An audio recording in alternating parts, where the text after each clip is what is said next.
it through if we go on this way. You and me will never make it through if we go on this way. And I can see all that's to do is fix our own mistakes. You and me will never make it through if we go on this way. And I can see all that's to do is fix our own mistakes. You want it, you want it, you want it, you want it, you want it, you want it, you want it, you and me will never make it through if we go on this way. And I can see all that's to do is fix our own mistakes. You and me will never make it through if we go on this way. You and me will never make it through if we go on this way. And I can see all that's to do is fix our own mistakes. You and me will never make it through if we go on this way. And I can see all that's to do is fix our own mistakes.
city of London. We are coming to you live for the 2023 Mid-Season Invitational.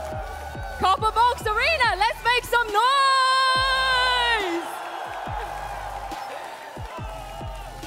That's right, everyone. MSI is back. We have a new format this year. More teams, more players, which means more chances for history to be made. Today, we'll be kicking off the play-in stage, but in 3 weeks' time, a winner will be crowned in this very arena. Copper Box, are you guys ready for some League of Legends? Well, without further ado, let's get this show on the road. MSI 2023 starts right now.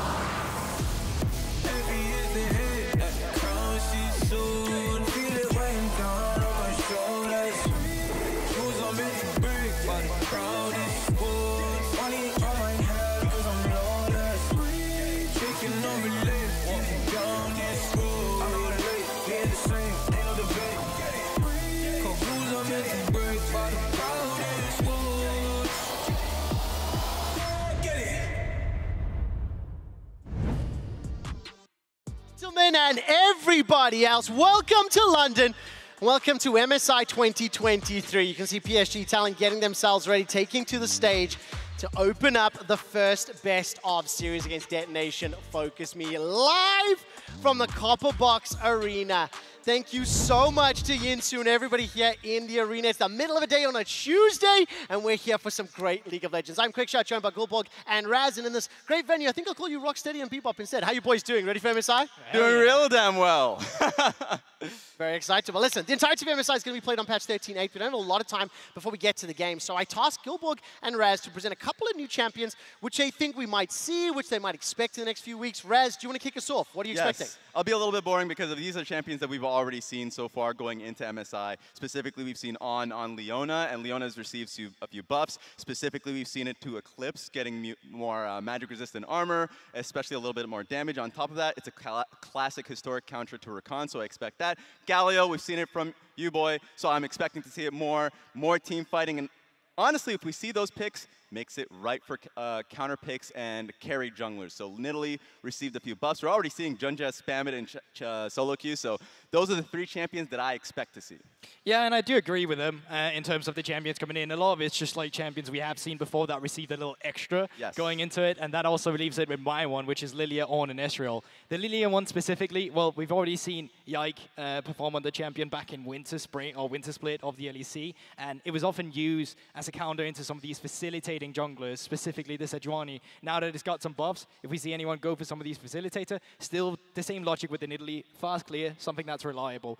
And that's going into the next one, Ornn. Now, Ornn specifically, weirdly enough, did not receive any buffs. He did receive some bug fixes, though. And as soon as those came through, he went from 50% win rate in solo queue into 53% in solo queue afterwards. So that's something to look out for. And then the boy, the Ezreal, we've seen him so many. Yeah, I know you don't like it, but it's not that I don't like it. It's not that I don't like it. It's just it is one of those picks along with Orianna. You always see it in international events. It's a classic. And it always kills the people love it. Because the Eastern bot they love it. Kick the crap out of us. So obviously seeing LCK and LPL like doing, generally speaking, better on the champion. So I'm intrigued to see what will happen. I mean, at least we had Carsey on the Ezreal as well, but that's something that, you know, where this is a champion that receives some minor buffs. It's not that something that's groundbreaking. He's suddenly going to be 100% pick ban all the time, but it's good for the playstyle you mentioned too. The one where it's like, all right, here's some facilitators. We want to let them out on the map, and Ezreal allows that while also being a carry. I'm really, really hopeful that we get some surprise picks and some different interpretations on the patch. We'll find out today and tomorrow as we see two groups battling.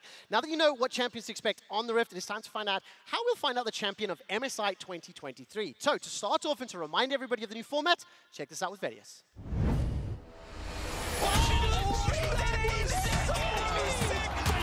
will not go quietly into the night. It's MSI and G2 are back.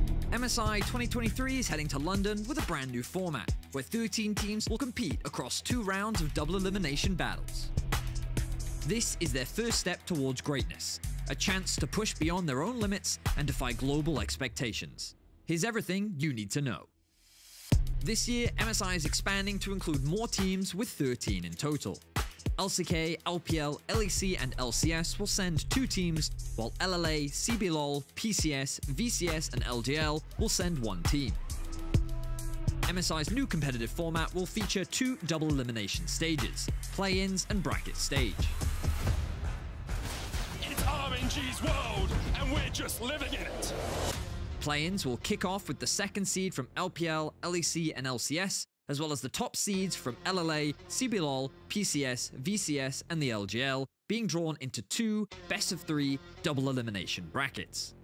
The winners of each bracket will advance directly to the next stage, while the 2nd-place teams will battle it out in a last-chance qualification match for the final bracket stage spot. Those 3 teams will join the remaining 5 competitors, who are the top-seeded teams from the LPL, LEC, LCS, as well as the top 2 teams from the LCK, and will then be drawn into 4 matches to kick off a best-of-5 double elimination bracket, culminating in the grand final on May 21st to determine the MSI 2023 champion title. You can watch all the action May 2nd to the 21st on lolesports.com, and be sure to log in to collect drops and be eligible for watch rewards in your region.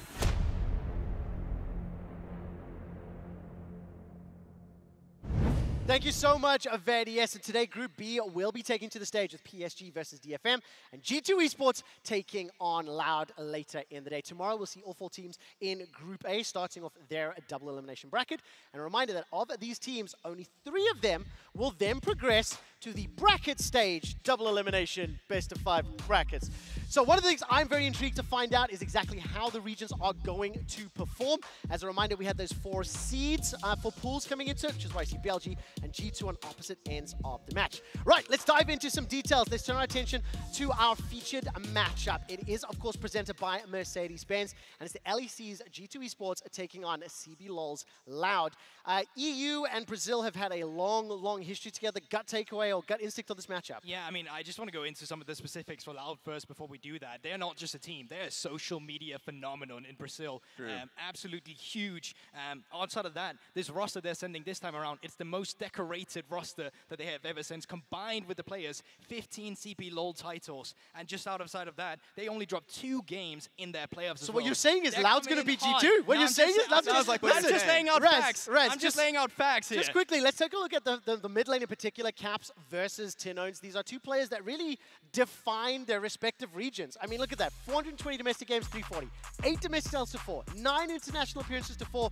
Tinones has a history. He's also taken down EU super teams in the past as well. Yeah, but Caps is an MSI champion. So it's one of those things where he comes into this event having a carry mindset. Of course, there's a little bit of struggle coming into this tournament, but he's been experimenting quite a bit, playing more tanks in the mid lane, facilitating his jungler. So I'm really interested going into the draft what he's willing to play. Yeah, and that's the interesting part as well, because for Tinone specifically, he's gone on to a facilitating role as well, right? We're looking at the Annies, we're looking at the Lissandras, we're looking at a guy who's no longer the carry. He's there to make other people shine. Gulborg, this might be a tough question for London to hear, but how did Caps play during playoffs? Oh, you put me on the spot. Okay. He sucked, okay? There we go. He did not have a good roster. Will it be man? Craps? Will it be Claps? We'll find out later. That is the 2nd series. Before we get to that, we have a best-of-3 to set up. So let's dive into that first matchup of MSI 2023. The LJL's Detonation Focus, me facing off against the PCS's PSG Talent. Now, a brief history lesson from the old man on the desk. These 2 teams had their peak in 2021. Detonation Focus Me were able to take down C9 in that tiebreaker game at Worlds 21 to advance to the group stage. It sent a shockwave across the League of Legends universe. But that was only upstaged by PSG Talent and being able to make it to the semi-finals of MSI 2021. 2022, both of these teams struggled a little bit. So during our travel and our flight here, we've been doing a lot of research, a lot of prep. I wanted to task the two analysts on the desk to give me a PowerPoint presentation to catch me up on my history lesson and teach me about these teams. Yeah, you give yourself too much credit. Yeah, that's Trevor. very true. Really, we wanted to sugarcoat the information pill just for you. Okay, So okay. here it is, bullet points, simple and easy. The PSG and Detonation Focus Me PowerPoint. Let's get right into it. All right, take the notebook out, Trevor. Yeah, that's the thing. Detonation Focus Me. Whoa! 13 LJL Look at titles. those trophies! Absolutely domestic domination. They have been so consistent in being the best Japanese team again and again and again. If you don't know this team just yet, trust me, you will and you should. Next slide, please. Yeah, let's see what we got here. They have been at Worlds since 2018. This is their 8th international performance. Outside of them, as a minor region, they are the team with the most appearances. Once again, again and again and again and again. Now, what is that? Let's see it right there. All right. Whoa! That is absolutely incredible. Let's go to the next one. Are you getting all Children of this, flip Trevor? art. Yes, as you can see, they advanced from play-ins at Worlds 2021. Happy faces all across the board, but they did not leave all members very happy, as you can see on the next one here. Came at a cost. It did came at a cost, and it hit us both. Hit us both, very sadly. Of Yeah. course, he went on to do quite well during the tournament, but of course, someone had to be sacrificed. Exactly. Go into the next one here. As you can see, this is the new roster because we have new changes coming through, but same old for some of them. As you can see, the first one here. You're relate to this one, Trevor. Utapon on the event since April 2023. The second longest standing member on a team, only out-rivaled by FLICKR with a month and a day. Excuse me and me, the two of us have been side by side at every international event. Yeah. Next one, that's fine. You're Next, old. next. As you can see, we also have Tol2 coming in instead of Ebby. Now Tol2 is more like a tank player. He used to be a very interesting guy. He would play Draven top, Action top, the likes of that. Yep. And Ari is back from the LCK. Now finally with Detonation Focus Me, where they found the most, success as well. Then there's also... Well, who starts the fight for this team? Well, we do have a playmaker, as we can get it right here. Oh! Up, music to our ears, is the playmaking support. And not just that, as we have the last stat come through, they are pretty much first in What? everything. Look at that. Early game domination is what we should expect from Detonation Focus Me. I'm going to hand it over to you now, sir. Thank you, thank you. I think you did a great job of being able to present this to Trevor here. Thank you. I'm keeping up so far. All right, let's move it on to the next one, and we're going to be talking about PSG. Domestic domination, of course, losing is learning, so they lost twice, but they have been the most dominant team within the region since the era of AHQ and flash rolls and all of that. And as we move on to the next slide, they have a few familiar faces that moved on to the other teams. Like, let's see some of the alumni. Gory and River, of course, moving to Golden Guardians. We've seen Doggo and Maple around the world. Juhan, a world champion, may not have sat in that seat in the finals day. Still counts. But it still counts. Still counts. And we move on to the next slide here, of course. Oh, can you say? Talent powerhouse! All right, Oh, thank God. Thank so God. lame. I said didn't it make was them do sugar-pilled. that. I said it was sugar-coated. And of course, Junjia, coming in from EDG, unshackled, mainstay on the PSG roster, and he has a perfect KDA in the finals. He's been amazing, of course, during the regular season, never losing games, and he's just been incredible. Great carry player, hasn't been playing that, more tanks. Wonder if he's gonna be playing that in the tournament. And we move on to the next slide. And Teamfight Ace. This squad, slow, steady, a grindhouse, but at the end of the day, when it comes to these Drake team fights, will come up clutch. And I'm looking at Wako, a great AD carry that's there to clean up. So have you learned everything here? So far, I think so. One thing, just one more. Exactly. In conclusion, Teams are good. All right. Okay, listen, 90 seconds before we head on stage and meet the teams. I want you guys to give me a prediction because from my takeaway, LJL, Detonation Focus Me have not had much competition in their local region. They smash early. PSG Talent, slow, steady, grind it out. This is a clash of styles. Who wins and why? Yeah, so I think I have actually set myself 2-1 to Destination Focus Me. Oh! Now, I think that there is high caliber player in PSG, but it comes down to the early game for me. If Detonation Focus Me can keep up the hyper aggression, have Harp on a playmaker, which he was so good at leading up to playoffs as well, I think they have a real chance. My only worry that I have with DFM is that for the longest time with this, not just this roster, but DFM in general, you get to the mid to late game, this team fumbles the ball a little bit and there's some oopsies, but I'm hoping DFM if they come out on their best day. I just think PSG is too talented across the board, and we're going to finally see them tested in an international stage. I have them 2-0 and I'm expecting a lot from this team. 2-0. Okay, final thing here. PSG will be starting on the blue side. Very quick anticipation for the draft. Once you meet the players, we are going to cast. Ooh, even though Wukong did get hit, I still think he's a great team fighter. I'm expecting Wukong to be picked. Any quick thoughts? Yeah, I think it's the same, at least with DFM as well. Like, it's just a stylistic. We'll pretty much see the same. Tank top, facilitating mid, potential carry jungler is that where they're going to differ, and then the bot lanes as a carry. Gentlemen, that was fantastic. I know the teams, I know the predictions, I know the champions. That is it from us here at the Analyst Desk. It is time to kick off the 2023 Mid-Season Invitational from the Copper Box Arena right here in London!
London! It's been 8 years, but we're finally back.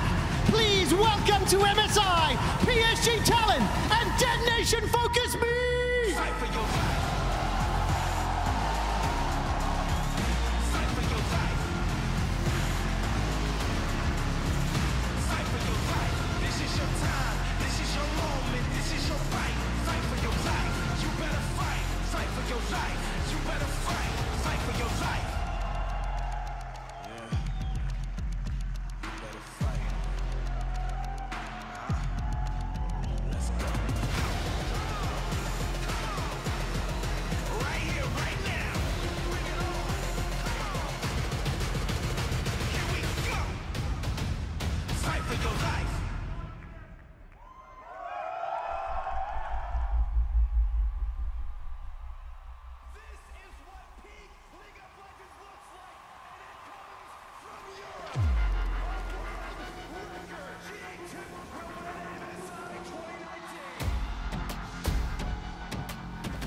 From these streets, we will climb to the top once more. Doubt us all you want. Europe is our turn. Eu sei o que significa derrubar a Europa. Cuidado para não dar cabo.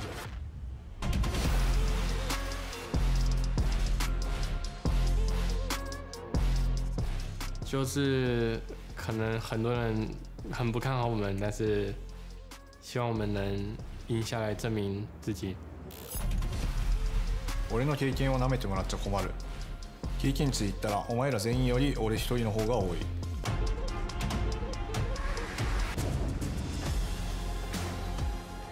They told me my story was over. I'm here to show them I have chapters left to write. Có rất là nhiều gã khổng lồ ở London và mình sẽ hạ gục tất cả các bọn họ.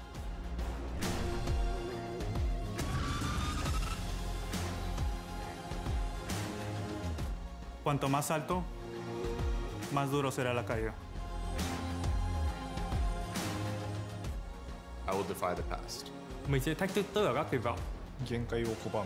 我会反驳所有质疑我的人。 Eu vou desafiar todas as probabilidades. Voy a desafiar a los haters. I will defy them all.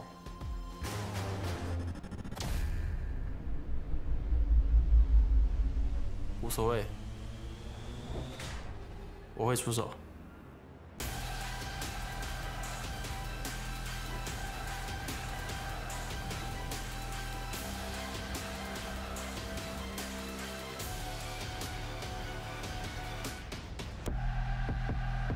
等着见证 LPL 新生代的实力吧。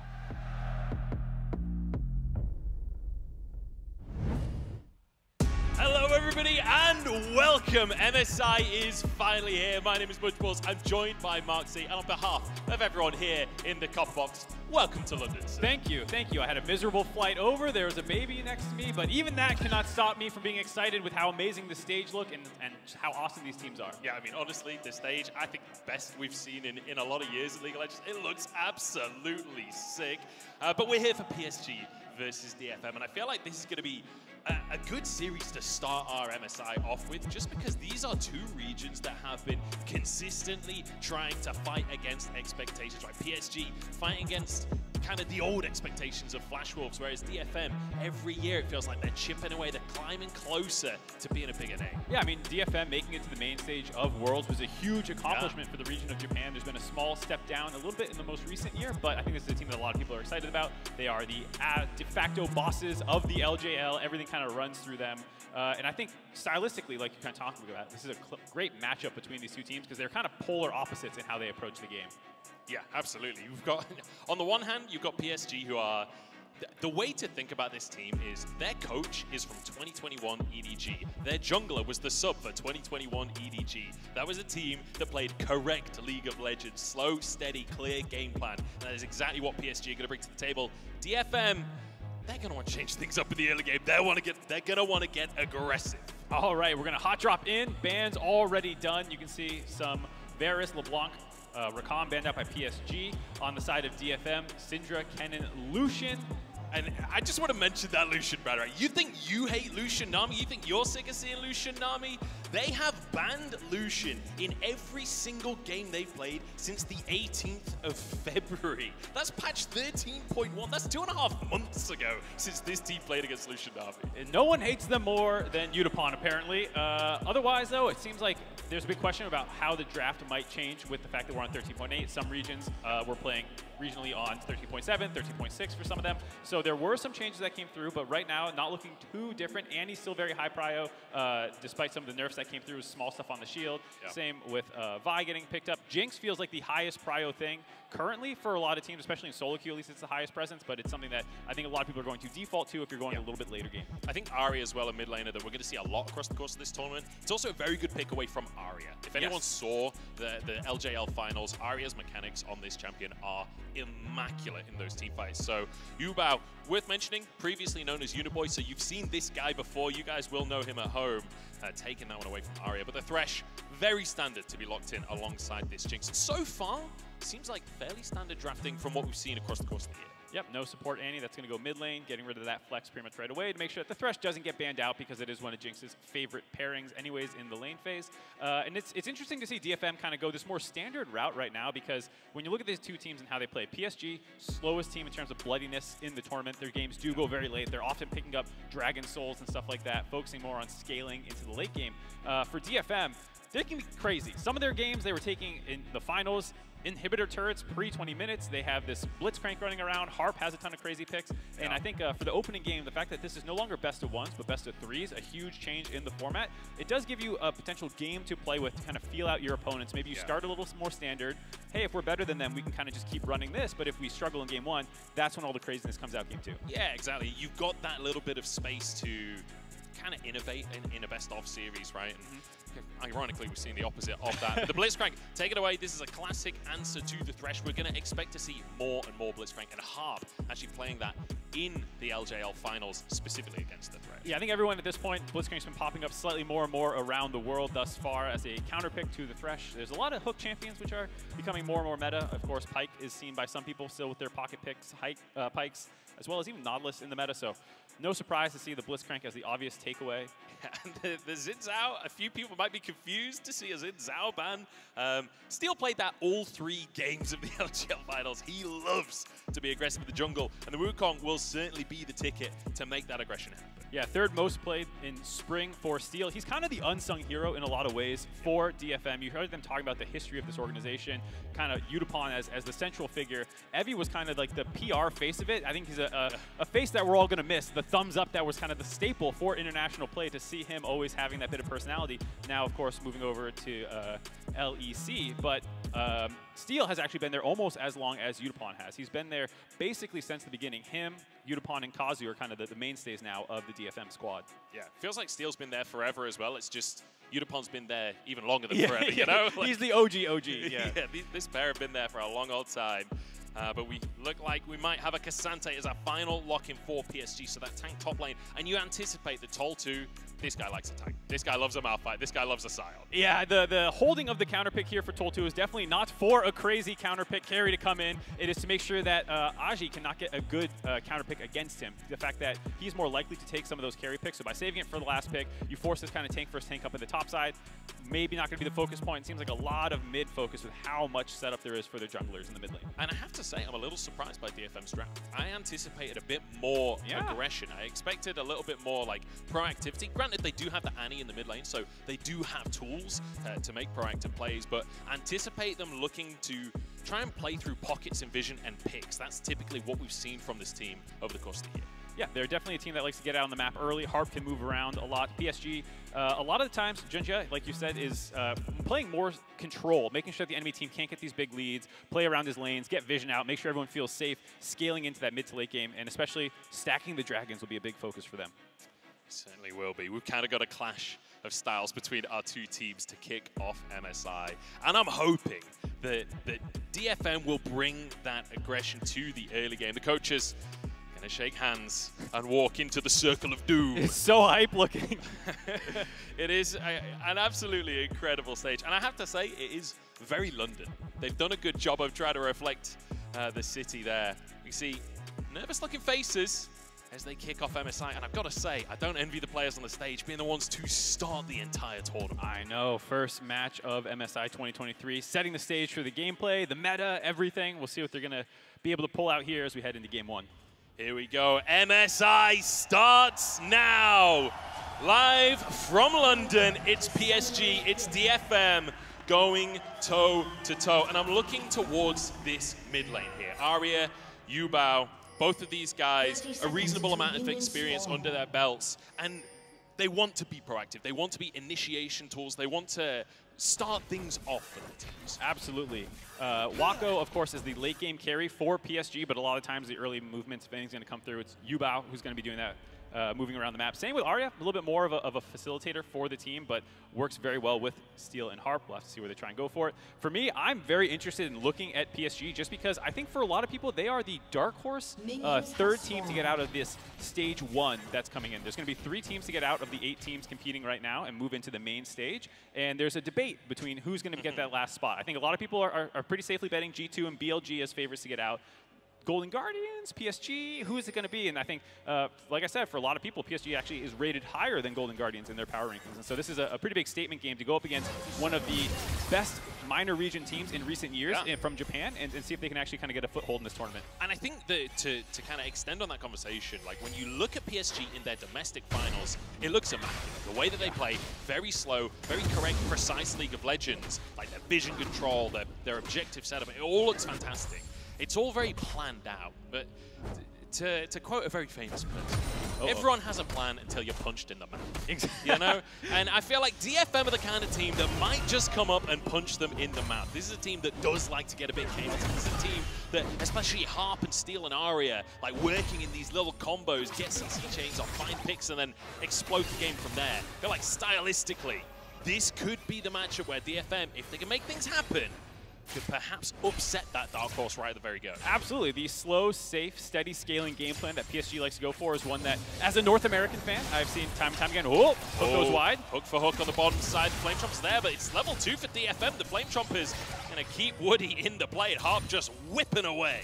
Even without landing that hook, the level 2 advantage for DFM, making sure that they still come out ahead on that trade a little bit, getting the shove onto PSG there, but it's going to be just fine for the Nautilus, hitting 2 now. And I feel like so far what we're seeing at this bottom lane, you know, it's Jinx Thresh, but don't anticipate no aggression from Harp. This is a playmaker. They said it on the analyst desk, and I agree completely. Harp, in my mind, is the player to watch on DFM. Absolutely. He's someone who loves to get out of the lane. Despite Udapon being a huge focus for this team and how they want to play out games, they are more than willing to have Harp do exactly this. Head up the river, ditch bot lane as soon as they have prio, start getting vision control for Aria, maybe even make a gank happen here. Yubao, no idea that he's all the way this far up the river. Arya has the stun, has flash available, but did they have the damage to finish off a level 4 Arya? I'm not so sure. No, I think the fact that they don't have good, clear eyes on where Junja is, as well as the fact that the wave is pushing in, means that you're going to be fighting into a minion wave, maybe enemy jungler is collapsing. Nice little play there for Harp to get out of lane while you get this kind of cheater recall out for Yutapon, quickly grab a Cull and his Doran's Blade to be able to start focusing on farming up, and Harp during that time doesn't really lose anything. He's going to meet back up at the exact same time as he gets back to lane. Yeah, I do just want to quickly mention this top lane as well, because while it's not the most exciting matchup, there's a big OCS difference going on in that top side right now. Tol2 having a bit of a struggle, but I'm going to hold that thought, because Steel moving down to the bottom side. Wako and Woody moved up perhaps a little too far. It's a great little hook, and it's a great Flame Choppers to follow on up. Woody forced to flash. Steel moving in as well. It's a great little dredge line. Is it going to be enough, though? Woody underneath the tower, and Wako returning that damage. Yeah, not enough to find a kill there. Woody was able to land the Q to get onto the wall and escape, but still burns the flash and ignite from the bot lane there, only costing Yutapon his ghost. So a very nice trade by DFM. Make sure that they're going to have control of this bot lane for a long period of time. The early aggression from DFM, already throwing a small wrinkle in the plan of PSG. Going to be much harder to control these dragons now that your bot lane's a little bit on the back foot. Yeah, and that's something that during domestic play, PSG were absolutely on it with neutral objectives. Like, we're talking about them playing slow. It's not necessarily that they're not proactive, it's that they are controlled. And so when it came to Dragons and things, they were all over it. Tol2 in a bit of trouble up on the top side. Adja slightly wide on the knockback, but I could see a solo kill written all over that.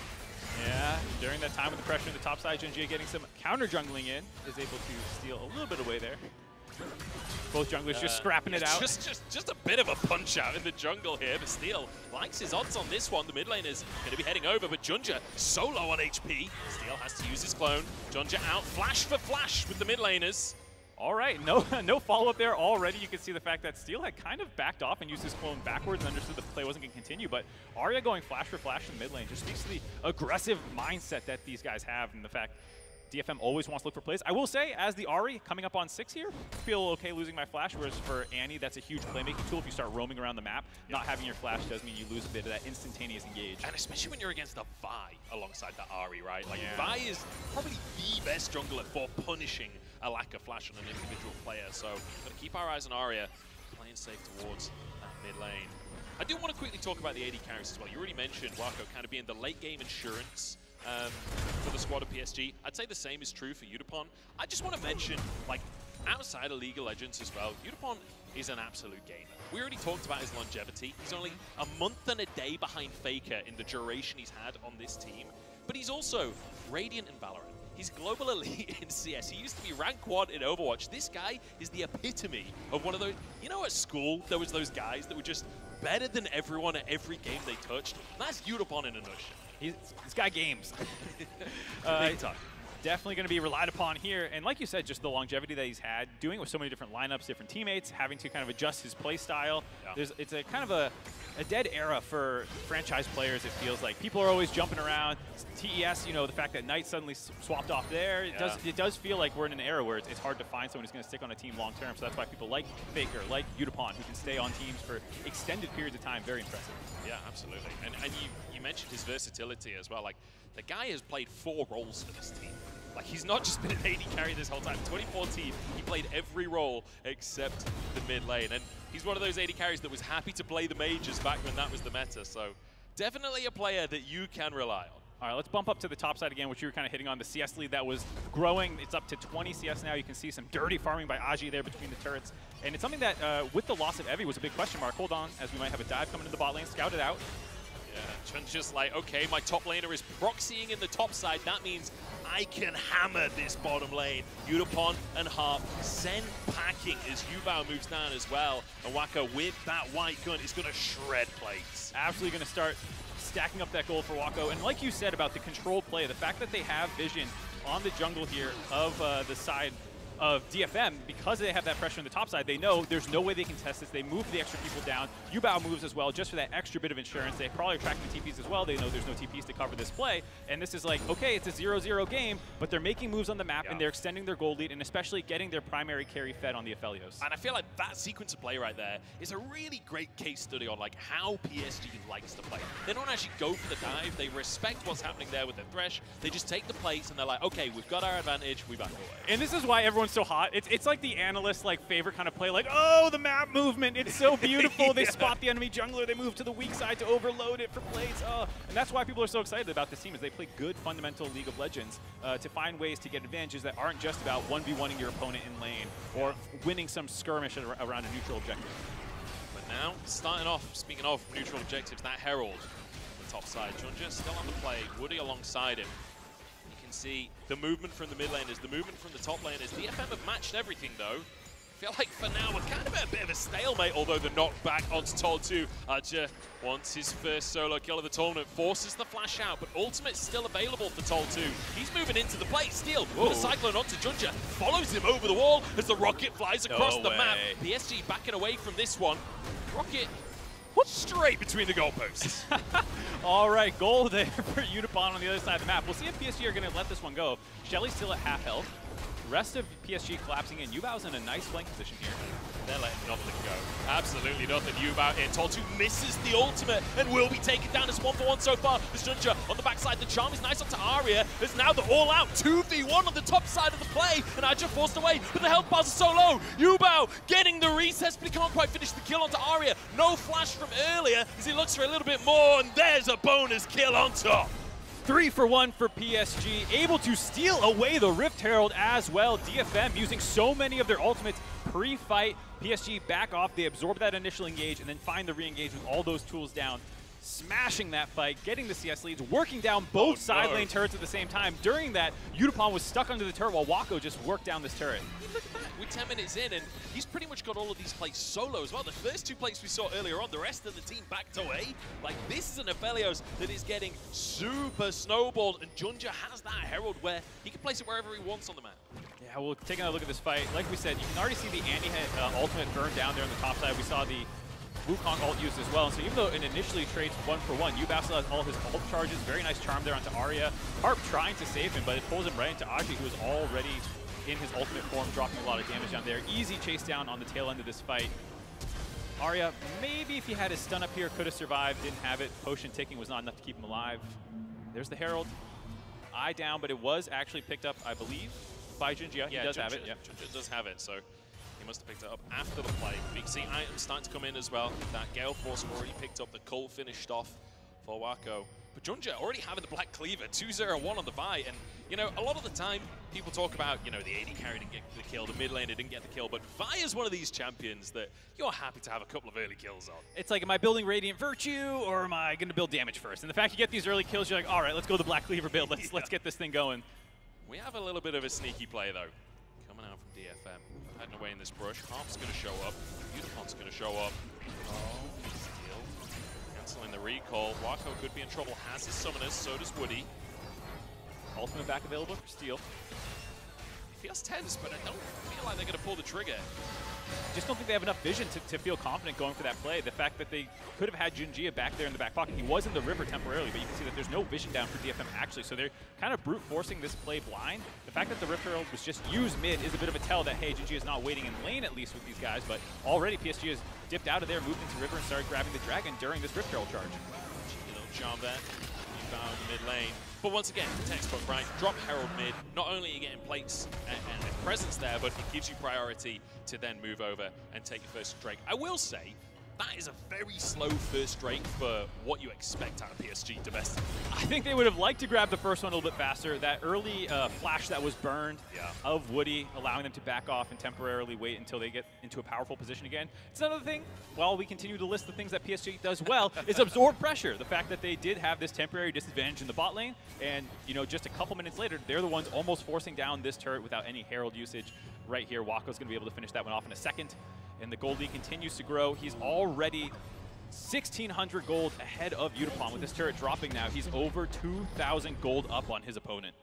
That's not bad, is it? It's not bad. I feel pretty good about that if my AD AD carries up that far, yeah. Considering he's 0-0-0, how often do you see that kind of lead in an essentially neutral lane? That is kind of something absurd from Wako. Just finished his boots as well. There's a BF sword there.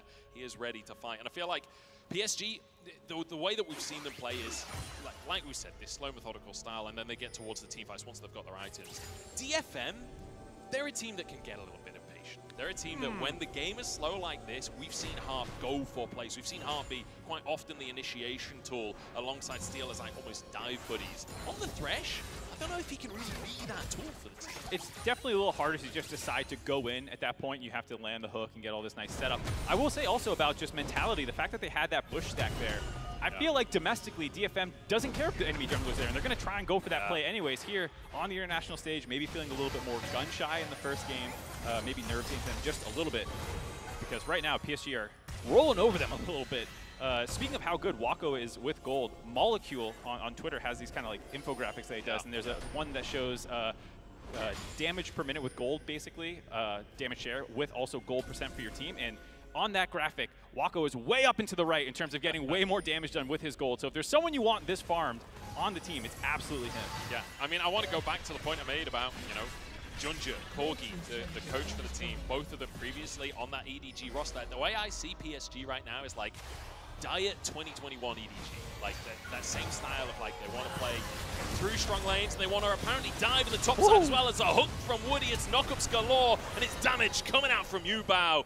Absolutely immaculate stuff. Great play by PSG there, breaking the mid turret open, and during that time moving up to the top side. You can just see absolutely beautiful vision control for them here in this side of the map. They have that little section cordoned off there. Hold on, got a fight going. Wako has the damage. No. They thought they had the weak side. They thought they had the play, but Wako just annihilates them. Finds that kill without burning any sums there. Wako making DFM look silly as he gets a first kill on the board for him there. And the top turret gonna drop as well. It's the fact that he just didn't retreat. He was just like, oh, you guys want to fight? Okay. Just dodges the skill shots and just blasts his damage out. Harp just taken out of the picture entirely. And I mean, well, it's a 5,000 gold lead for PSG. Just everything that could be going well for PSG is going well for PSG. Yeah, you got to feeling good. Anyone who was predicting Dark Horse PSG, this is a very validating first game. The fact that they are so in the lead. Here you see the dangers of trying to make a play against White Gun Aphelios. Drops the turret down there, starts stacking the chakrams, eats some turret damage as well. Very clean combo there. Gets that last auto attack with range from the green gun. Chakrams come flying in. Boom. That's beautiful stuff coming out from him. No celebration. He's a cold face killer. Yeah, that is cool. Calm, collected right there. Ice in the veins from Wako. As now another Herald will be taken by PSG, and they continue this snowball rolling. And I mean, what more could you ask? And I think for a lot of PCS fans watching today, like, there's expectation on this team because they have completely rebuilt from the previous year. And while we have some returning faces that have been with the organization and have been in PCS for some time, like, this has not been the PSG roster ever before. So while you know PSG as an organization, you don't know it with this set of players. So there is a lot to work towards to show that they can live up to the expectation of the organization. Yeah, I think people are used to seeing the name Hanabi right there in the top lane instead of Aji, but the fact that he's come in and done such a good job, Wako and, you know, Yubao having some international experience before Junji as well, like you talked about. It's not like it's a team full of rookies, but it's the first time this collection of guys has been on PSG. The fact that they had to rebuild after missing Worlds last year, pretty disappointing for them, I believe. And so this team has had a very, very clean postseason, making it all the way here, kind of reestablishing PCS as the de facto team to fear in these kinds of play-in tournaments. I mean, that's the goal today, right? That's absolutely the goal for PSG. Aria, though, stepping forwards, and you can see DFM just fully grouped up. They've got a Malphite. They can still make plays as Junja goes over the wall. Flashes the ultimate from Toltu.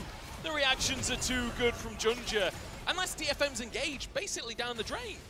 Yeah, not much left here. I mean, Annie will still have alt flash available. We'll see if they can find an easy pickoff, but such good vision control by PSG here.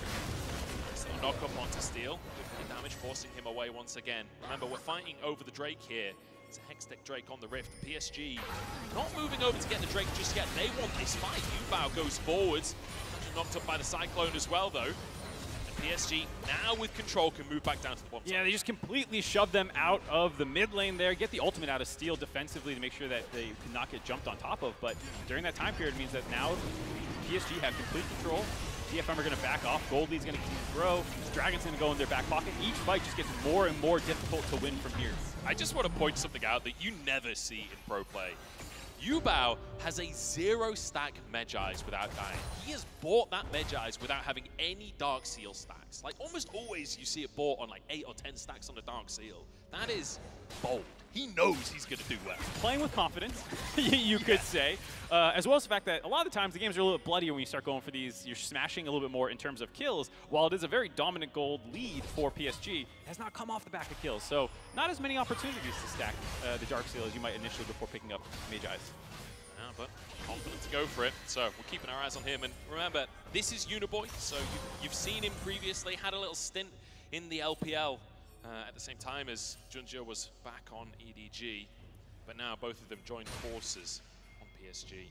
And it's good to see this team like feeling confident on the stage. It's good to see them playing the same way that we saw them playing domestically, you know, still sticking to that game. Yeah, absolutely. One of the things they do very well is pick a side of the map that they want to control. It was one of the things I was trying to highlight before we saw the Wako 1v1 onto Harp there. But they decide that, hey, this is the top lane that we want to put most of our resources in. Aji's down the bot side. He doesn't need as many wards set up usually. And then they fight contest vision slowly. They have a lot of patience in how they do it. It's not instantly engaging on someone next to the ward. You can see Junjia there charging the Vault Breaker up, ready to go in, threatening it, buying space to try and contest this pink ward, and really taking their time to get this vision control while getting the shove in the top side. Now that Yubao has that, he can move into the jungle and help them actually secure this vision. It's such a textbook way of playing League of Legends. Yeah, Herald comes down on the top side. That was about to time out, so Junja pretty much just has to slam that at this point.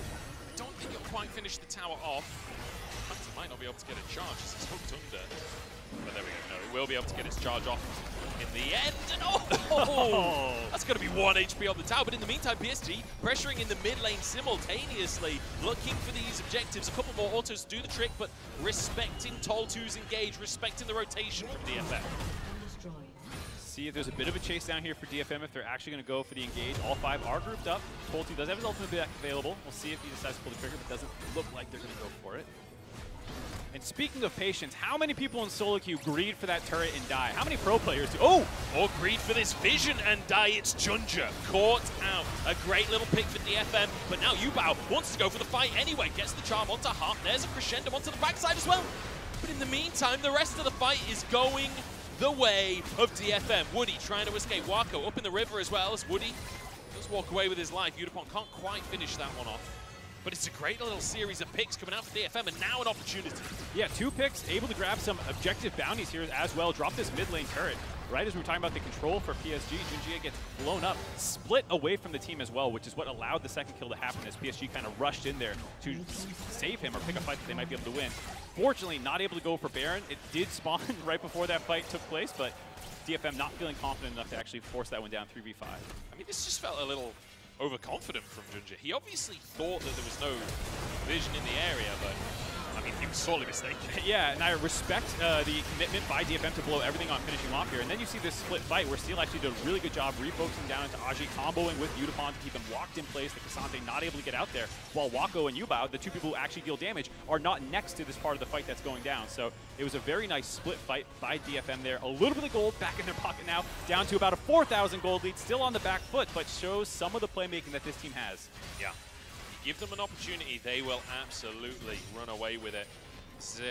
I would describe them as a momentum-based team, right? Like when they start to get going, when they can control vision, they will find picks and they will take over. And once again, Harp the one, finding that hook, finding that opportunity for his team, and buying himself a little bit of breathing room. But this is what we were talking about with PSG's objective setup, right? Complete darkness around the Baron. And they're not just going to start that. They're not going to 50-50 that. They will make sure it's complete darkness.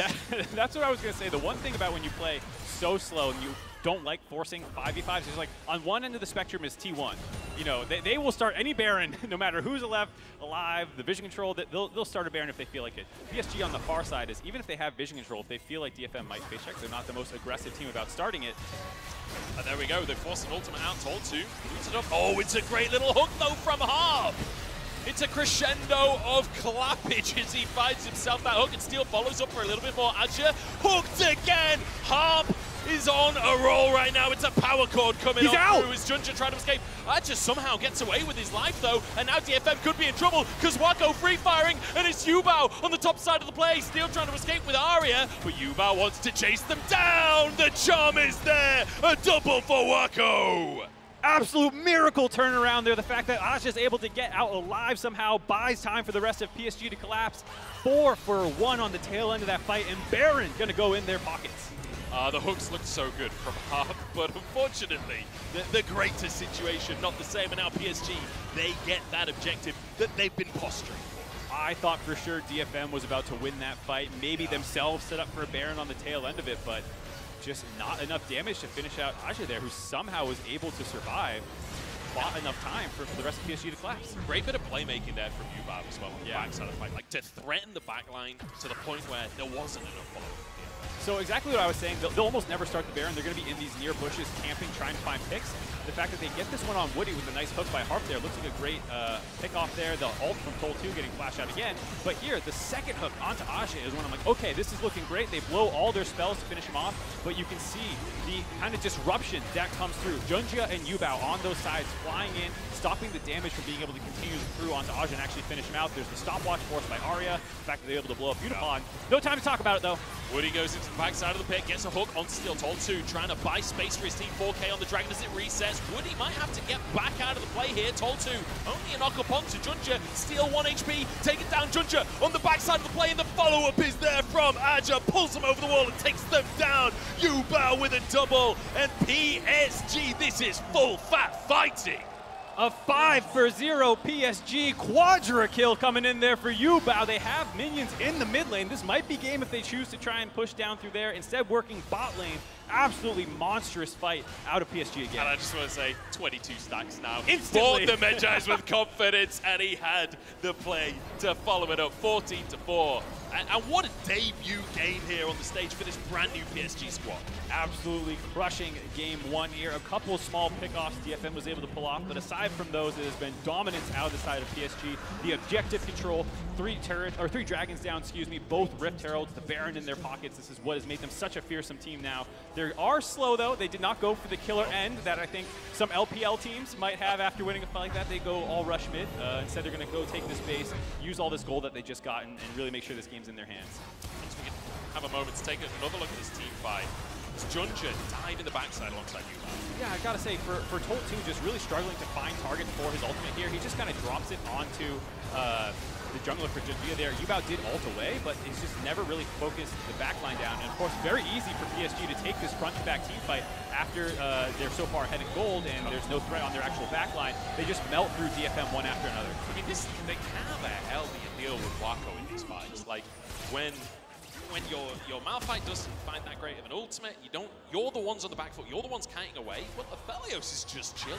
We already talked about his absurd gold lead like hours ago in this game. It's only skyrocketed since then. Yeah, you need some sort of insane combination of the Annie, Wukong, and Malphite, but if you don't land that, he's just going to clean up from the backside. Also did the BT second build to make sure that he has those extra defenses, with the overheal, of course, to make sure that he is a very tanky Aphelios. He's basically a full item up Unicorn at this point. And we always talk about like the 3-item mark for great AD carries. Junja fought again here, does get stunned, but they don't even break his shield. No, very hard right now for DFM punch through. We'll see if they can hold on. Super creeps flooding in through the mid lane, escorted by Yubao while the rest of them work on this top side. Saving grace is that the Baron buff did time out for PSG, so not empowered minions. Feel like a situation where PSG is just kind of going to use this pressure to smother DFM, keep them locked in their base for the next couple of minutes. If DFM pick a fight, they'll take it, of course, but otherwise... Woody's just... Sir? Does he know? Does he know? Does he know? I do want to take this moment, unless we see a dive coming on through. It's definitely possible. Still, it's clone knocked back here. I don't think PSG can really commit to this one right now. So now we'll have to back away. We get to celebrate the fact that this is double elim and this is best of 3. Like, DFM, even if they end up losing this game, they get another stab at this. I would love to see a little bit more proactivity in their draft. I would love to see a bit more. Where's the Xin Zhao that we saw in their final? Munchable's already moving on to game 2. Done with game 1, huh? it's definitely the case where it does feel like pretty doomed. I can recognize the game state, okay? We're 12K up in 27 minutes. I'm not going to sugarcoat it at this point. No, they're coming back right now. TP playing from Tol2. Here we go. Wako caught. We said, how can they catch the Aphelios?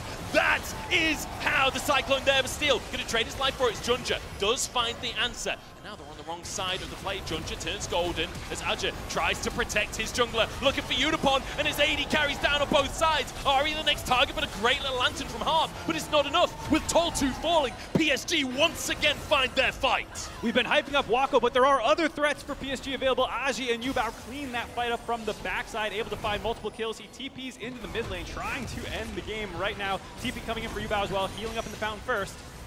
It's a bit aggressive from Aja. Might be in trouble here. One more tower shot, but he walks away. That's some swagger in the top lane coming out from PSG, who look fantastic today. They woke up on the right side of the bed. They're not going to win. They're going to... And look, we said they play safe. That's as safe as it comes. I mean, I was even, to be honest, I was surprised they TP'd mid. I thought for sure that was a take the top turret inhibitor, get your second inhib, start working down the neutral objectives as they start spawning. I was very happy to see PSG try to end the game there, but a little too risky for them. Ends up backing off as Udapon was within 10 seconds of spawning. I can understand the concern about the Jinx resets as Baron maybe spawns shortly after. This is exactly what we were talking about. You have to get on top of Wako. Somehow the TP flank by Tol2, the ward in lane, sets this up. Arya also comboing in range to get a Q stun off, did not land the ultimate initially, as you saw Woody there trying to interrupt that, but Steel got on top of him, everyone was able to get on top of him, but it does leave your backside pretty exposed. Harp is trying to run through Aji and Yubao effectively, so even though they finish off that initial kill very cleanly onto Wako, Udapon is now, like you said, on the wrong side of the fight, and allows the rest of the team to kind of just flash on top of him. You can see the solo lane Bash brothers of PSG. Yeah, when that all-out hits an AD carry, you just know there's nothing they can do. Kasante, one of those champions that is real oppressive in the 1v1. But now Baron just kicked straight off for PSG. They know that they have control. Junja kind of playing bodyguard, playing bouncer in that jungle. DFM perhaps baited by the fact that it's been so slow previously. Not going to check it just yet. Steel trying to finally move on forwards for PSG. Kiting away from this one. Junja behind enemy lines. He wants Udapon here. All five players are here, but look at that. Yubao on the play with him. And it is just immaculate. Once again, PSG looking fantastic in these fights. Absolutely clinical fight there by PSG, finding the back line of Udapon, instantly assassinating him. Yubao and Aji in the most two recent fights being absolutely huge. And this is what makes PSG such a threatening team here in stage 1 of bracket play. Multiple threats available for their team. Very clean early game, and then an explosive mid to late game team fighting team. Yeah, fantastic stuff. And the PCS kind of showing up here. Game number 1, playing their game and playing it damn well. 23-5 to finish. And I think PSG making a statement here and saying, hey, we're here to play. First game of MSI, showing up, absolutely destroying their competition and saying this is the team that you got to keep your eyes on as we move throughout this tournament. Though we might be getting ahead of ourselves. Remember, bracket play, like we said, it's a best of 3. DFM are going to have time to go back, head to their cooldown room, be able to retro that game and figure out in draft if there's new things that they want to throw at the side of PSG. Yeah, we'll have to see what DFM can do for game number 2. And I'm excited for that because I don't feel like the draft was necessarily that DFM.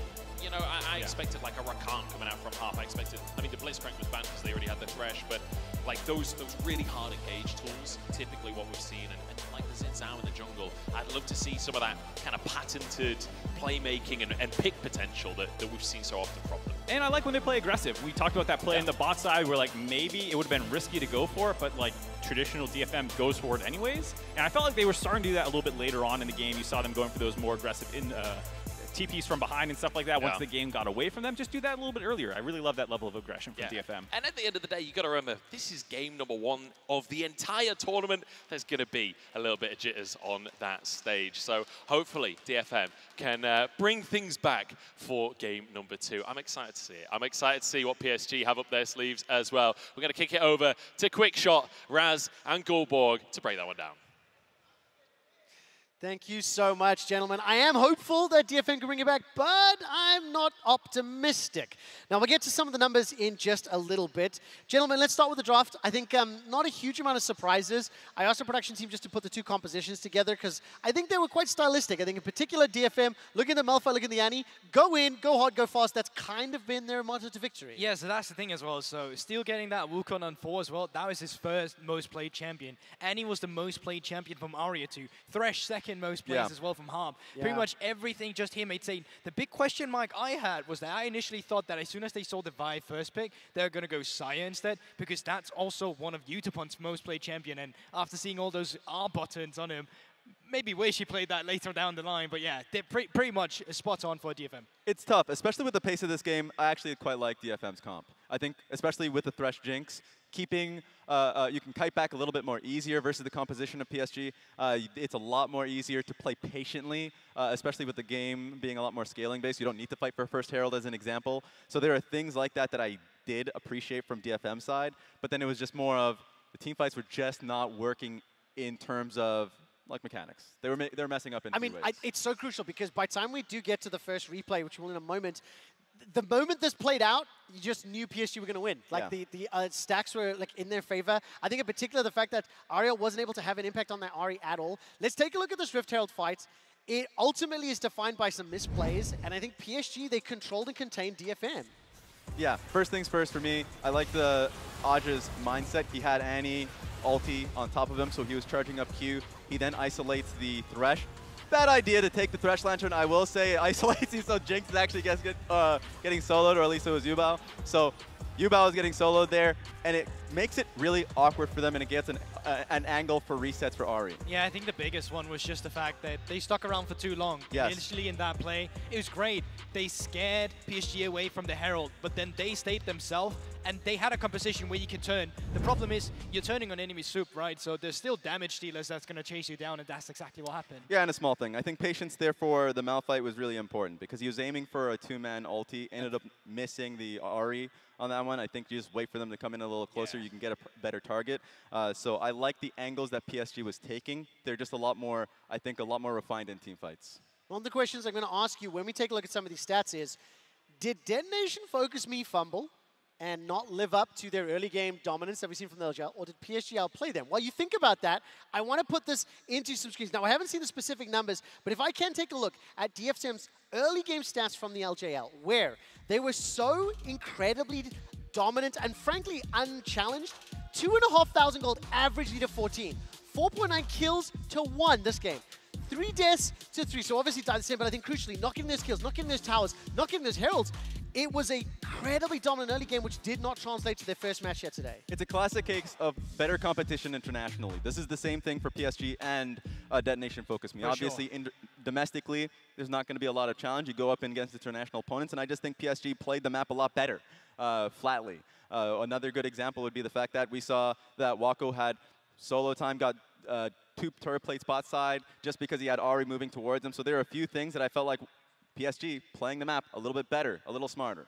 Yeah, and I think in general as well, for Detonation Focus Me, one of their main win conditions had been, let's get Ahri around the map as well when they're specifically playing the Annie. Yeah. He was out-rotated on that multiple times, leading into your point as well. PSG played the early game better when they had the rotation. But I also think that DFM was a bit scattered on the map in terms of the shot calling as well, in terms of what they wanted. On that initial butt dive, Steel is up towards the top side, not there covering. They didn't dive. It could have been a dive for some other teams and you die there. Then there's in the mid game where top lane is dying and no one's out on the map, but Todd 2 is wrong still side up of the map. there. Now the question is, can you make an inference like what could cause that? Is it bad calling? Is it being outplayed? Is it an individual mistake? Because that is something that is fixable. I use the term loosely, right? Yeah. I mean, but we said multiple times, like, where is Steel? I mean, I tell you what, some of it is Steel in terms of where being on the right side of the map, but in the end, that's just planning with your team and team fight composition in general like that. Him going up to top lane, dying after the dive, well, you know, that shouldn't happen, but still, it's about sending it. You had the first game, maybe stage jitters. I think just being on the same page is way more important here for you. Yeah, you should recognize the stages of looking for a dive top lane, right? They're exactly. clearing top lane vision towards like red side jungle. You're like, okay, they're trying to set this up. But the instance that you see Utapon in base, Steel on Grump, it should be blaring alarms for Toll 2 that is like, I should leave We have no response on the opposite side of the map. It's an illusion. That turret didn't exist. It was already down. Yeah. Okay, listen, let me move us along. We want to celebrate one more play here from PSG because every second counts, and thanks to the reliable Cisco network, Archie escapes the 22-minute team fight with a sliver of HP, which allowed PSG to turn that fight. And now this fight is pretty much the fight that would make or break the game for DFM because they had struggled to stay in it. And initially, it looks so good for them. They get the first pickup, but this is where it gets so beautiful in the way that PSG navigates the team fight. Yeah, in comes the response. Yubao coming from a flank. I just feel like this has been happening in multiple team fights for them. And you also see an instant cleanse from Wako to just clean them up. So I really like this from PSG. They did make a few too many mistakes. There was one where they were, Junjia that was walking up to Vision and the enemy red side jungle gets picked off and they take a split fight. So there are moments where we're seeing DFM starting to come back into games. It's a little bit messy, but still much cleaner from PSG. That is hopium if That's the only thing I got. If ever I've heard it, That's the only thing I got. Can I also just say, GB, just for goals, when you look backstage, not only is the stage sick, that is also, awesome. It could be Berlin, just for the record, because this is exactly what every building in Because it Berlin looks looks like. Anyways, GB, let's remind everyone, this is a best of 3. Detonation focus me, they've chosen blue side. What adjustments do you want to see going into game 2? My eyes are going to be on Steel, and I also want to see, like, there was multiple attempts to ganks in that bottom lane, which didn't pay off this time around. DFM, they cannot afford to get, you know, steamrolled again in that early game. Yeah, I think if they're going for the same draft with that stylistic we just saw, it's just the play itself, right? There wasn't inherently too much wrong with it. It's more how it was played. I think if you have any drafting points and you want to change it up for a curveball in there, you get Arya and one of his assassins, and then you just make him run the game. Exactly. Draft is just a band-aid, and quite honestly, they need one. And I think early game could just be a big boost towards what DFM has. What Harp was looking for multiple times in this game, the early hook bot side, I think was working great for them. He looked mid at one moment, couldn't find an angle. I think if you play towards Harp's strength, you get something great. We're going to have to find out if they can. Reminder to everybody watching at home, if Detonation Focus Me lose this, they will have one more best of 3 to play. We'll be back with game 2 between PSG Talon and DFM after the break. Do not go anywhere. Absolutely beautiful vision control for them here in this side of the map. They have that little section cordoned off there. Hold on, got a fight going.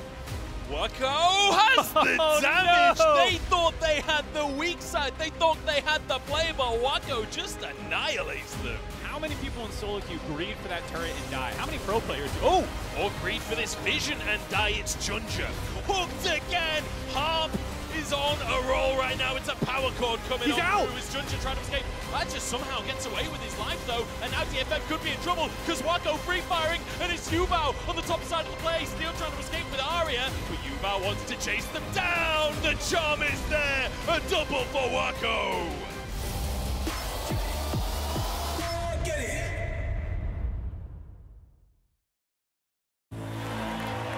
A team against a king. Seeing against believing. A moment against a moment for the ages. Countless battles, one arena, the realm. The only thing capable of powering the game, the stage, the broadcast, and the worldwide spectacle we know and love, aka the Cisco Network.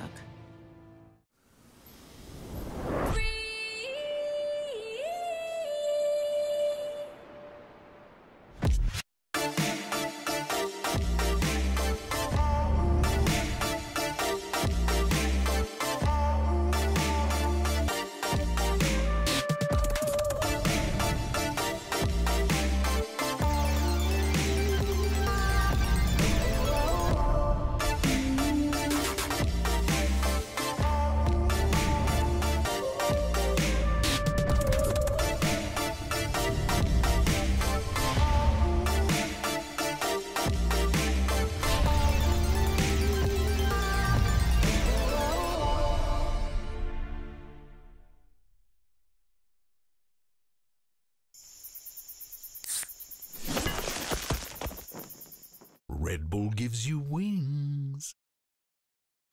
New and existing customers can choose the phone they want, like the incredible iPhone 14 on us.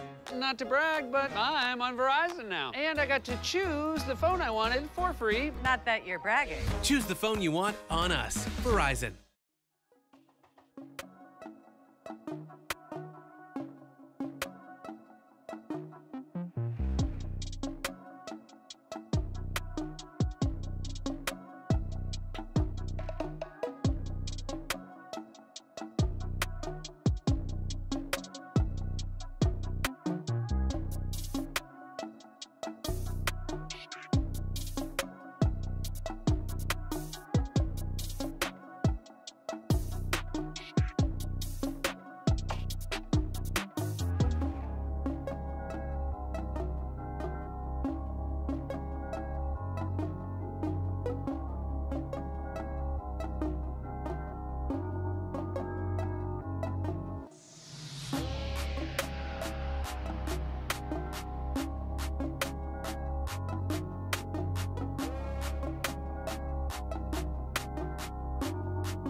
Hello, everybody, and welcome back to the caster desk. I'm Munchables. I'm joined by Moxie here in the Copper Box Arena in London for MSI 2023. And we've got Yinsu on the stage, getting everybody hyped up. And I will say the crowd have been sick today. We've got a Brazilian contingent here. I don't know how far they've traveled, but it's awesome to hear. Yeah, Loud fans showed up early. They were, even before game one, popping off, ready for the second series of the day, Loud versus G2. But, of course, they have to wait through the rest of this series before they get to see what they want. Yeah, I mean, they were in here before we were, honestly. We turned up, they're already there cheering away. Yeah, game 2 coming up between PSG and Detonation Focus Me. And I feel like we've got some expectations to be filled here for DFM, right? This is a team that came in, like a lot of people saying that they were going to be aggressive, fast in the early game, trying to make things happen. We want to see more of that. We want to see, you know, blood for the blood god here from our Japanese squad. Yeah, definitely was a little underwhelmed with their game 1 performance. I think their draft was very standard. It was very similar in terms of team comp executions. 2 tanks on the weak side. Obviously, Kasante going to get a little bit better at that matchup. 2 playmakers in the mid lane, hook champions and scaling 80 carries in the bot lane. And it felt not very DFM, where they usually have a couple little wrinkles in their draft or ways that they have to brute force plays and stuff like that. And I think it showed that if you try to do that against PSG, they will smother you out. Yeah, I will say the Thresh from Harp, that felt old school Thresh. That felt, you know, when like Thresh first came into nice pro hooks. play and it was like, that champion wasn't locked in just to lantern your AD carry. That champion was locked in to find those hooks, Spider-Man plays, and you know, that felt like vintage coming out from Harp. So excited to see more of that if we do get it. PSG though, I mean, starting off strong. Starting off, I think, as quite a few people were expecting to see, but like, to do it that well in game number 1, no stage jitters, no nervousness. Like, I know we've got a bit of experience on this squad, but it's still like the first international tournaments for players like Aja, who has had an amazing game number 1 in that top lane. This is his first ever international tournament, and he's coming out in style. Yeah, he's making Tol2 look rough. There's been a lot of the comments about that Malphite play, but that's partially because Aja just played so well. As someone, first time, like you said, being able to kind of play his style. He is someone who wants to, for the most part, be left on an island, play semi-counter pick matchups, things that are strong into their opponent but still have good team fighting, and that's where he really shines. Is actually, yeah, he built a 20 CS lead, but his best play is oftentimes in those team fights, setting up for the rest of the team. Yeah, and to be fair to Tol2 as well, this is his rookie split in pro play, period. Not even just internationally, in pro play in general. So you've got to give him the benefit of the doubt a little bit there. Ari, first lock-in here for DFM, and I like that. Ari, extremely good, got that playmaker. Junjia, though, straight off the bat, he wants to carry for himself. I respect it. Junjia slamming down the Viego pick for him there. We'll see if he can carry this game. He had a pretty good game 1, I'd say. We talked about the 2 early kills that he got at the Rift Herald fight and was able to take over a little bit.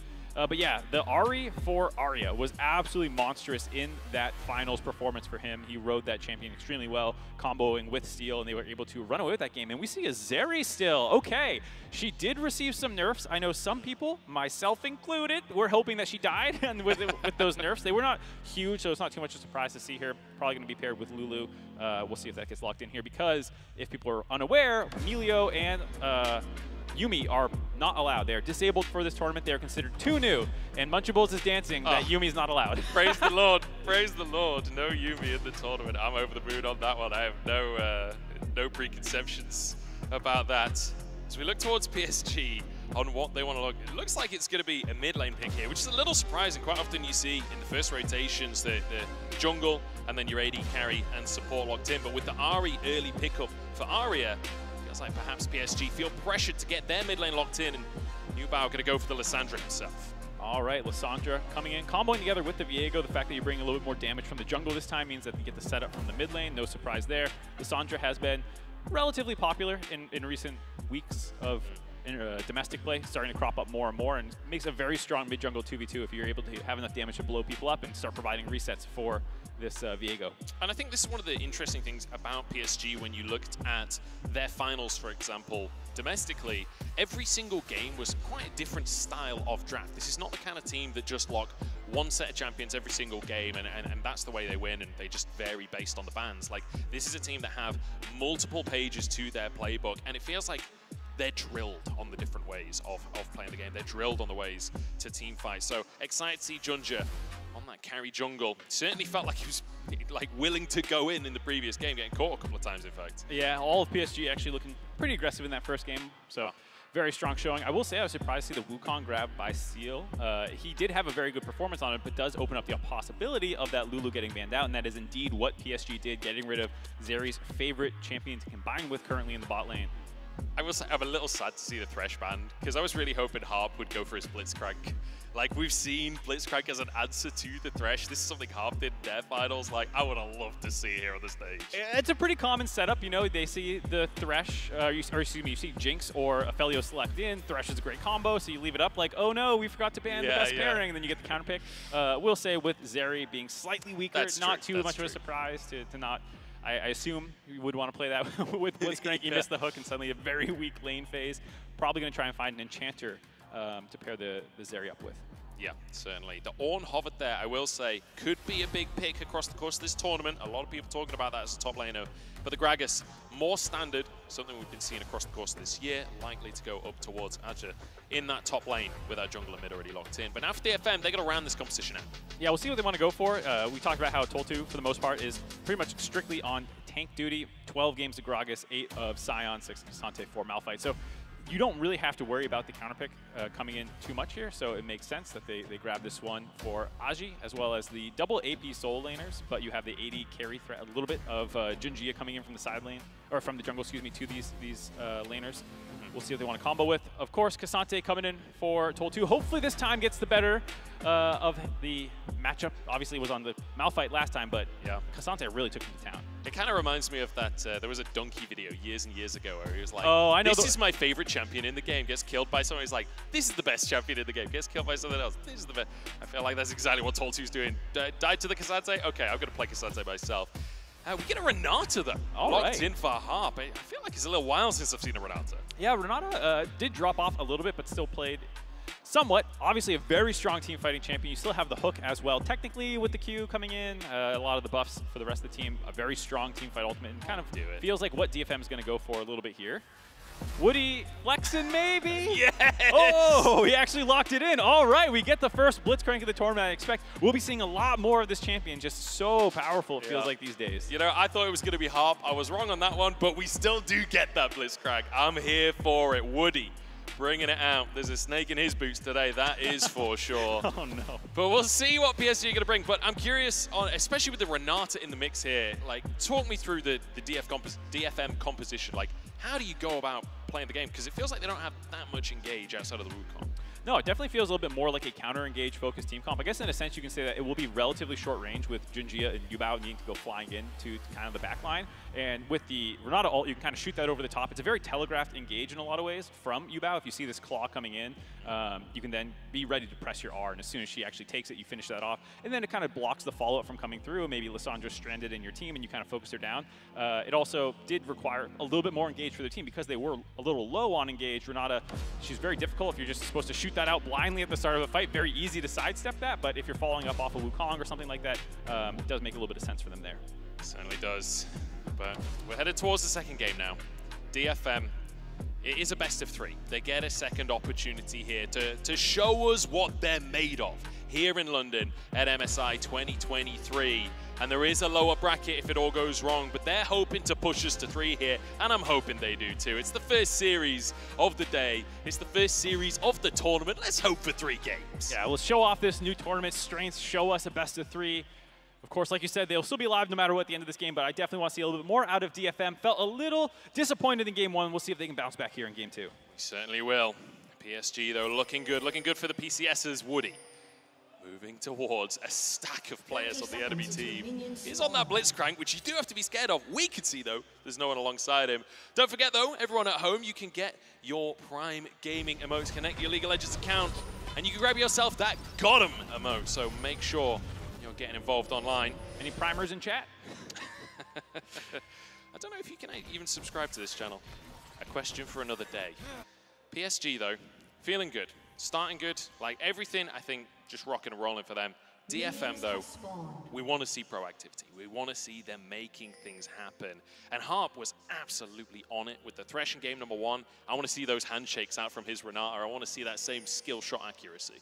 Yeah, it was definitely the best performing member of DFM. I think you can make that case. All of the good plays that the team had kind of came off the back of his hooks. He almost got them that mid-game team fight before the side of PSG turned it around. So definitely have my eye on him, especially on such a huge playmaking champion like the Renata. Here we see already some early invade by Junjia. Pretty much blind. I'm not sure if they had any vision down. It doesn't look like it. So going in just knowing that Steel's going to be starting up on the top side there.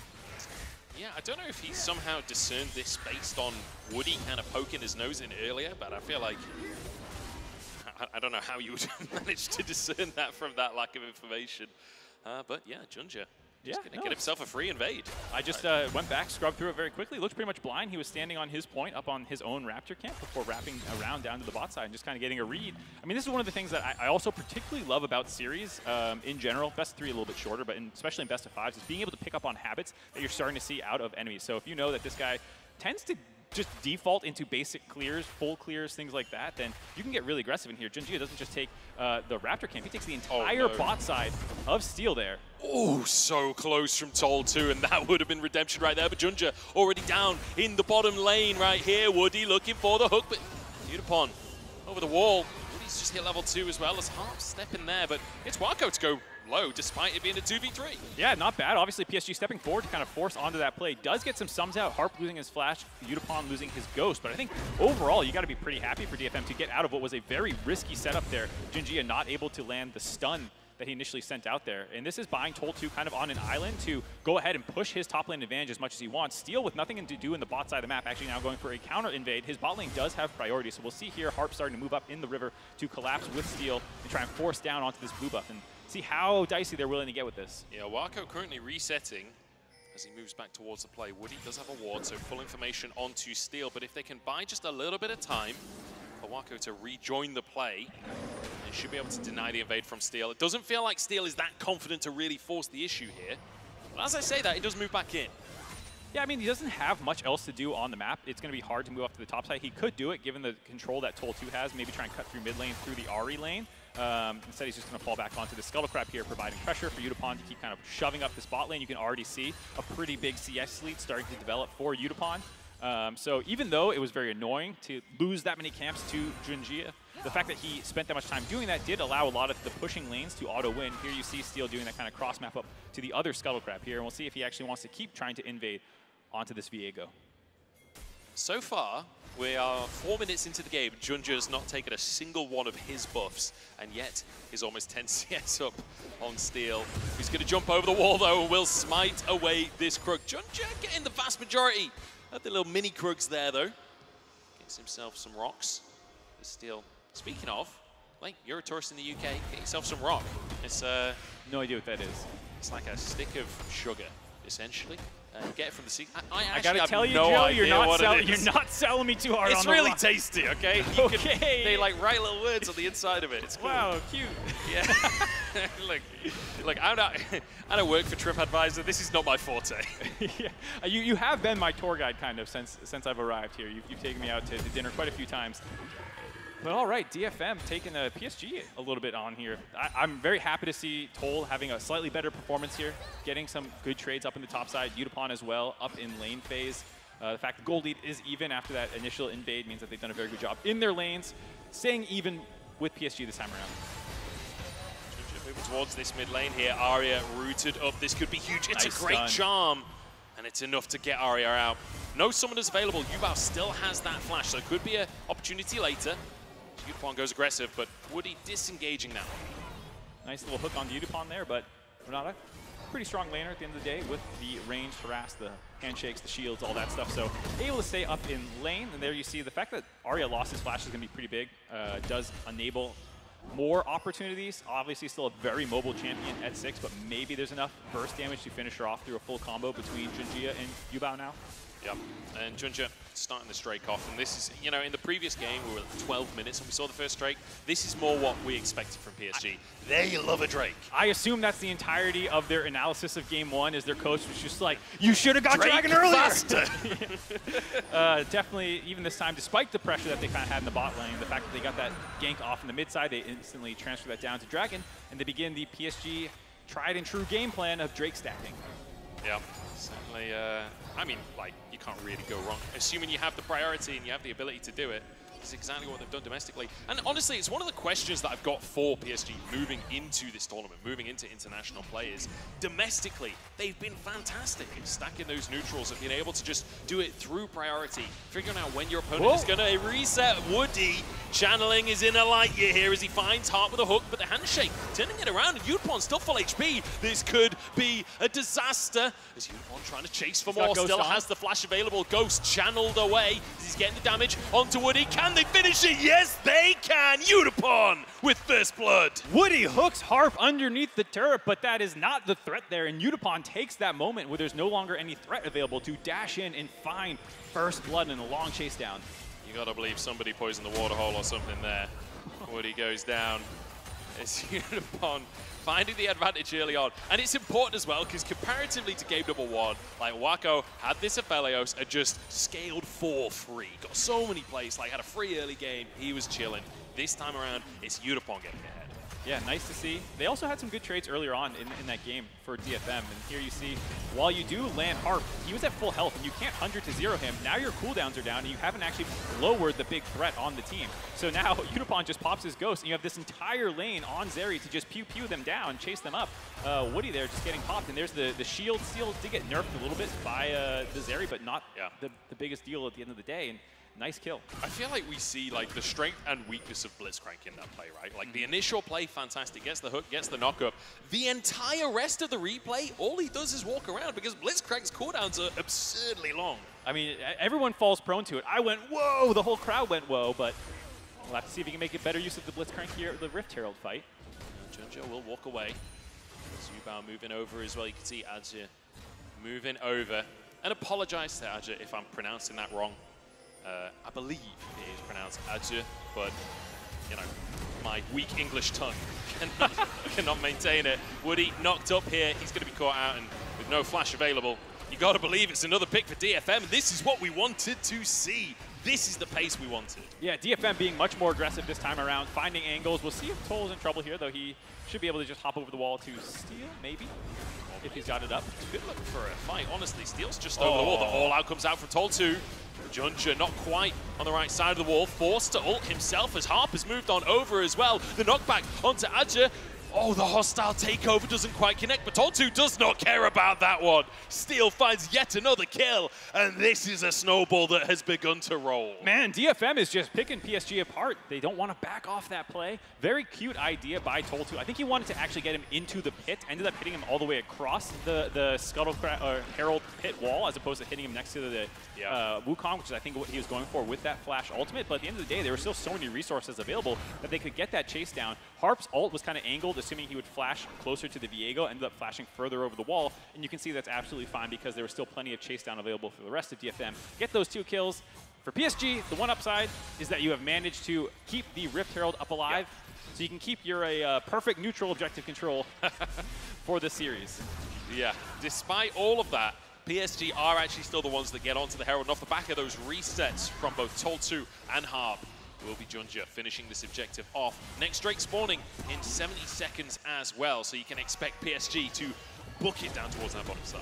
Yeah, Woody in this replay you can see just kind of caught between 2 paths to go to. No longer having flash up means he's a very easy kill for them to find there. Get that one, and then here's this kind of sequence I was talking about where Toltu is going to try and flash to the far side of Ajay, I believe it was, or maybe it was Junjia, and try and ult him into the pit here once he sees invisible, but just that little back step to the left sets up the angle incorrectly, so it hits him to the far side of the wall there. But because Harp is still in the range, Steel easily can get over the wall. That still is a good way to start this fight and allow the rest of DFM to collapse and kind of focus these members down. Yeah, and little mechanical mistakes like that are tough, because that feels like the difference between a fight where you get a singular pick and can't quite finish Herald, and taking out the enemy jungler and giving you that wide open opportunity. And to be fair, maybe he actually did do that sidestep intentionally to hit it closer to Harp. I thought he was trying to hit it to Steel, but maybe he thinks it's better to set that up closer to the Renata. So could have been the case there. But either way, DFM do lose the Rift Herald there, and I think this is one of the things that PSG does very well, even in losing game states, finding ways to get these neutral objectives. And it's a bit of a crutch in the sense that, like, we're not going to always win every single skirmish, every single fight, but we can continue getting resources in our favor by getting these small advantages from the gold, from plates, hopefully, or even just denying it and stopping the snowball that DFM could be getting if they had that Herald. Yeah. As speaking of DFM, they're going to look to stop the Dragon stacking from PSG. This could be their first Drake of the tournament. If they can just find that objective. But Junja, very much aware of the situation, has that Herald to try and push a lane with if he wants, but Woody's here charging into the play. Wants to find a hook for himself. It's going to be a full-on 4v4 as Yubao enters the fray as well. Junja, is he trying to go for a steal as the all-in comes out? That's a nice little Moonlight Vigil as well. Woody in the middle of everything. Steel low on HP. Dragon gets low, but Steel grabs it. No, in fact, it was Unipon to finish the job. Gets a kill for himself as well. Looking for more as he dives over the wall. Wacko flashed on. And now Adja in a 1v1 with Azeri. I don't think he can win that one. It's a double for Unipon. On this far side of the play, though, Steel and Arya got dropped. I believe it was Yubao picking one of those up. We'll see now the teleport out. The chicken's trying to punish. Able to survive there. Ends up being a very scrappy fight. Like you said, the Unipon of all people securing the Dragon, but very clean mechanics. Nice backstep there on the Aji body slam. Yeah. Very clean stuff out of DFM, continuing to kind of get this Goldie going, stop the Dragon stacking of PSG, but a very scrappy fight. Yeah, and you know, we talked about Unipon being the franchise player. Like, him on DFM is the second longest standing player on any team in the entire world. Only Faker beats him by a month and a day. Take another look. Yeah, here's this split fight. You saw a lot of resources used onto Arya early on, force him out to the left side of the fight. Steel as well, able to basically try and get out here, tries to get healed, no way, has to run through Yubao. Ends up going down, then Yubao finds Arya yet again, actually flashes forward, finished him off, while Unipon was making that play on the right side of the map, able to kind of make it an even fight overall, I believe it was. But this TP here, very cheeky, very, very sneaky to be able to get out of there. Manages to escape, but now PSG answer by trying to make a play on the bottom side for plates. One plate taken already by Wacko just then. The Herald hand shook away. Can they actually deny this one? Steel's moving over, has the smite available. They've got to hit the eye with an auto. It's not going to happen. So the plates will go across to PSG, but it's only 2. Definitely not the same level of snowballing that Wacko was able to receive last game around, but still very nice for them to be able to try and keep pace with this Zeri. Yes, he does have his Mythic completed first, but Zeri obviously with the 3 kills, up a little bit of gold, about 500 currently in her back pocket. So there you see Mythic completed just now back in base. And DFM feeling a lot better this game. I think in terms of scaling, in terms of team fighting, both times, the drafts have been very similar. We didn't touch on it too much in the previous game, but a lot of the ways that these teams are going to team fight is very similar, where you have these kind of weak side, more tank-oriented top laners, scrappy junglers, scrappy mid laners, a very hard scaling AD carry in both games, and then this time around, playmaking supports. So it's going to come a lot down to execution, vision control, setup, these kinds of things, and that is something that PSG has done extremely well in both domestically and in Game 1 here, which does enable Woody to hopefully start landing some more impactful hooks. And that's the big thing, right? When you play through vision control and you've got a Blitzcrank, that's so hard to face check into, man. Like, hey, Toltu basically the only one. I guess Steel as well can use his clone to try and block some of those hooks, but it's scary to try and fight for vision against a Blitzcrank. Yeah, if you see it coming, it's not too hard to clone backwards and make that thing eat the skill shot, but if you're doing it blind, that's a much harder reaction test right there. Unfortunately for Woody not having the best game, how many Toy Story puns do you have prepared if Woody keeps dying? Do you have any good ones? Like, it seems like you spent a lot of research on the Toy Story puns. I'm going to be honest, they weren't actually necessarily prepped. It's just Toy Story puns come naturally. The mind of Munchables, it's incredible. It's an incredible thing watching Toy Story. I did it a lot as a kid. I was one of those kids that, like, puts on a movie and then just puts it on again and then just puts it on again. You're the Toy Story was on that list for me. Watcher. Yeah, absolutely. Disgusting. Oh, right, should always be watching new things. I wasn't that fussed about optimization as a kid, but there you have it. You know, different strokes for different folks. It's just over 1,000 gold lead right now for DFM over PSG. And this is what we wanted to see, right? We came in saying we wanted a little bit more from DFM. And it feels like game number 2, the jitters are gone. It feels like we're seeing that team that we saw in the LJL. Yeah, forcing fights, getting more aggressive here, and already kind of swapping up the lane assignments despite the fact that all outer turrets are still available. Putting Unipon into the mid lane already. Arya in the side lane with that ultimate, very safe there. And they kind of want to sit on this Lissandra to limit her playmaking. Also gives them easier access to the mid lane. Yep. And as long as you don't get hooked by Woody while you're Arya in the side lane, it's actually a pretty low chance that PSG can make a play onto you. Woody could, oh no, the Cyclone doesn't actually land, and Junja throws his stun out to try and buy space. The Blast Cone! It's a Mega Cone as well. And Woody gets out with his life. That could have been so unlucky. Off of the Scryer's Bloom happening to be procced as he was in the Dragon's Pit. Oh boy, that's actually kind of painful there. They are able to force them back, and we'll get pressure around this and maybe drop this turret, but Dragon is spawning in 20 seconds. It's a very long cooldown by Harp. People were noting there are a couple little UI issues that we're getting sorted out. So it's about a quarter of the way off cooldown. So quite a while. We'll not have that for Dragon if PSG are able to get enough tempo to kind of force that one down. You saw the idea there, combo it with the Wukong ult. That's kind of what we were talking about in the draft, but just a little too slow on the trigger finger there and the blast cone saving their lives. And this is what I was talking about. PSG, knowing that those two critical teamfight ultimates are down, are probably going to be able to grab this one uncontested by DFM. Yeah, not the most impactful Soul. Obviously, there's been a lot of conversation about that across the course of this year, the Chemtech Soul being one of the least favorites of them, but can still be very, very valuable, especially when you're later on in those team fights, especially when you're running with a tank Gragas up in the top side. Yeah, definitely the case. I was a big Zombie Soul fan. No, I was not. Surely not. Absolutely not. But I will say for PSG, it does feel really good to, like we said, find these kind of footholds in a game where you are losing. The fact that DFM blew all those resources. While it didn't work out, I do like the aggressiveness. I wouldn't want DFM's takeaway from that play to be like, oh, we should have held those cooldowns for the neutral objective fight. It's like, no, you should have just executed slightly better, find that kill, because I do want them to keep that level of aggression up.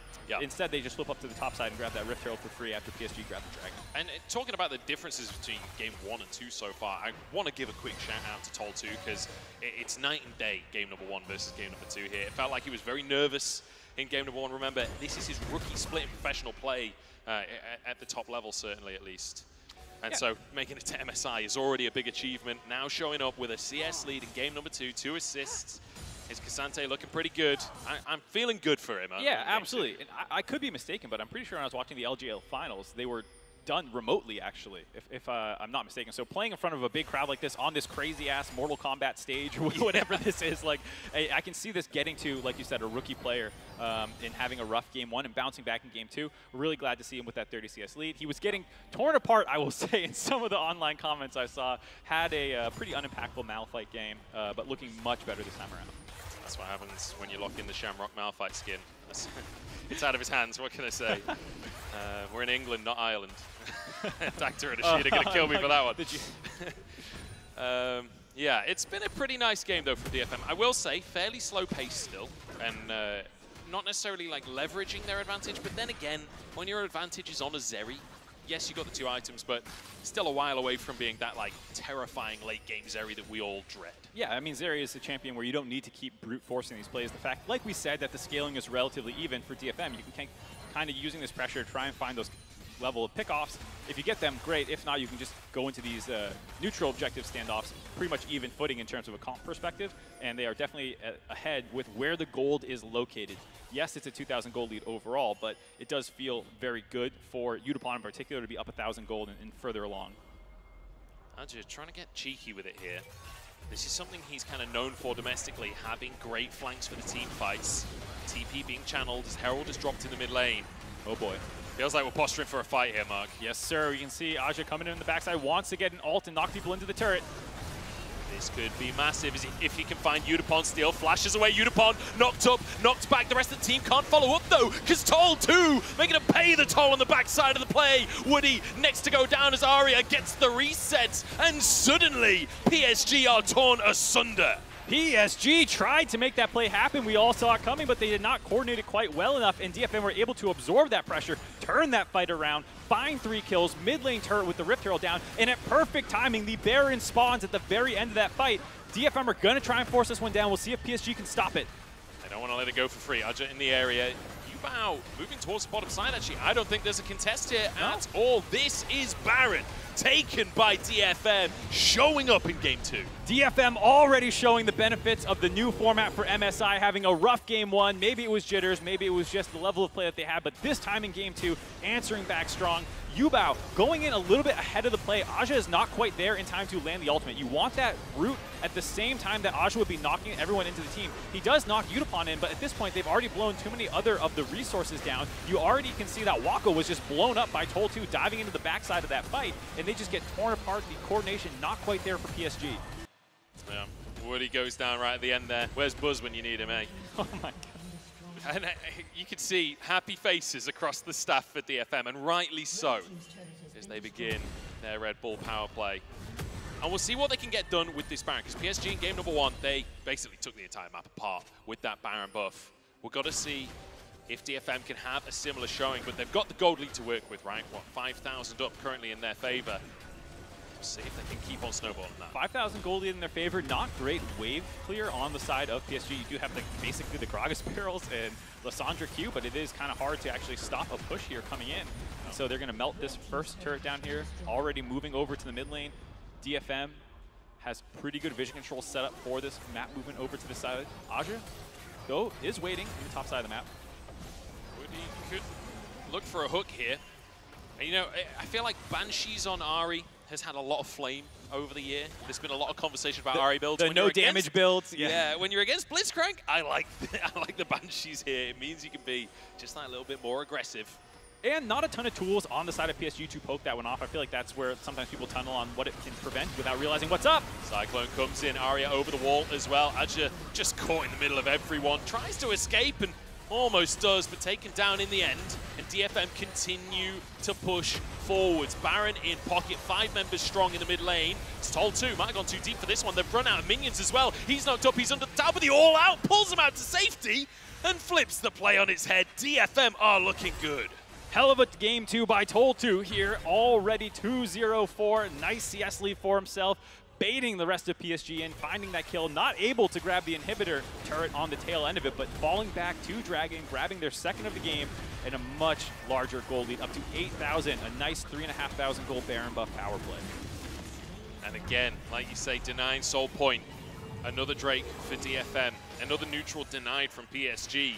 And it feels like we have to go, we'll do the replay and then I'll go into that one. All right, well here you see it's just easy as the turret's beginning to drop. You can go in and finish off the turret for Utapon and make that dive happen. Aja just no flash, no way out of that situation, was still on cooldown from the previous fight, able to finish him off. And then here you can see how tanky Toll2 is, just the fact that there's so many ultimates being dropped on top of him, and he uses the Cassante ultimate as an escape to get out from underneath the turret while also delivering a target for DFM to focus down there. Yeah, I feel like Woody maybe needed to acknowledge the fact that all out's available. Like, you can't stand behind that guy right there.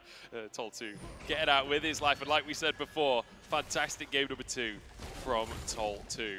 And we have to go back to a conversation that we brought up earlier on in game number 1, right at the very start. We said PSG, they come in with a clear-cut plan.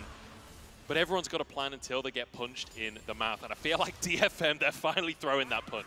Yeah, you can see DFM having a much better game too. And for PSG, I kind of referenced it a little bit earlier, but like the North American fan in me, having watched TSMs and Team Liquids of old, where there's this very heavy focus on scaling and control, and because you're the best team in your region, you kind of default win your lanes, and people don't play you quite normally, and you're able to kind of scale. And DFM, I think, respected PSG a little bit too much in game 1, and in game 2, forcing a lot more often. TV coming out from DFM here as they want to try and find the fight, and they might have just found it as well. Wako taken down by Arya, who finds the backline and finds those charms, finds the resets, finds everything for DFM. DFM punish and collapse so quickly. This is one of the things that they are incredible at, is the angles of playmaking. They can come from all over the map. The teleport coming in there from Arya, finding Wako on the backside of that fight, able to finish him off, does give them the path to grab this mid lane inhibitor turret.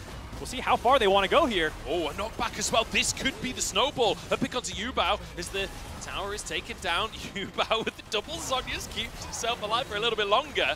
Not long enough as he's taken down. It won't be the end of the game, but it will be a mid lane inhib. Mid lane inhib taken for free, basically a minute before Baron is back alive, so all the summoners and spells, or excuse me, ultimates and spells used there will be back available for DFM when the neutral objective respawns. Just such a nice pick off there, punishing PSG, stepping forward for that vision control. Utapon feeling fantastic in these fights as well. When everything is set up on your terms, you can see he just free fires away during all of this chaos. Yeah, I thought for sure that this was not going to develop into a fight, but the overchase here by Jinjia, wanting to get on top of Steel, not knowing that Harp was sitting on the backside of that brush, and then the teleport in from Arya was instantaneous, ready to immediately follow up on that team and find all those extra kills. Just the coordination by DFM there, and the creativity. It doesn't always come from draft, as we see our first pause of the tournament, baby. Let's go. I mean, it's day number 1 of MSI. Without a pause, it would something would be amiss, right? I feel like this is almost it's tradition at this point. Of course it is. You know how people do those 90-50-10 predictions? Yeah. I was trolling Reddit earlier, and I saw that one of the 90% predictions was a pause. Whoever that is, congratulations, you hit your 90. Yeah, bold prediction, to say the very least. We'll update you as soon as we know what's going on and hopefully get back into the game. But you do have to wonder on things like momentum for DFM. I mean, like, let's be honest, they're very, very far ahead at this point. I feel like even with conversations of momentum, they're feeling pretty strong, but a pause can sometimes alter that a little bit. Yeah, you start stewing, you start getting in your own head, you realize you're on a stage again from this like kind of flow state that you were in. It definitely can pull you out a little bit. Like you said, fortunately far enough ahead this game that's probably not going to throw too big of a wrench in their plans. And it's more about, you know, we started getting a little bit ahead of ourselves in game 1, talking about game 2. Here, it's already feeling like what's going to happen in game 3. Because I did want to gas up DFM a little bit, not just about draft creativity, but in-game creativity and the angles that they come from, and the kinds of plays that they're willing to do. And it's exactly why I go back to this play again in game 1, where you had Steele sneak into that bot lane brush, and he didn't pull the trigger on that play. But that's exactly the kind of stuff that this team does so well, is like camp brushes from weird angles where, like, okay, if someone was in there, surely they would have jumped out by now, and they just have this level of patience that some teams are not quite prepared for. And I think you could see it a little bit there where PSG was like, okay, if anyone was going to collapse and try and save Steele, surely they would have shown up by now. And then out of nowhere, the rest of DFM emerges. And I think it's something that can surprise a lot of teams, especially a team like PSG who is so used to slow, controlled play. It's almost like guerrilla warfare style of League of Legends, you know, where you can never quite know where they're going to come from. You can never quite know what's going to happen. DFM, they bring that element of chaos into the game. And we'll see if they can continue to bring that to the stage here today. Game faces on. I see some people clicking away. I think we might be ready to jump back in shortly. Yeah, we'll have to see if we can get back into the game in a second here. But yeah, I think for DFM, looking very good, showing a lot more of their personality in game 2. And it's, like we said, a big benefit to the new MSI format, the ability to kind of weather that game 1 storm, any potential problems you might be seeing, and then immediately bounce back in game 2. More centered, more focused, and for some teams, especially some of these teams that don't get to play on huge stages, huge finals, and these kinds of things, you know, it might be the first time you're in a venue like this where the pressure can kind of get to you. Yeah, and they will get, whichever team loses today, they will get at least 1 second opportunity. I do actually want to take this moment to mention a little storyline that could show up a little bit later in the tournament, and that's that at 2022 Worlds, DFM played against Loud in their first ever international best of 5. They managed to win that series, and there's a lot of Brazilian fans in today that are looking towards Loud. If we see DFM versus Loud in either side of the bracket, that could start to become a bit of an international grudge match. I gotta say, DFM, because you heard the analysts talking about it, have attended so many international tournaments. They have been to every single international tournament except 2020 Worlds, I believe it was. They've only missed 1. And so they've started to develop these rivalries with a bunch of teams. Cloud9 is an example of another team that ended up getting beaten in some matches against DFM, or played some close series as well. And you know, obviously they're waiting off in the main bracket stage for Cloud9, but if by some strong level of performance, I didn't want to call it a miracle, but by some miracle, DFM advances all the way through and grabs one of the 3 slots available, you know, they could suddenly start having rematches versus Cloud9. It could get real juicy. It could get real exciting. Apparently, there is an issue with the in-game camera locking for PSG's Woody, so hopefully we can get that resolved and get ourselves back into the game and get things rolling. I think all of us, I can't speak for everyone, but at least I have experienced that problem where your camera just locks and then you click the button, it doesn't unlock. And you're like mashing Y and, and all you're doing is just spamming your chat. You're like, wait a second. We are back into the game though. As soon as we say the reason for the pause, apparently it magically fixed itself.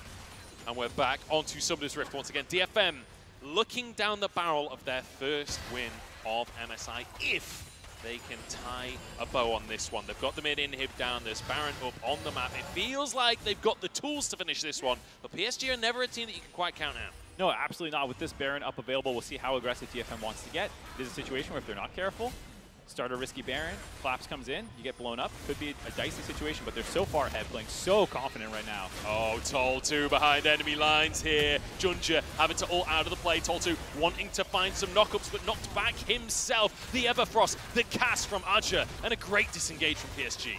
Oh, a little bit gun-shy, I think, by Tol2 there. It was a very nice play by Steel to kind of force the entirety of PSG into that mid lane. You saw Jinjia have to ult over the wall, and I thought for sure this is where Tol2 is just going to ult someone right back to the rest of the team. But instead kind of slow played that fight, gave PSG the window to get out. Now that's a lot of ultimates down for the side of DFM.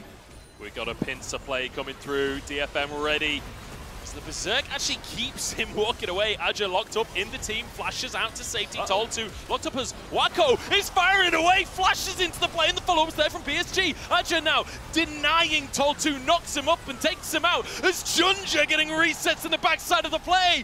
And PSG, against all odds, find their mark. PSG absorbed the engage by DFM, kited out, and Wako sees his moment to flash in with a monstrous Aphelios ultimate there, finishing off multiple members of DFM and buying PSG their foothold back into this game. Gonna grab a Baron on the tail end of that fight. Look, PSG say you can take one Mountain Drake, you can take a Chemtech Drake, but you cannot take our Baron.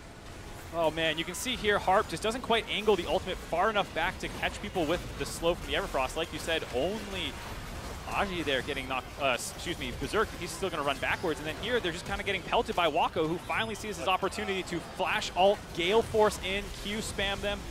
Insane play by Wako there, seeing his angle and forcing the rest of DFM back, getting them low, allowing Jinjia to start picking up resets as well. Super clean fight there for PSG after we saw that Flub kind of engage out of DFM.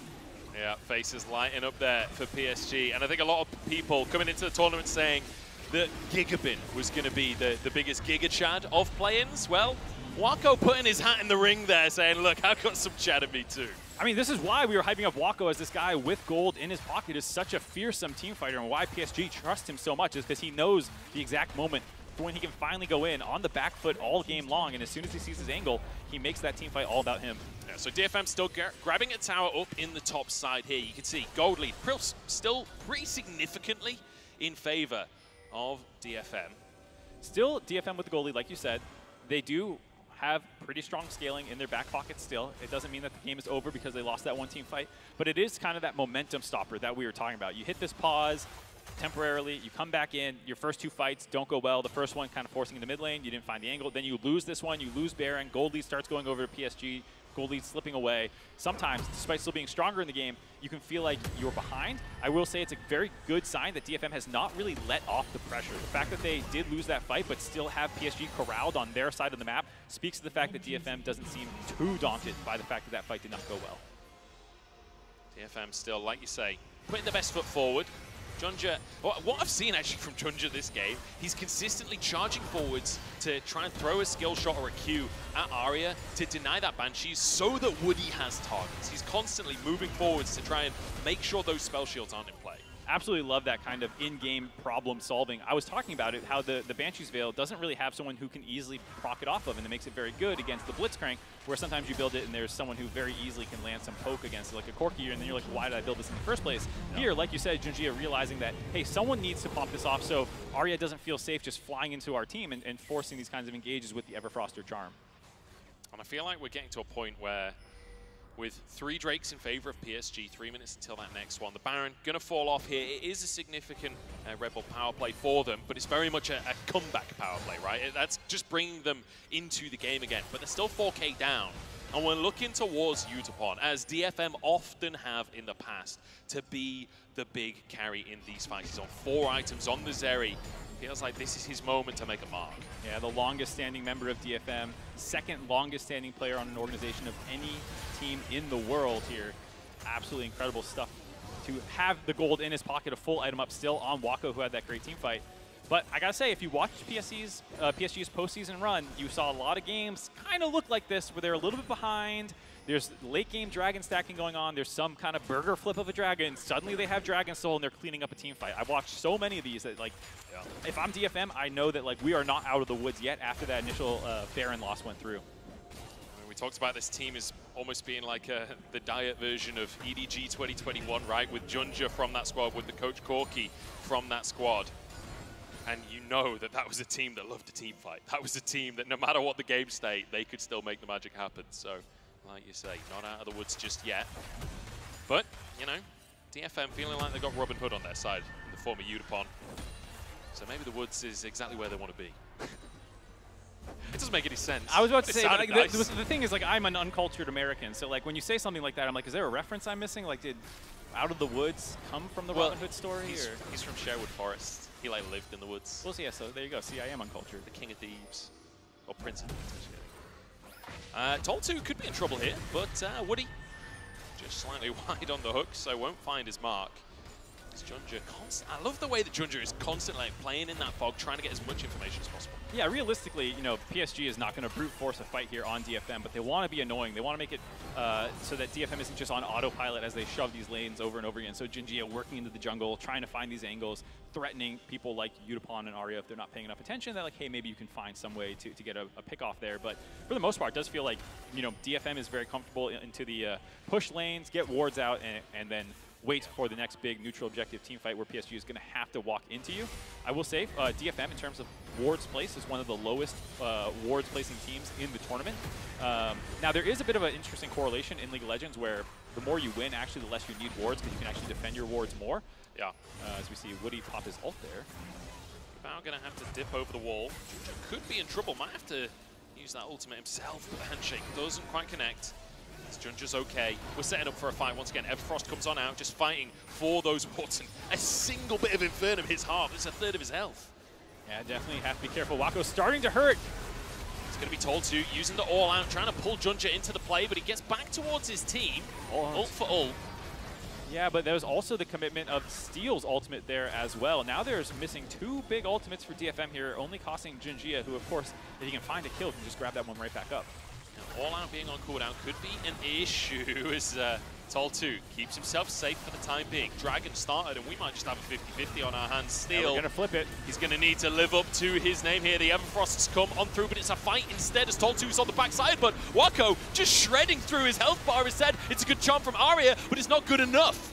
So we do find the kill onto Toltu, and now we reset back onto Drake once more. Steel in the pit here. Junja turns golden. Steel has to try and make the magic happen, but the smite's there for Junja. It's Soul as Wako charging into the backside. He's got a million shurikens and a dream of a victory as Arya falls.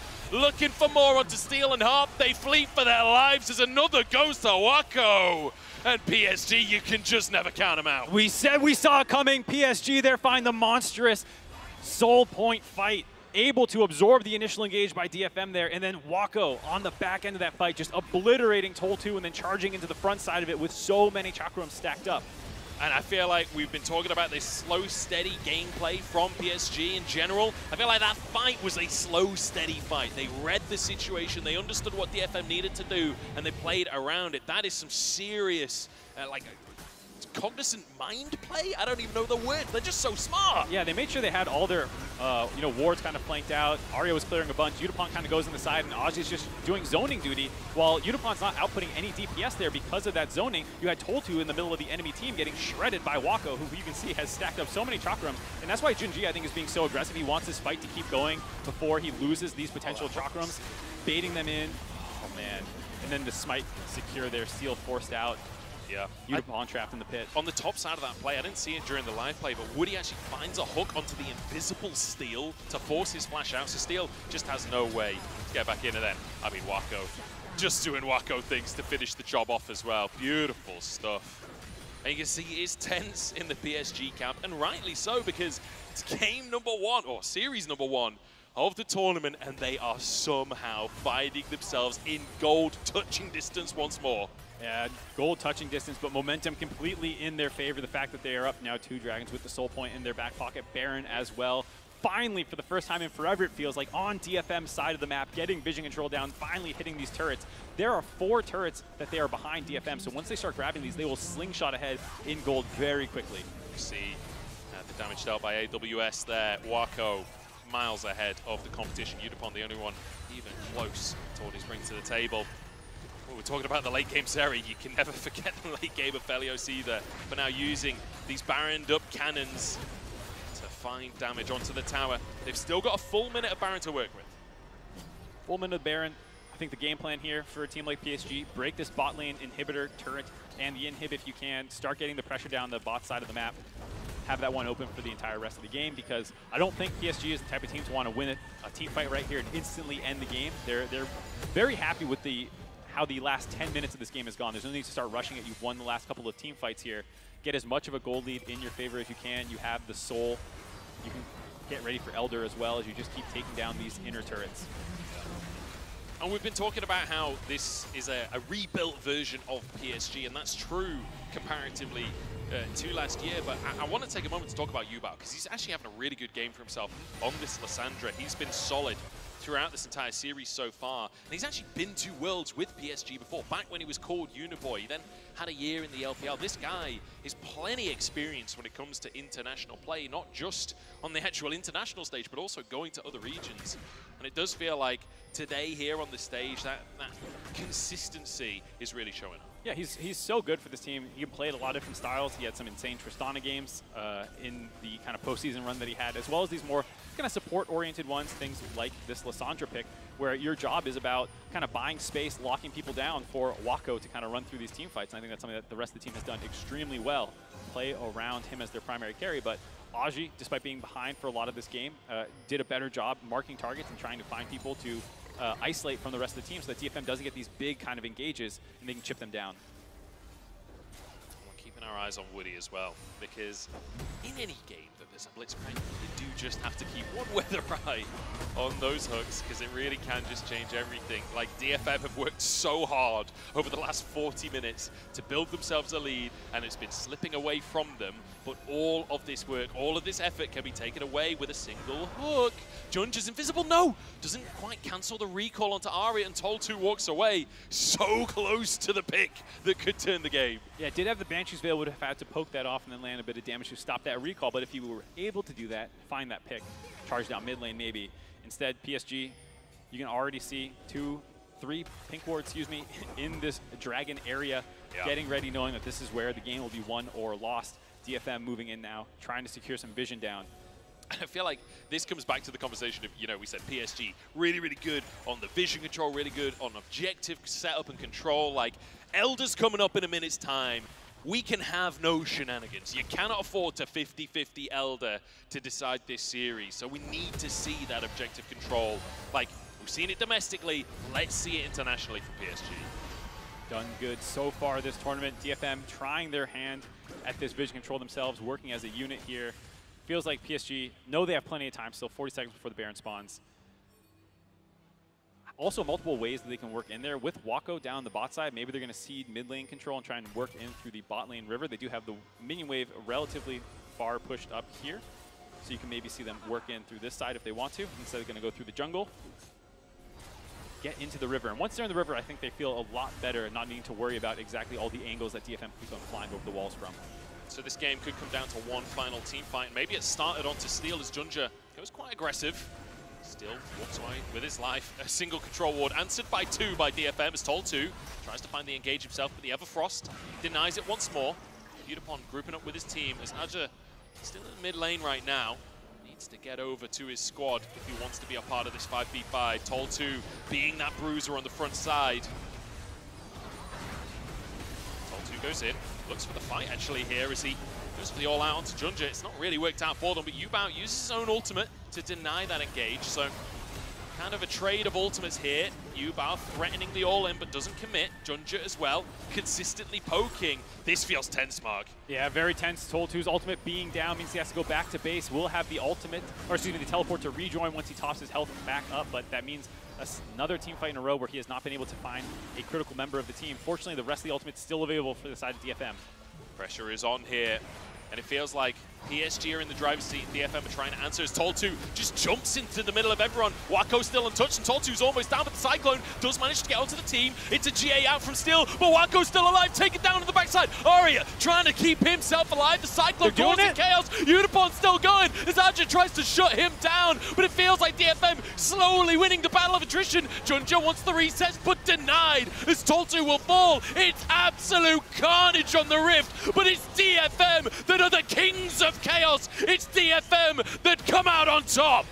DFN win the fight 3-5 right now. Gonna miss the charm. Should find this kill into Aji in a second here. The question is, are they able to end 30 seconds before Wako and Woody are back alive? Doesn't look like that's gonna be on the table. We'll see if they just grab this soul point and then reset for Baron.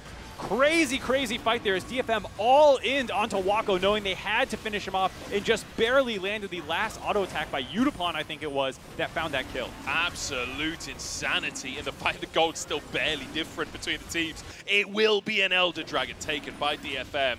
Let's go again and try and break down some of this chaos. Yeah, you know that the threat is Wako, so they're willing to all in on top of him. You can see Toltu charging in there. A nice follow-up by Steel, landing the knock-up, the WE in combo. And then Utapon has hopped the wall. Arya has used all his alt charges to charge forward into that fight, knowing he's going to get low. But that last attack by Utapon, finishing him off, making them commit more resources. He will drop as well, but not after they've gotten so much AoE damage out that the biggest carries are already down. And then this last charm that Arya's going to land is absolutely huge. I don't know if we'll have time to get through the rest of this team fight because we're already onto the Baron now for the side of PSG.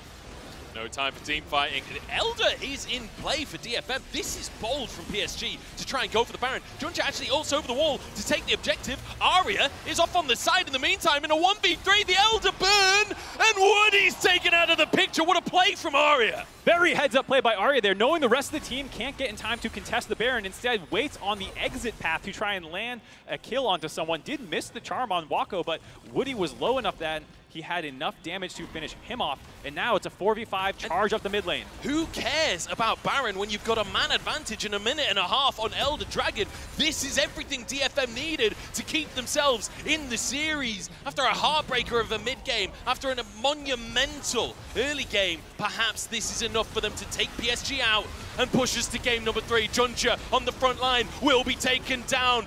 Big damage coming across the team as Wako wide on his ultimate, but the Gale Force is there. He's Steel alive. will fall. It's 1-for-1 between the teams, and Wako wants a little bit more. Wako wants a little bit more. They do find the kill onto Steel. They did end up dropping him there, so now it's a 4v3. Both junglers down. Woody back alive. This is getting very scary for DFM. Man, Wako is a living turret. DFM can't even go close to the guy without getting shredded. Arya ults over the wall. Wako trying to clear the wave as fast as possible, but it's Woody caught out again as Toltu dives under the tower, answers with his own life, and again, 1-for-1. This is absolute insanity. The fact that you saw Toltu trying to charge into Wako, who was still at full health, setting the team up hopefully, but he ends up dropping. Support for top laner obviously favors PSG, and that's finally what gets DFM out of their base. I feel like DFM are in a raid right now, and all of the other players of PSG are like the ads, and then Wako is the final boss, and he is taking them apart. Definitely in the late game rage mode of the boss. Took too long to finish him off. Starts doing extra damage, it feels like. Wako is an absolute beast right now. Able to keep his team alive, finding the kills both onto Steel and Toltu there. But does speak to the fact that this game is still very much alive. DFM have the team fighting tools to win this one. I really like the all-in commitment here to Jinjia. They're trying to end this game. They don't want to go later, and so if you're going to do that, you have to burn down the side of Jinjia there. Go ahead. But here, getting a little bit too low. This ultimate does go wide, but the Gale Force auto in forces the res there, but you see there's nothing you can do, so he just ints into the turret. It's Steel acknowledging no way to find a kill. And I've got to say, London, are you not entertained? Make some noise for Wako and the performance he is putting on to keep PSG in this game. But DFM, they're not done just yet. They are never out of the game. The chaos that they bring and the chaos of these fights, that's their strength. That is where they draw their power. Baron about to time out here. Elder not up for another 3 minutes. The same for Baron. No neutrals to talk about. And the question is, can you find a pick with Blitzcrank? Can you find a pick with the Ari? What is going to happen? It's also crazy when you have both those late game neutral objectives spawning at the same time. Whoa! That was dicey. I wonder if that was one of those, the bigger blast cone. Yeah. Wasn't ready for the Chemtech blast cone that far forward. Able to be okay, though, for Toltu there. So we see a big standoff ARAM in the mid lane. Both teams with hooks. If any of these skill shot lands, you could find the game over very quickly.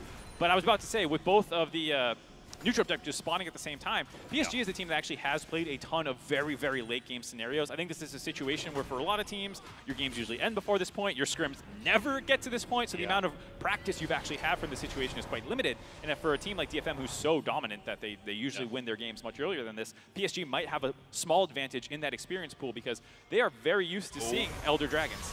Junja does get caught by the charm here. Arya Good bit of damage, but I don't think it's going to matter too much. The Honey Fruit comes on through. Steel can't quite find his target. The Cyclone. Let's get a bit of follow-up. Everfrost coming out. I believe that was actually from Woody, as he manages to disengage the play. And like you say, not many teams do see that. PSG certainly do. And that team we were talking about before, EDG 2021, that they took Junja from, that they took Corgi from. And I did just notice Wako actually using the EDG Aphelios skin from that year as well. It does feel like they're channeling that late game power that that team was so very well known for. Gotta say though, Steel also taking one of those empowered blast cones, maybe going a little bit too far, and had to flash out there. So almost all summoners are available in this game. Obviously, Yubao, the fact that he's on the Unsealed Spellbook, has Exhaust Ignite, so you can swap those around. But now that's the only major summoner down for Steel, which is one of their critical team fight champions. You saw the one that they won at Elder was because he was able to basically commit everything to getting on top of Wako, having less mobility to do so now. Very scary stuff. And it's worth mentioning, before we get to this fight that's potentially up in a minute's time, Junja sparring already, Steel hooked. No, it's the clone. The clone. Whew. I thought that was the real one for just a split second there. We do have a Renata in this game. We're on a 6-item Aphelios. If that hostile takeover hits Wako, he can two-shot his team if he's got Infernum on. Like, this is dangerous territory. Keep your eyes on what Harp's bringing to the table. He's rooted by Yubao, though, to start this fight off, and already Yubao using his ultimate. Junja has to just abandon his mid laner. They're trying to trade for Toll 2, but in the meantime, Yubao's going to go down. DFM starts strong, but Toll 2 does go down, and now the follow-up from Wako as well. The Moonlight Vigil onto Harp, but they don't have the damage to finish the kills off. Charm goes wide, and PSG try and make a play for the mid lane. Top for mid, both AD carries alive right now. Toll 2 buying space for his team, overextended a little bit, and Harp again not quite able to land a huge hostile takeover. Tagged some members of PSG on the back end, but not the Aphelios. The hook lands! It's the real one this time, a huge hook from Woody. Steel, half HP, has the GA to work with. The cask not enough. The shield Ignite saves the play, and Steel somehow gets away with the skin of his teeth. Yeah, but he doesn't have enough time to go back to base to heal, so he's trying to lifesteal a little bit off these jungle camps before, because the Elder Dragon has respawned. Half health on the Elder already. They do this so fast with red and white weapons for Wako. Junja needs to find his smite. Steel could live up to his name here as Archer over the wall. Steel found alone. The clone goes down. The knockup is there. GA procced. This could be it for PSG as Steel found wanting and taken down. Arya next to try and save his jungler, but Wako flashes after him. The Calibrum not quite there to finish the job, but Udapon left alone. And suddenly nowhere to go. Udapon will go down, and PSG take their Elder as their reward. PSG in the tensest of moments, finding ways to play these fights out. Steel not having time to heal after a monster hook by Woody forced him low. That was the impetus for that whole situation. And now with the Elder on, looks like they're going to try and end. Easy cleanse there by Wako. Ult comes across the team, but it's not enough. Yubao charging forwards. And with Elder, you've got to believe that this is it, unless some kind of miracle can save DFM. As the PCS show up to MSI once again with great expectations and a great reality. PSG go 2-0 in their first game. They wipe DFM despite a tough early game, and they show us why they must be feared.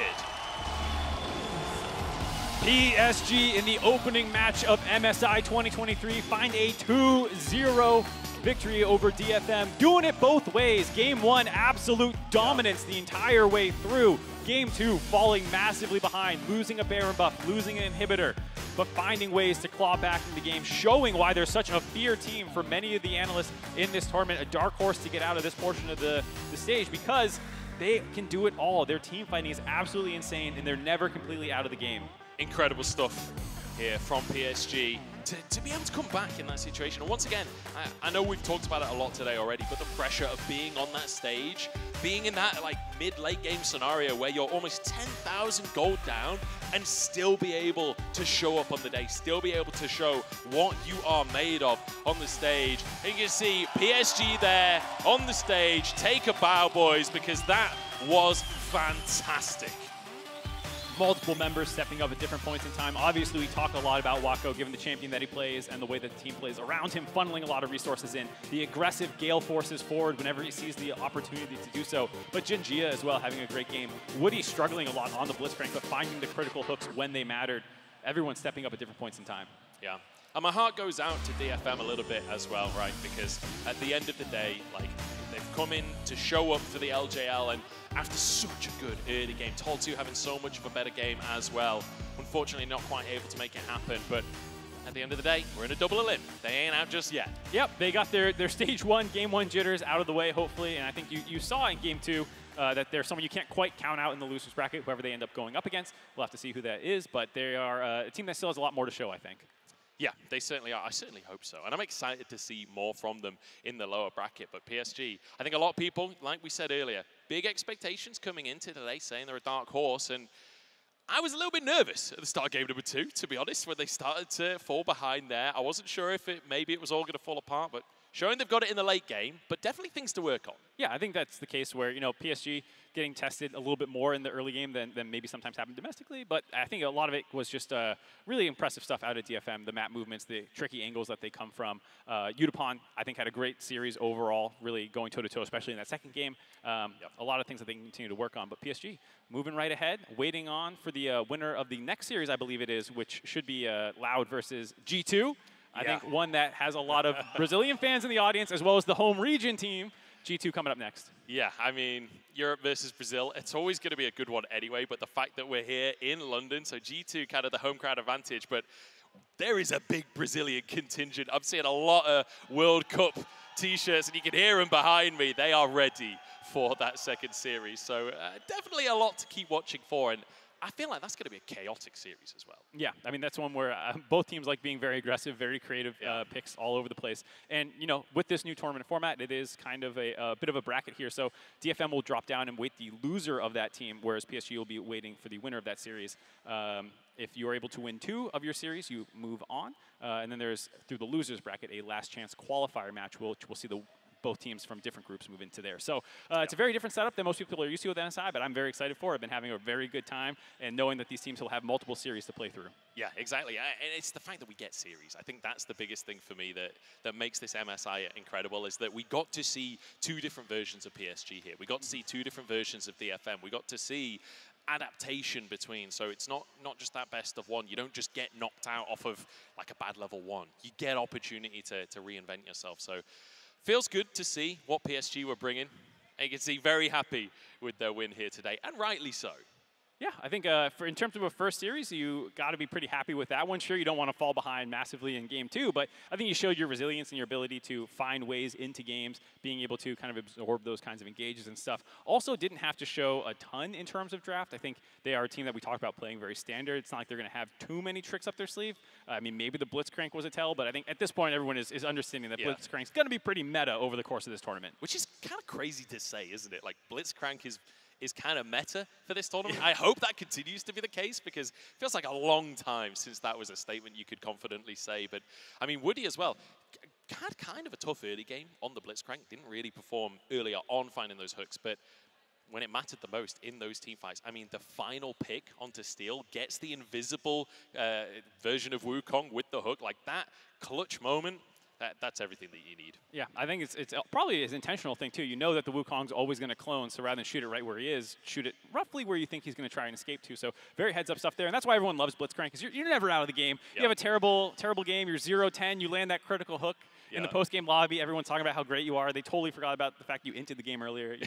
That's why Blitzcrank's a fan favorite. It's all about that one win moment. Yeah, you land that one hook, you hang your whole hat on that one. I feel like that was Woody's hero moment. I feel like Wako had that hero moment in the base as well, right? Where he's literally just firing off at all cylinders with the Calibrum. Like, everyone that comes anywhere near him, he is going to take down. And every single time there was a pick taken, he'd immediately answer it. That was magnificent. I feel like he's had a couple moments, to be fair. Yeah. The one in the base was nice, but the flash, yeah, the Baron one as well, when he flash ulted and then Gale Force 4. Like, he's absolutely a stellar player to watch. I'm excited to see him keep getting funneled resources, find ways in the game, win those kinds of things for his team. And the team plays well around him. I think they understand that, like, this guy is really good. We're going to funnel him as much gold as possible, because remember, they snuck that Rift Herald in this game, the first one, and were able to use it in the bot side to kind of try and keep pace with Udapon, who was, at that point, starting to accrue quite a gold lead. So I think PSG is a really smart team. They understand what makes them a good team, and they're very good about consistently getting those avenues going and getting ahead where it matters most for them. Yeah, finding themselves those advantages through the bottom lane. And like you say,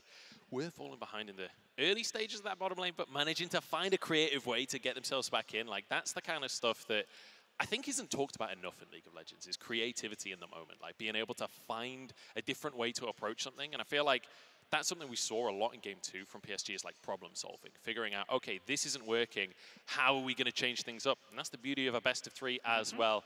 We're going to head over to Yinsu, though, as we're on stage with Wako in the Verizon post-game interview.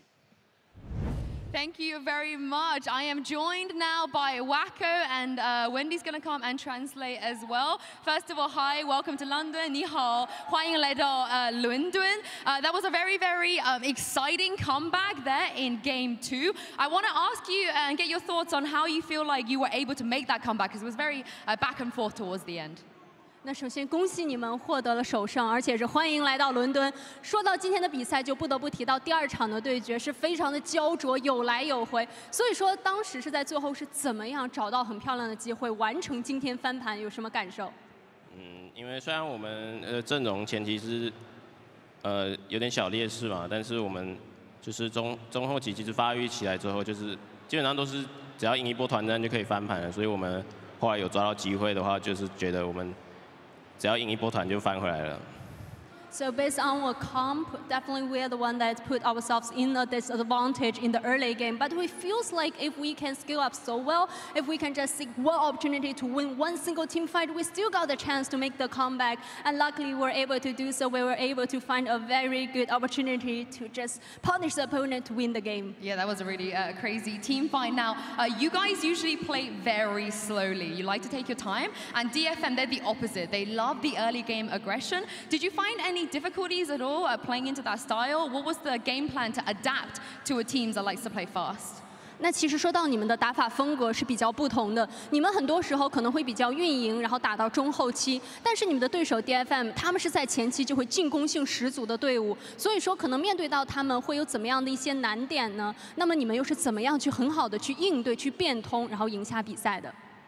他们喜欢选这种前期进攻的嘛，所以我们 就是他们的中后期就会比较疲弱一些，所以我们就是想办法前面防守起来，然后只要撑到中后期，我们队员的操作跟团战是绝对不会输他们的。 Yeah, DFM, they usually play the comp that can be super strong and super aggressive in the early game, but that also means they are not that strong in the late game. So if we were able to scale up so well, and also I trust our communication and also the team fight and also the mechanics from all my teammates. So if coming into the late game, that will be our battlefield. Good game plan. Now, you've been to international tournaments before, but your teammates haven't. And when we were looking at you guys on the player cams, when you were getting really big kills, really crazy highlights, your reaction was very cool and calm, you know. We didn't really get any reaction from you, in fact. So talk me through the vibes of the team. What are you guys like? Are you all like that, or are there other players that are more high energy? 那其实对于你来讲，你是有过一些大赛经验的，但也可能有一些队友也算是世界赛场的新人。但是呢，我们其实有看到你们的一些录像，每当你们有很漂亮的操作的时候，每个人好像都没有什么表情，看起来是比较冷酷的那一种。所以说，你可能怎么觉得你们队伍的一个氛围和状态呢？是可能说大家都是比较冷酷的类型，还是说其实也有一些选手他们是比较嗨的那种呢？ 其实没有，就是我们队的话，就是其实都是比较就是有点傻逼的，然后就是虽然比赛中可能取得优势，但是就是我们就是马上想着怎么打下一波嘛，所以在比赛中的时候不会展现那么多情绪这样。 I must say, like all our teammates, we are not that smart guy, but inside the game, maybe we would like to focus on ourselves. After one single team fight, we will like to try to focus on the next fight. So we didn't think about other stuff, to be honest. Oh, 很可爱, very cute. Thank you very much, Wendy, for translating. Thank you, Wako, 谢谢你, for joining me. We're going to be taking a quick break here, but when we come back, it is time for G2 versus Loud.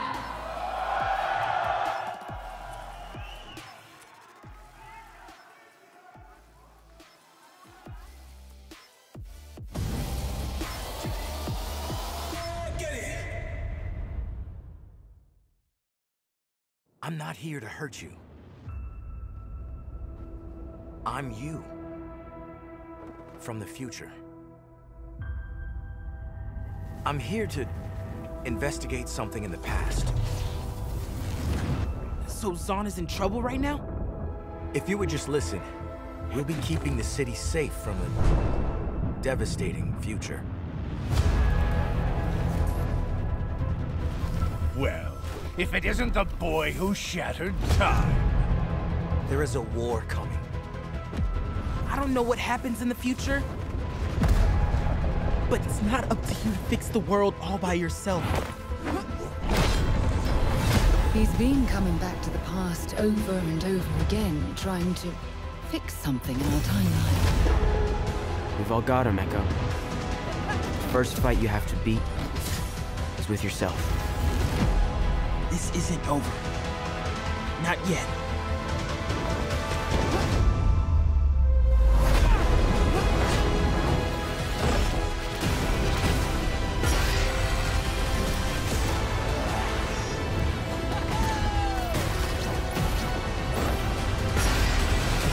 I'm trying to save both of our cities from a disastrous fate.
New and existing customers can choose the phone they want, like the incredible iPhone 14 on us.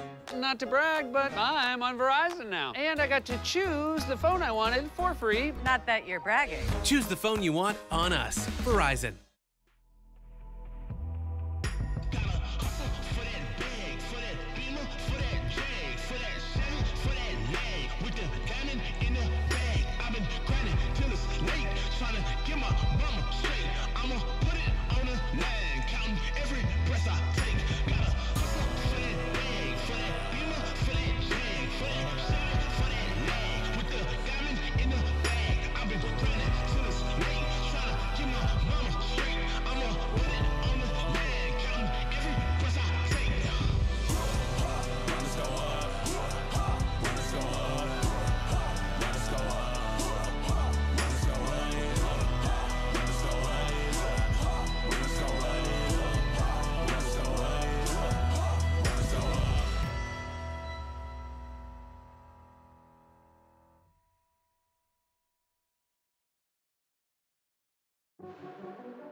CB Law's representatives Loud will take on the LEC's G2 Esports in our opening featured matchup, presented by Mercedes-Benz.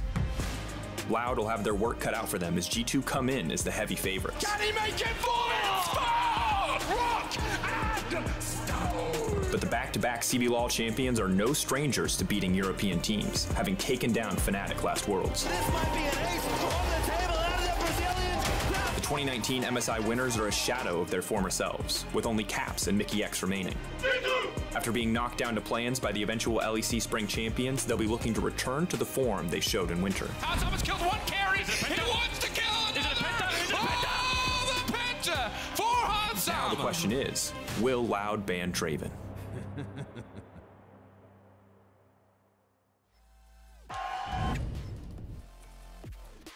That will Loud ban Draven? That's the question. Welcome back to MSI 2023 and the featured matchup presented by Mercedes-Benz. G2 Esports from the LEC facing off against the CB Lols Loud. Now, London, I do have to check. How many G2 fans do we have in the audience? It's a lot of them. I have to be honest. I actually think what I'm about to ask. How many Loud fans do we have in the audience? There's a section out there. It's a Loud section. There are a lot of jerseys in the back there. Yeah. Right, we are a few minutes away from introducing G2 as well as Loud officially on stage. Before we do that, let's talk about the teams and talk about how they got here. Loud is just a phenomenal success. They've picked up back-to-back CBLOL titles, and if you heard Gulborg from Countdown earlier today, as an organization, they are a phenom. They have won every single game that they have competed in. They have taken over the influencer space and the streaming space, and of course, they were able to pick up the championships in CBLOL as well. By only dropping 2 playoffs games as well in that regard, they did it very cleanly, and CB LOL's first perfect game ever in a playoffs as well. So yeah, absolutely phenomenal. The way they do it is really interesting because they're just an exciting team to watch, a playmaking team. It feels like Robo is just unleashed on the map. So it's fun. You can hear them chanting their names out there, and I want to see that energy translated in the game because Robo, we talk about how he roams constantly. He did it in the finals versus Weiser.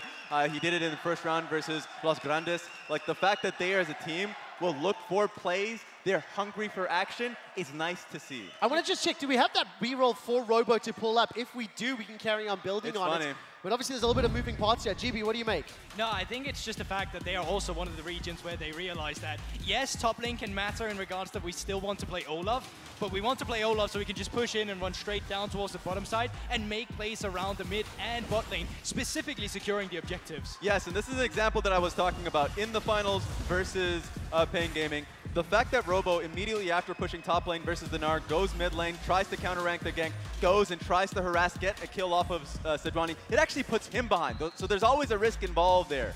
He did this versus Los Grandes. That was the example that I was mentioning when he was on the Malphite. Looks mid at level 6, tries to find a pick, does find a pick. So there are moments where it works. That was an example where it doesn't. There's a risk involved and they go for it.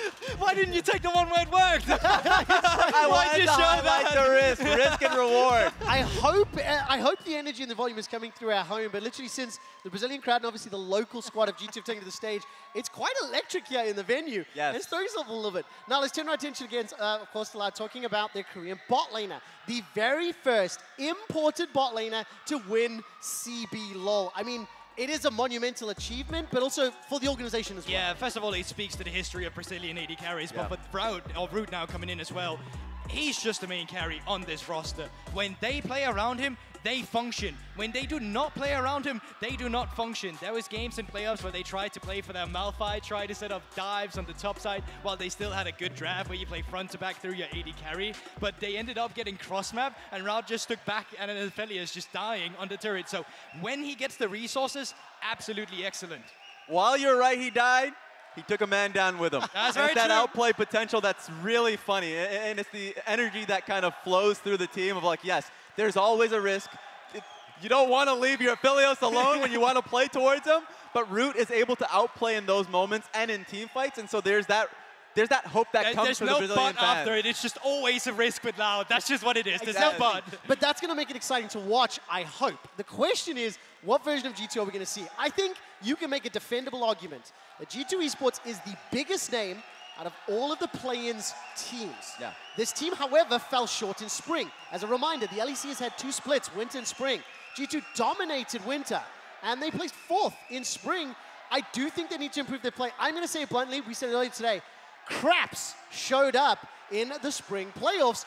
And I do think it's going to be interesting to see how Yike adapts, because in winter, he was one of the pop-off performers. I think it's very clear that both teams are coming in with a different kind of momentum behind them. Loud of a high, G2 really of the back end of it. And you can see it in some of the plays we've shown here. We've shown this one so many times. Bit unlucky with Larson getting the level up on the turret, but it's the hesitation that allows it. And it's kind of a not a roller coaster effect, but a domino effect where play after play, it unfortunately just happens. And it's really on his own accord, unfortunately.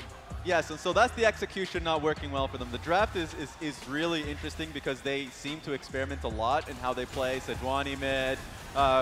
We also even see in solo queue that it feels like Broken Blade is trying to play a little bit more Cassiopeia. They're a team that will try new things to support their jungler in Yike, or just try and work towards carry picks for Broken Blade, so you cannot predict this team. That's the thing as well, and I think for Caps as well, the question just remains, is it Caps that goes to an international that shows up, right, or is it what we saw there? Because it's redemption for Caps now. Yeah. We know he can do better, and we kind of need to see it too. Now, of course, let's talk a little bit about the rest of the squad too. Broken Blade coming into this one, I think Yike as well is one of the players that, new to this international stage. Hans Summer, and I mean, Draco said it right at the end of the video, will Draven be banned? It's going to be a question mark, because these are players that are going to be called to step up. Definitely. There's multiple spears of trophies from the side of spears of attack that you can have from the side of G2, but in the end as well, Yike, I want to see him come through with what he did in winter. I want to see him be facilitated. I want him to see the guy that says, you know what, play behind me, let me do my thing, let me carry, let's see the Belveth, let's see all these things. But even if we don't, it's the flexibility he also has. It's kind of scary.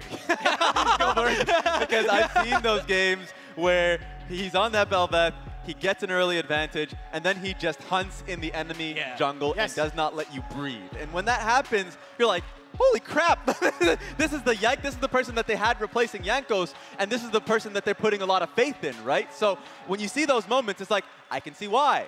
But obviously, there's the other part of that coin where you're like, okay, the insecurity of like those games, it could go long. It could go to a full bet game 3. And that's the Yikes. I want to ask you whether it'll be Yikes or Claps or Craps or all coming up L, right? Before I do, let's see who the fans predicted in our Moscow fan prediction. Each day, you can head over to @MastercardNexus on Twitter to participate.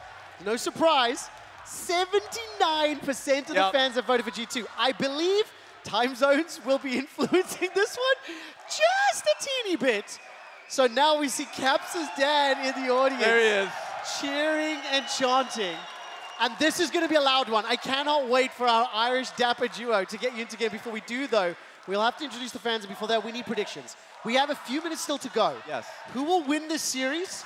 How will they win it, and which player are you looking at? I'm going to start off by saying the player, Yike. I think Yike is going to be the player I look at. To win or lose? To win. Okay. I think we're going to be seeing 2 L's from Loud, and I think it's going to be G2 that comes in strong in the tournament. Oh, I see all those arguments, and I do believe it kind of has to ring true as well. But I do have the benefit of the doubt, not necessarily for Loud, but also the kind of, in the back of my head, the fact that G2 can't keep it clean. There's going to be some happy gaming. Those silent voices getting louder. I'm going to say 2-1 to G2 as well, and I think for the same reasons here, I think it's about keeping track of Tenone specifically, keeping pinned on the tower, and if average Caps shows up and further than that, it should happen because so much of the playmaking potential lies there. You are both leaning into the team that placed 4th in spring. Is that what I'm saying? I tell you what, I am hearing we're about 2 minutes away from heading on stage. Which champions are going to show up here? Because we did talk about the Belveth. Yes. We've also seen Yike struggling a little bit. The Draven is another question mark. I mean, you look at Root Champion Pool 2, like, there is a lot of explosiveness. I think, Raz, you also talking about the play style that Loud have coming into this one as well. And I will just counter the point that you made about a 4th place team. Hearing from Elioya after their championship win, he thinks that G2 is the 2nd best team in that region, right, a top 2. So if it's just based off that information, I would agree with him. And to further that point, I think what we're going to see from this team is Yike propelling himself through and getting supported with the usual picks that we see. I think we're going to see Belveth. I don't think G2 should show anything. Just basically play how you played in the regular season with the same draft, and then hide when you start to see trouble later on in the tournament. Yeah, and I think actually from the side of Loud, we've seen the Olaf so many times from Robo2 up towards that top side. I think the facilitators is something that you can count on from Tinons. The best game that they play is when they play it away from top lane, and they play it in mid lane and down towards the bottom side. Also keep a track of Croc in the early game. He is that yep crop or not crop. Let me jump in. London, can I get your attention? I think everything's coming up L today. I think Loud take down G2. It's time for our second series of the day. Wait. G2 versus Loud. What the hell is that? Thank you so much, guys. Welcome to the Caster Desk. I am Just Oshi, and I am joined by the... Oh, I guess not.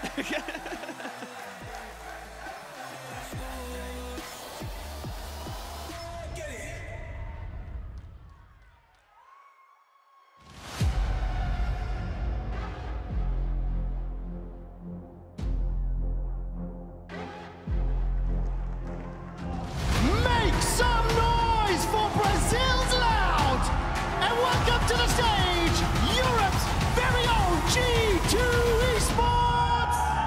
Cypher your life. Cypher your life. Cypher your life. This is your time. This is your moment. This is your fight. Cypher your life. You better fight. Cypher your life. You better fight. Cypher your life.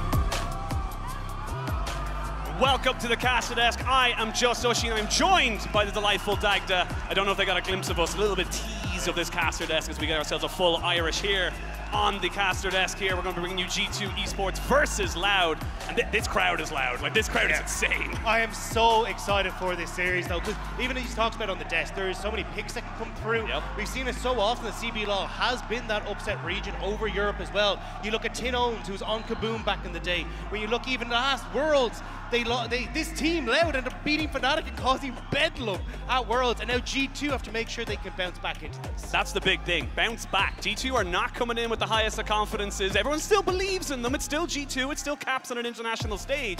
But we got to see something from them today. We got to see what they're able to bring against Loud, and Loud are going to have a very rambunctious crowd behind them to build that momentum. And I think a huge amount of that is trying to quell the rambunctiousness in that bot lane.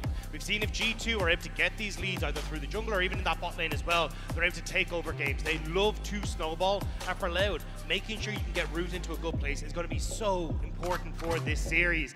And seeing if they can put that one big W on the board for them. We'll see what they end up kind of going for right now, because obviously we had our first series, we saw a little bit. Nothing's really drastically changed in the meta right now. We're kind of seeing very similar picks, very high priority on the jungles, very much kind of people saying like, look, it's, you know, the more things change, the more they stay the same. The thing is though, it's Caps. We know that Caps likes to bring out this funky stuff. Raz was talking about like the Sejuani mid, the Cassante mid. We've even seen Zach mid. And he's been messing about with a few picks in solo queue as well. But we'll hold on to that until we see exactly what we get. Well, we got most of the bans on your board there. The Xayah has just kind of risen. It's skyrocketed in priority. That or the Rakan kind of tend to be the big ones here. G2 are the higher seed, so G2 chose to go onto the blue for this first game. They get away with the Olaf, the Maokai. We see the Kennen, Draven banned away from Hansama. And we'll see for that last ban, where do Loud want to go? Yeah, a lot of respect given to the Olaf. It is the most banned champion against Loud, so G2 obviously coming in having done their homework, but I am curious to see exactly what the ending is going to be. Annie taken off the board by Wukong, still hyper priority here. We even saw first picked in game 1 of the series earlier. Ooh, so we have some dark tech, potentially. You've been doing a little bit of research here with that Nautilus locked in. Yeah, so we were actually talking to Laura about it backstage. Caps has been playing a lot of this Nautilus in the mid lane in solo queue. Emax, Abyssal Mask, Rush. So this isn't just a, hey, we're going to lock this in for Mickey X, the bot side. This is actually a big flex pick for G2 right now. Yeah, big flex pick. Can go into the bot lane, can be just mid, depending on what you want to go for. But for Loud, you get an opportunity now to kind of pick in your bot lane. Get something that's solid here for Root, and make sure he's safe and sound in what he's able to play. And it does feel now like you're going to have to see exactly what the plan is for this Nautilus on the next rotation. Because chances are, when you look at this, you want to get the Jinx here for Hansam in the bot lane. But if you end up pairing the Nautilus with it, it's not great. You oftentimes want to see something like the Thresh. So I think we might actually get this flex kind of opened up fairly quickly as to where it's going to go, which would be great for Loud as they start to go through this. But the Sejuani going to be picked up for Croc. You're already seeing these great team fighting tools come through. And it covers so many bases. You've got such good early agency as well with the permafrost, and it's just a very good front line for something like an Aphelios to kind of scale with. I think that's the big one here, is again trying to see if he can get Root into that late game. He's been so crucial for Loud in their games. Having the push for Tin Owns, leaning down to that bot side, picking up things like the Ahri so he can try and play aggressive towards those dragons, and I think that's where we're going to see a lot of this action open up. There's the Jinx that we talked about. Now the curiosity is, do they just go for a jungler here and try and keep that Nautilus flex open? See what they want to go for now. Of course, if you do leave the jungle pick until the second rotation, can get a load of those kind of higher priority ones going. But the Nidalee, the Death said it. They wanted to see Yike on powerful picks like he can suffocate the enemy on. This is exactly the kind of pick. And did get some minor buffs coming into this, like just a little bit of armor and that. But the big one is a case of we've actually seen a lot of junglers coming into MSI practicing things like the Nidalee, the Kha'Zix, these more carry-oriented junglers. And Yike has forever been that carry style. So expect now that you have that push for the Jinx in the bot lane, bringing in the Nidalee. They want to try and look for the invades. The pressure is going to be on Croc to see if he can withstand that engagement. And the thing is that this might look like a takeaway by Loud, but this is Robbo's most picked in terms of the CB LoL. This is something he has played all year round. He's very proficient on the champion, and it works perfectly with the Sejuani as well. Yeah, and I think, as you say, the fact you get to play towards strong skirmishing, towards Rift Out on that with this Renekton, I think that's where you're going to look towards. They'd love to try and get something like a Sylas in the mid lane as well, but I imagine they are going to try and leave that mid lane counter pick to the last rotation. But with the AP mid lane, they're going to take away the Jace as well, and even just get rid of some of the massive long-range tools that G2 have available for them, because you stick Broken Blade onto something that can play frontline and you just completely outrange everything that Loud offer right now. Yeah, wouldn't be surprised to see a Yone ban as well. Again, you have the Nidalee, you have got goods kind of scaling with the magic and the attack damage, so we'll see what they want to go. And of course, Caps has played it throughout this split as well, so we'll wait to see what they want to go for. The Blitzcrank, I love how that's just kind of slowly becoming now this perma ban, because it is just like one good hook can just change a fight. It's also a great answer into Thresh, which I think is probably what G2 are still trying to eye up here. You could actually take it away here for the side of Loud. Just quickly take that, works well with the Aphelios, and you deny it away from the Jinx, because as we said, alright, yeah, they've kind of read it as well. This Nautilus does not necessarily need to go into that bottom lane. No, it does not. So Thresh gets banned away. You mentioned that was what kind of the setup was looking for that Jinx. Does cover a lot of her weaknesses, but we shall not be seeing it here for Mickey X. And now G2, where do you want to try and round out these bans? You can continue to put some more pressure here into the Aphelios, or maybe look to try and get something away from that mid lane as well.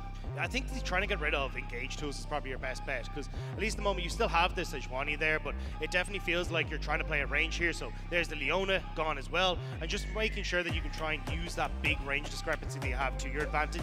And if G2 were able to go, hey, look, we got the pushing bot, we can try and get something for a push for ourselves in the top lane, it becomes very easy then for Yike to continuously go for these invades, start to get that early lead, and make it very difficult then for Loud to find these big team fights. Yeah, well, I was going to say the one thing that you would imagine that gives the safety to the Jinx, if that Nautilus is not going into that bot lane, would be that Tahm Kench. So it looks like Loud trying to just ban that or take that one away, use it for themselves, and give more defense, more peel for Rout in that bot lane. It does mean, though, you're heavily reliant on this Sejuani to be your massive engage tool, unless you're willing to answer something like a Lissandra in the mid lane and kind of have Tin Owns be that. He's played it a lot, 6 games of it over the course of spring, so wouldn't be too surprised to see it, but I definitely think this is maybe an area where you open up and just go full for the full Freljord in this one. Wait to see what they want to go for now. G2, you got to figure out where everything's going now.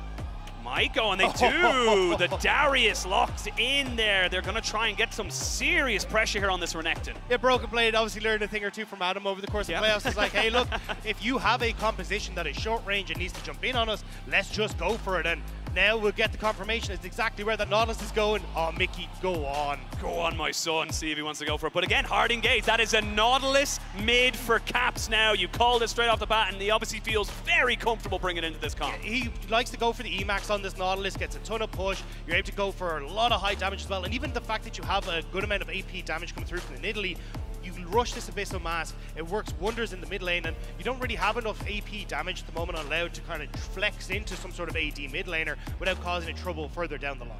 Well, we'll see what they want to round out the comp with. The Ahri is standard, the Ahri is safe, and the Ahri is locked in. So, again, honestly, you know, G2 kind of coming in a bit wild and loose right now, looking to try and get someone a little bit off kilter, whereas Loud are picking up a lot of their kind of, you know, standards that they picked up during the CB lull. I think it's a little bit difficult for Loud. So what G2 have done and gone, cool, we have long-range AD carry, long-range jungler. If you jump in on top of us, well, we're enabling Rel, we're enabling Darius, even the Nautilus to a certain extent as well. So for Loud, they're going to have to try and get control with this strong top side and see if maybe they can find ways to shut down Yike in the early stages, play towards Rift Herald, get control of the game, because if you have to try and face check in as G2, that's where Loud can come alive and make sure they're able to close that distance without too much issue. And the thing is, well, it's only Yike's second ever Nidalee game on a professional stage throughout all of his career, and he's had a very short career, in fairness to him. He has kind of speed ran from lower levels in the ERLs right up here until MSI in the international stage, but this best of 3 will be starting off now with both these teams looking to get out of the blocks swinging. They want to try and hit the ground running and make sure they're getting the advantage here in this series. G2 trying to see if they can bounce back. Loud trying to see if they can upset the apple cart against Europe once more. It's not going to be the first time they've done it, and with the team that they have, back-to-back winners, Loud have been absolutely exceptional in the CB lull. We'll have to see now if they can continue that streak here up against G2.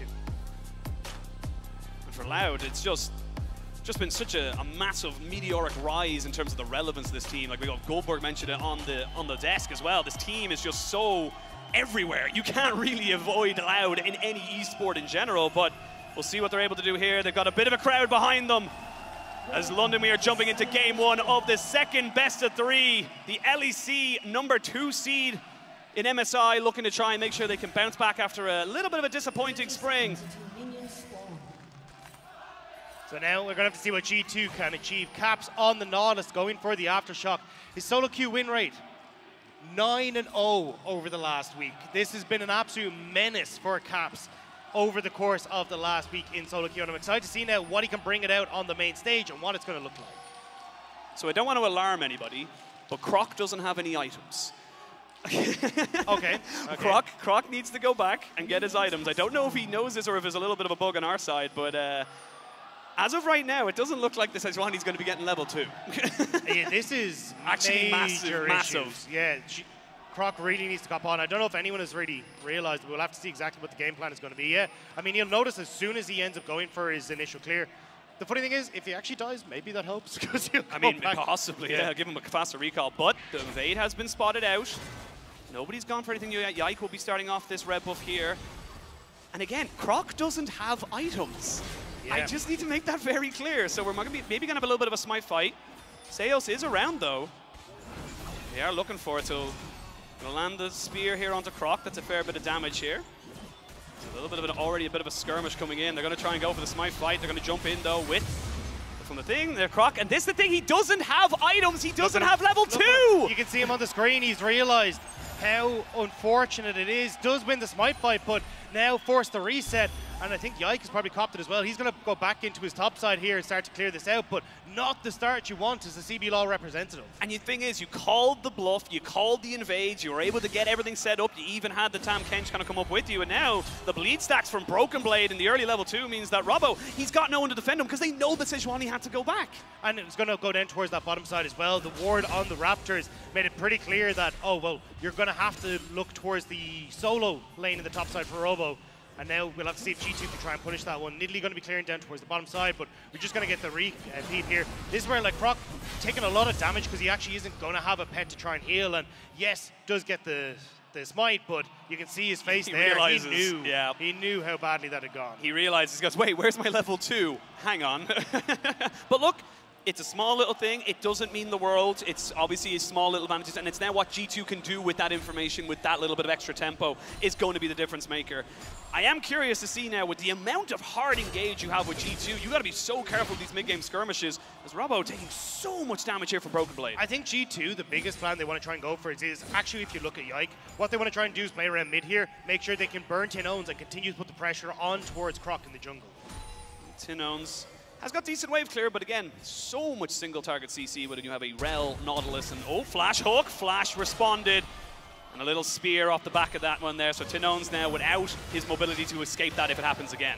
We'll have to see if they're going to be able to go for it. Nidalee invading for Yike on towards the top side, making sure that she can punish the fact that Croc had to reset. I think Croc, if he can, should try and invade onto this bottom side. It looks like with the roam from Mickey X towards mid, might have the control with Croc here to actually answer and force a bit of a split map, which you don't really want to do with this Jinx on the bottom side. Oh, Charm lands. They want to try and fully engage onto this. They will see Caps get his Spider-Man abilities out and get himself to safety, but again, just kind of pushing in this mid lane. But like you said, it does feel like we are seeing just very much a horizontal map coming out here now. The Nidalee kind of owns the top side, and they're still kind of looking around this mid lane. Tinone's no flash, nowhere ready to go, needs to dodge out the hook. That's the big thing here, does do it. And Yike should be able to get away, but now Caps is a little bit overextended. Do they have the damage to burn him down? That's the question. The charm is good, and Tinone's will get the first blood. That's Loud on the board. They try to go for the setup in mid, but Croc is there to help, but Loud, you can hear from the crowd, are happy with that one. They are just living this one up. They know that the pressure was on them. They know they're a little bit underdogs, but that doesn't mean they can't celebrate those little wins. And a little bit greedy, honestly, from Yike. You knew that Croc was probably still in the vicinity. Maybe he thought, actually, hold on to this. Shell's in a little bit of trouble. Has flash and heal. Should be fine, I would imagine. Should just back away. But you know that Shales is going to be, the Croc is going to be in the area. You already watched him walk towards that top side, but trying to make the play work anyway, and great punish coming through from Loud. Really, really well done, and we'll see the bot lane not reset just yet, and they haven't been spotted by that sweeper, so for the moment, this is a unknown entity for the G2 bot lane. Do they want to go for this one? Yep, they'll get the knock up there onto the Rel. We'll see the Flame Chompers come down. They should be able to pick this one up there. So again, you got to be very careful. You got to feel like, you know, this Tam Kench, yes, he doesn't have a super reliable engage, but he's still dangerous. Yeah, here you can see, though, Croc had walked out towards the top side, the hook missioning as well, and Capstan stepping forward thinking he can still go for this, but there is so much damage that can come out from the Sejuani in the early stages, even Tinone's as well, having that small little level advantage for a while, and getting those Foxfires off just at the right time to pick up the kill.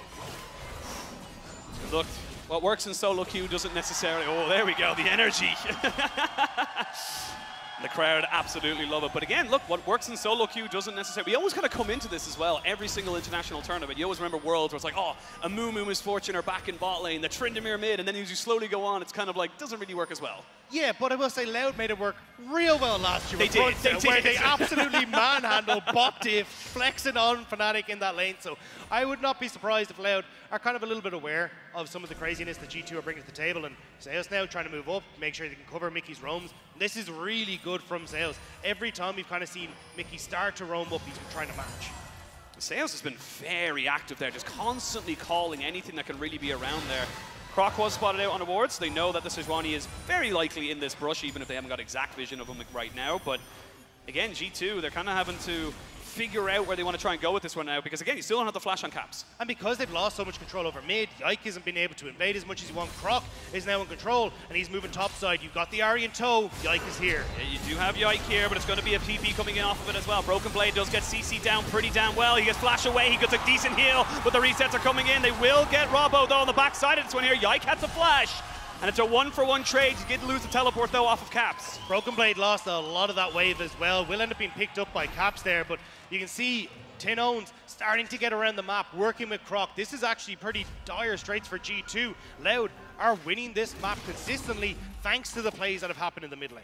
And the bot lane has just basically been an island. I'm going to be totally honest with you right there. Both these AD carries very happy to kind of let this one go, but when you have a Darius and a Renekton, it does feel like it's a tipping scale. One gets more of an advantage by going on the bot lane. We're going to see Hans Sama getting a flash away. Does still have cleanse, but should just be fine. Root just putting some more damage onto Mickey X, but again, more good plays coming out from Loud. Yeah, you do have a little bit of an advantage here for Hans Sama in that bot lane though. You've already got the bit of the CS lead. You're going to be able to extend it here as this wave comes in.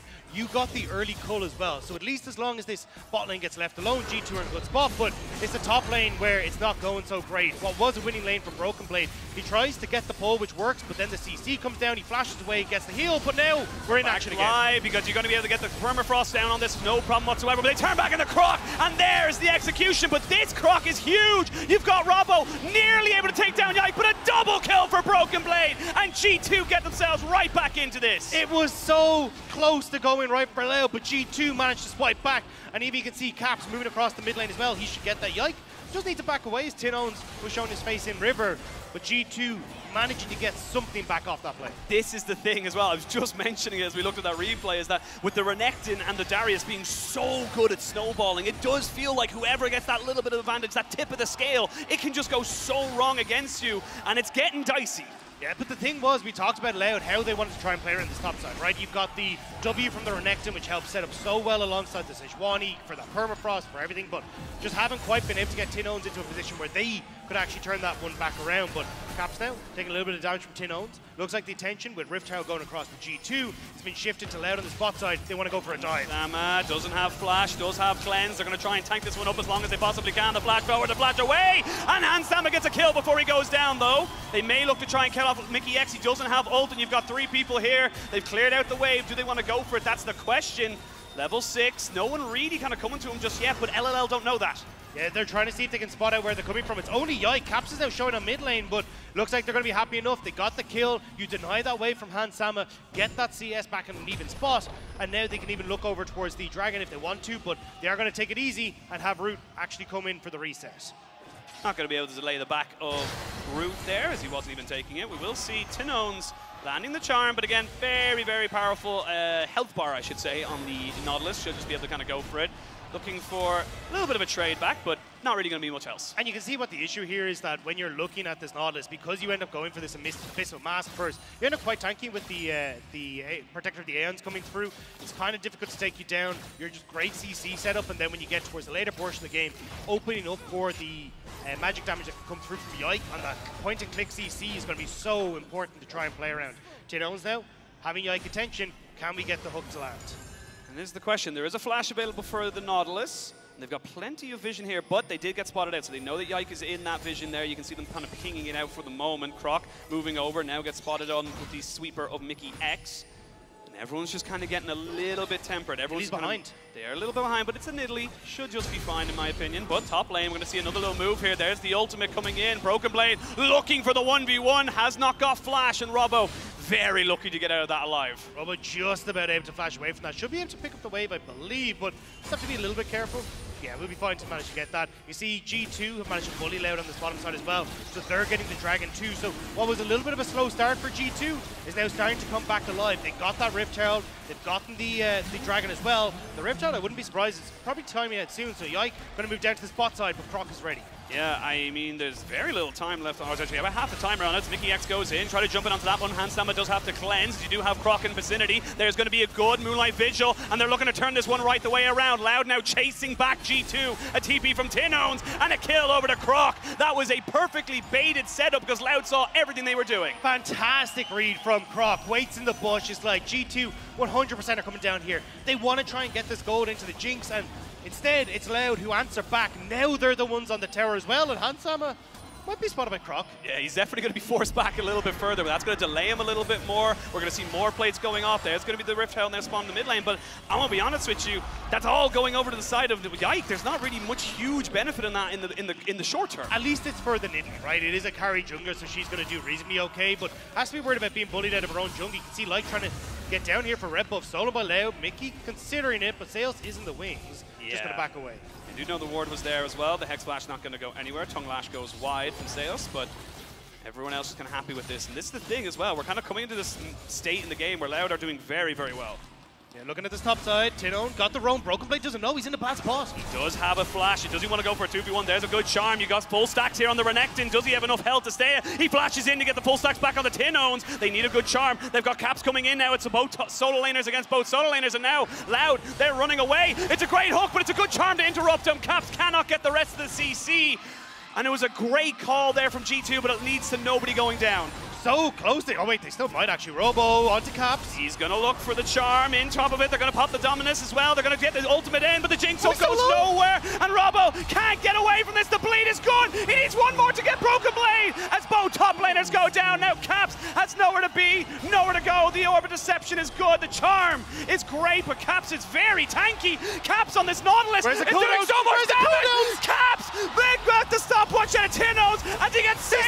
And Croc comes to the rescue, only for Yike to clean him up afterwards. What was that section of play? A 2 for 2 overall, but then you got G2 in the mid lane. Hans Sama is dealing damage to the turret mid, while Rude is trying to answer in the bottom side. Loud trying to make the plays happen. G2 are answering back everywhere. This game is everything I wanted from CB Law versus Europe. It has literally been such a bloodbath. Both teams stepping up to each other, and it has been fantastic. Oh, we come back in, we'll take a breath. Everyone relax. We got a minute or two. Actually, we had a minute until the next fight. I just looked at the Rift Herald timer, but this is just turning into such a scrappy affair, and you can see how millimeters are the difference. Really good play here from Broken Blade, though, because you can see he ends up getting the stacks of the knock, the passive onto Robo, but then flashes to also apply them to Tinone, so they are both a threat in this one. Broken Blade managed to just dodge away from some of the Caps. As he starts to come up, the Charm, brilliant from Tinone to stop the engage, but then they think, okay, we can actually turn this. Caps is overextending. The Renekton, even though you get the shield, it's removed by the Renekton W, which is why I think Caps thought he was tankier than he is. He's forced to flash, the ultimate from the Jinx goes wide, and then the bedlam just starts. I really thought Robo was going to be able to get the kill here, but just not quite able to thanks to Bleed. And then Tinone's not quite able to get Caps. This is again coming back to that Aeons. Every time you spend mana, you're getting health back. The shield is doing so much. He doesn't really have the cooldowns initially as he comes into this, and just about Croc comes in, only for the kill to go to Yike. I mean, you can't sidestep an auto attack. That's all I'm saying there. But like, imagine going into a Nautilus with 200 HP and then you coming out the worst. That's the scary thing about this. But the crowd is absolutely loving this right now. As we come back to live, the Rift Herald is alive, and it's Loud pushing in that mid lane. Loud trying to see if they can group up now. It's about getting control over mid so you can then move into River for this Rift Herald. Robo in a fantastic spot here. Nobody spot him, the engage goes off. You got the heal out of him there. We're going to see Caps using his ultimate as well. We're going to try and get this one in, but there's going to be a Dominus on the backside of this one. Seos goes down, he's the first one to fall. They're trying to see if they can take out this Renekton, but this Renekton is too damn big, and this is the mid-game power of this pick. As you can see, the Aphelios, the Ahri, they're all going crazy, and Rout will clean them all off. Loud are in London, and they're here to play. The CB Law will not be denied. A brilliant fight once more from the Brazilian representatives. Great positioning from Rout there to get into a spot where he could free fire onto so many of the key targets at G2, and using the Renekton, using the Sejuani, the synergy there, Loud win the fight. We're going to need a replay of that, because the whole way through, you can see that it's actually perfect for Loud. They not only get the kind of setup, but they get the tanks as well. But this is the thing, so Caps ends up going on towards Seus, who's incredibly tanky. Rout and Tinone's then, they've actually got access on towards Hans Sama here, which means Hans Sama, he's got to reposition. And even though the ultimate goes down, Rout ends up getting a ton of the ults off here. And as well, look at where this Renekton is. He's just in the middle of everyone, tearing them asunder. Hans Sama gets focused down, he's forced to flash, but you just find so much time with the Renekton, the Sejuani, and then Rout finally pushing forward, flashing in to get this kill. Huge team fight there for the side of Loud, and we're not done yet, because you can see in the picture-in-picture, we're coming back in for this Dragon. But look, it would be a very unfortunate mistake, in my opinion, for G2 to try and contest this. Yeah, I don't really think they can at the moment, especially with how spread out they are. Broken Blade has gone onto the top side, so they could actually look to try and go for the cross map. Looks like Mickey going to try and move up there, but because you got Root pushing in the mid, he's going to be fine. The ult doesn't really steal it. Yike, what are you thinking here? What are you thinking here, Yike? He's looking to try and just be a nuisance for the moment. They are trying to make sure there's no vision, so even if he does try go for a steal, it would be nothing. But G2 maybe looking to capitalize on a little bit of a separation there. The Aphelios will get gobbled up straight away. They get themselves the Devour from Seos, so a little bit of a win there for G2, but they do lose the Dragon, which means we're at a Dragon apiece as we come up to 17 minutes. And that's the thing, as long as Loud don't fight, they don't get anything off it. G2 didn't try and cross map, went for the play, and they're still losing this. They are still losing this. They're going to jump on the Mickey X, try burn him down. That's the Rel down, and they're looking for more. Good Moonlight Vigil, but he's not a 3-item Aphelios just yet, so he's not blowing people up with that ultimate. And now Loud gets to push in towards the mid lane. They've got the Rift Herald. They can get 2 towers. Tinone! Oh, he looks for the flash. He wanted it so bad, but look, you miss all the shots you don't take, and that's confidence right now. They're feeling the momentum, and Loud, they're still pushing. Especially when you got the crowd behind you like this. Now Loud starting to push in. That's 2 towers. They won't try and push for 1 and more charge, but they're going to be so happy with this. 4, 1, and 5 for Tinone's in the mid lane. 3 kills onto that Aphelios, who's going to back and get this Infinity Edge. This is so good for Loud. And listen to the noise of the Brazilian fans right now here in London. They are loving this right now, and you cannot blame them. They are in such a strong position, and they are doing so well. They're outplaying G2. And it feels like G2 tried to bring out this funky style, but Loud have read them every step of the way. Tinones and Croc getting control in the mid lane, leaning that pressure into side lanes, and now you've always got that late game insurance and Root, who's just starting to pick up all the items that he needs. One more item, and this Aphelios will be online, but also for G2, not having control of the map makes it very difficult for them to try and use the space that they have, try and use the extra range that they have. And right now, Loud, they're the ones dictating the pace of this. And with a dragon apiece, they'll be looking to see if they can add one more to the list in 3 minutes' time.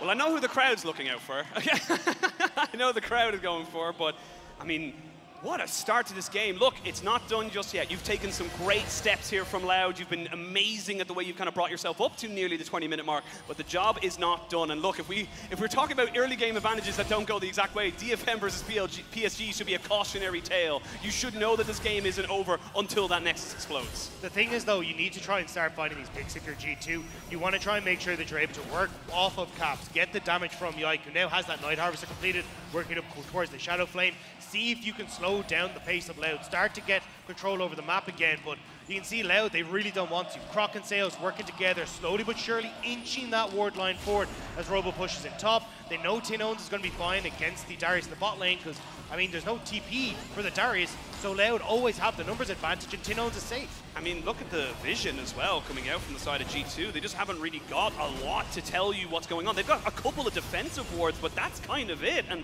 it really is very telling to say that, like, Loud are controlling the pace. They're controlling the tempo. They are dictating to G2 when and where we fight. Yeah, but the problem is you can see where Darius is positioned at the moment. He constantly has to try and work back and forth between both bot side and also mid lane. Because he doesn't have the TP, as long as Loud are continuously threatening that Baron area, he needs to be present because Tinones can come in with a TP, gives control to Tinones to push out bot, buy a bit more time, you get some safe resets in, and this is where being behind without that TP is really starting to hurt G2. Yeah.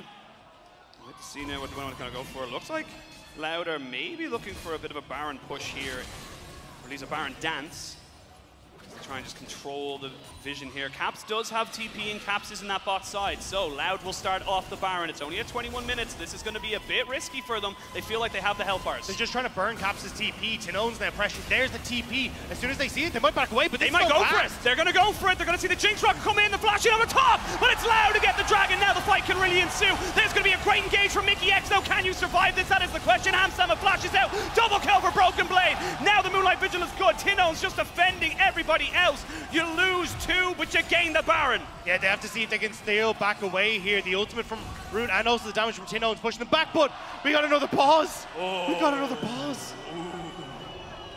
Nobody likes a pause. Nobody likes a pause. But look, I will say, the one positive about this is that it wasn't as the Baron was about to go down. That's the one positive I will say. But, I mean, great fight from G2. They knew they could go for it, but what a call from Loud. They're going to say, no, we can finish this. And that was it. I think they just kind of went, hey, look, if we can get the TP from Caps, that's both solo laners of G2 now without that summoner spell. So let's then try and play the map. But when they kind of realized, wait a second, this is going down quick. We have no G2 here. They managed to go for it and pick up the Baron, but it was just trying to get out. That engage from Mickey X really caused them issues, but with 3 people still getting it, they can try and spread around there. Tinones as well having it is going to make it a lot easier for him to just put pressure on the side lane and make it uncomfortable for G2.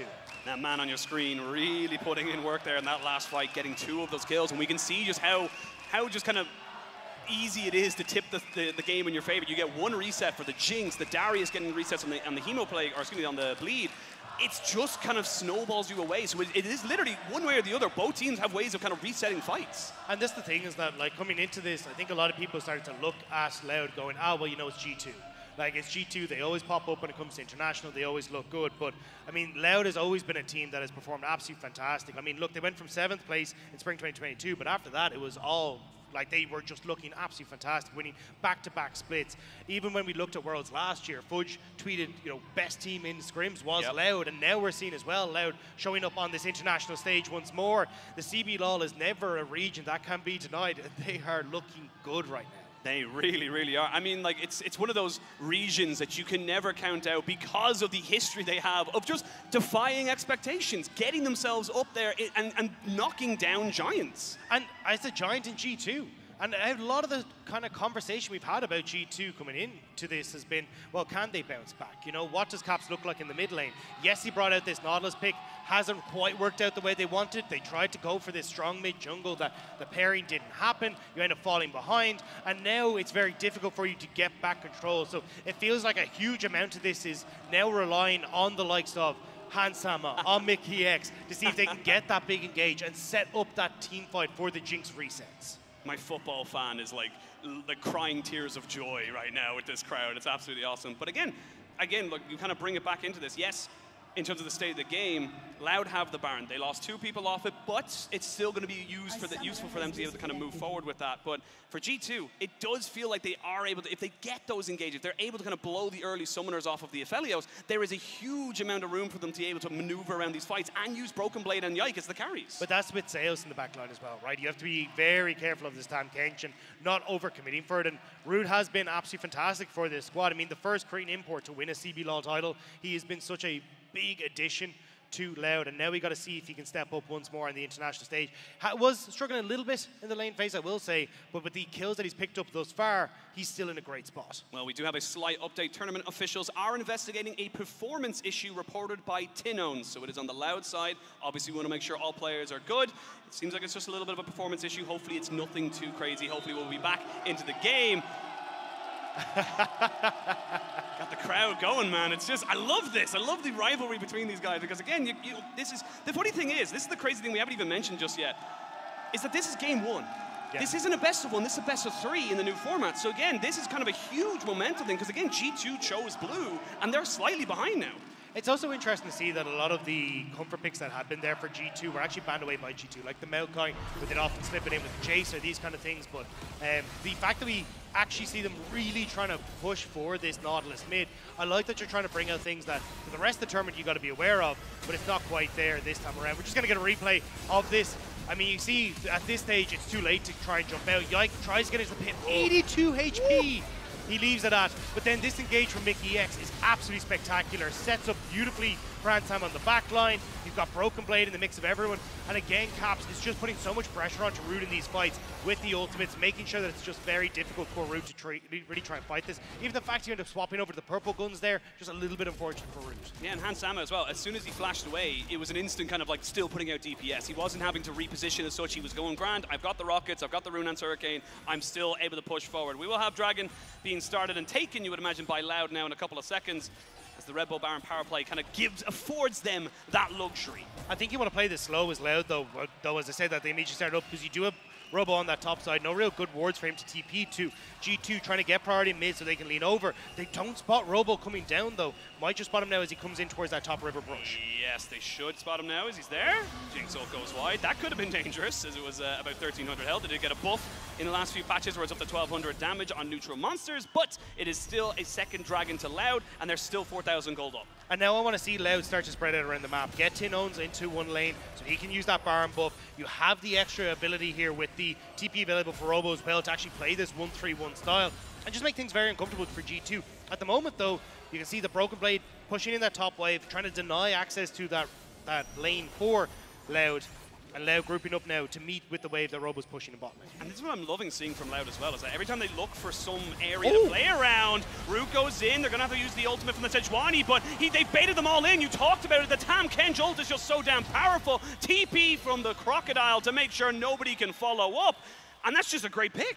Yeah, managed to get the pick onto Mickey X. Now it's going to be a 4 versus 5, even with the red gun here for Rude as well. He's going to be able to heal up. There you go. And he's going to be totally fine now as he starts to push in. Tinones as well, starting to look for these flanks. Broken Blade has the flash. What can he do here? 10 stacks now on Tinones' Medjai Soul Stealer. He is very efficient with that. They can keep going. You've got Baron here for another few seconds, and they're going to crack open the base. The Brazilian team, the CBLOL, looking to try and really put a dampener here onto G2's party. Yeah, and now they keep pushing into the spot. They should be able to get this. Mickey X has respawned, which is why we're seeing them slow down. There's going to be a hook, but it's onto the Tam Kens. They're trying to jump back onto Caps. They can get the permafrost onto him in a couple of seconds. Oh, they've taken down Robo as he goes down, and you're going to get the resets coming as well. But look at Route. Can he get away? Gale forces away from the hook. It's a 3v4. The Jinx still putting out serious damage. Tin Owns needs to walk away from this wall because those traps are deadly. Route, very healthy, just needs to be very careful of Broken Blade, but it shall just be a 2-for-1 trade. Keep your eyes on Yike, though. They're trying to wrap around. TP is available for Caps if you can try and get in on towards the bot side, but there it is. He's just trying to move in. They know he's there. TP coming in as well. That's going to be Caps joining back in on the fight. A 4v3, but can they go? But Tin Owns does take a javelin to the face. There's going to be a hook, and there'll be a tanked up, and there, no flash will save you from Yike, and he can continue going forward. They'll take down Root. They'll kill them all, and G2 strike back with a vengeance. And they should be able to get some of the bounties on this bot side as well, managing to just try and close that gold lead, because right now 3,000 gold separates these two teams. It's about to dwindle, and G2 managed to just about find their way back in.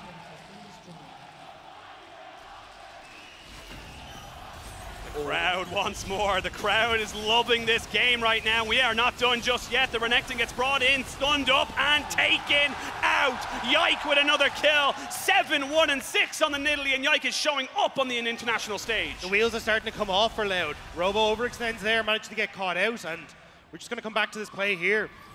As you start to go forward, try to see if they can catch onto Tin Owns. They managed to catch Sales off the back of this. Just barely able to escape away.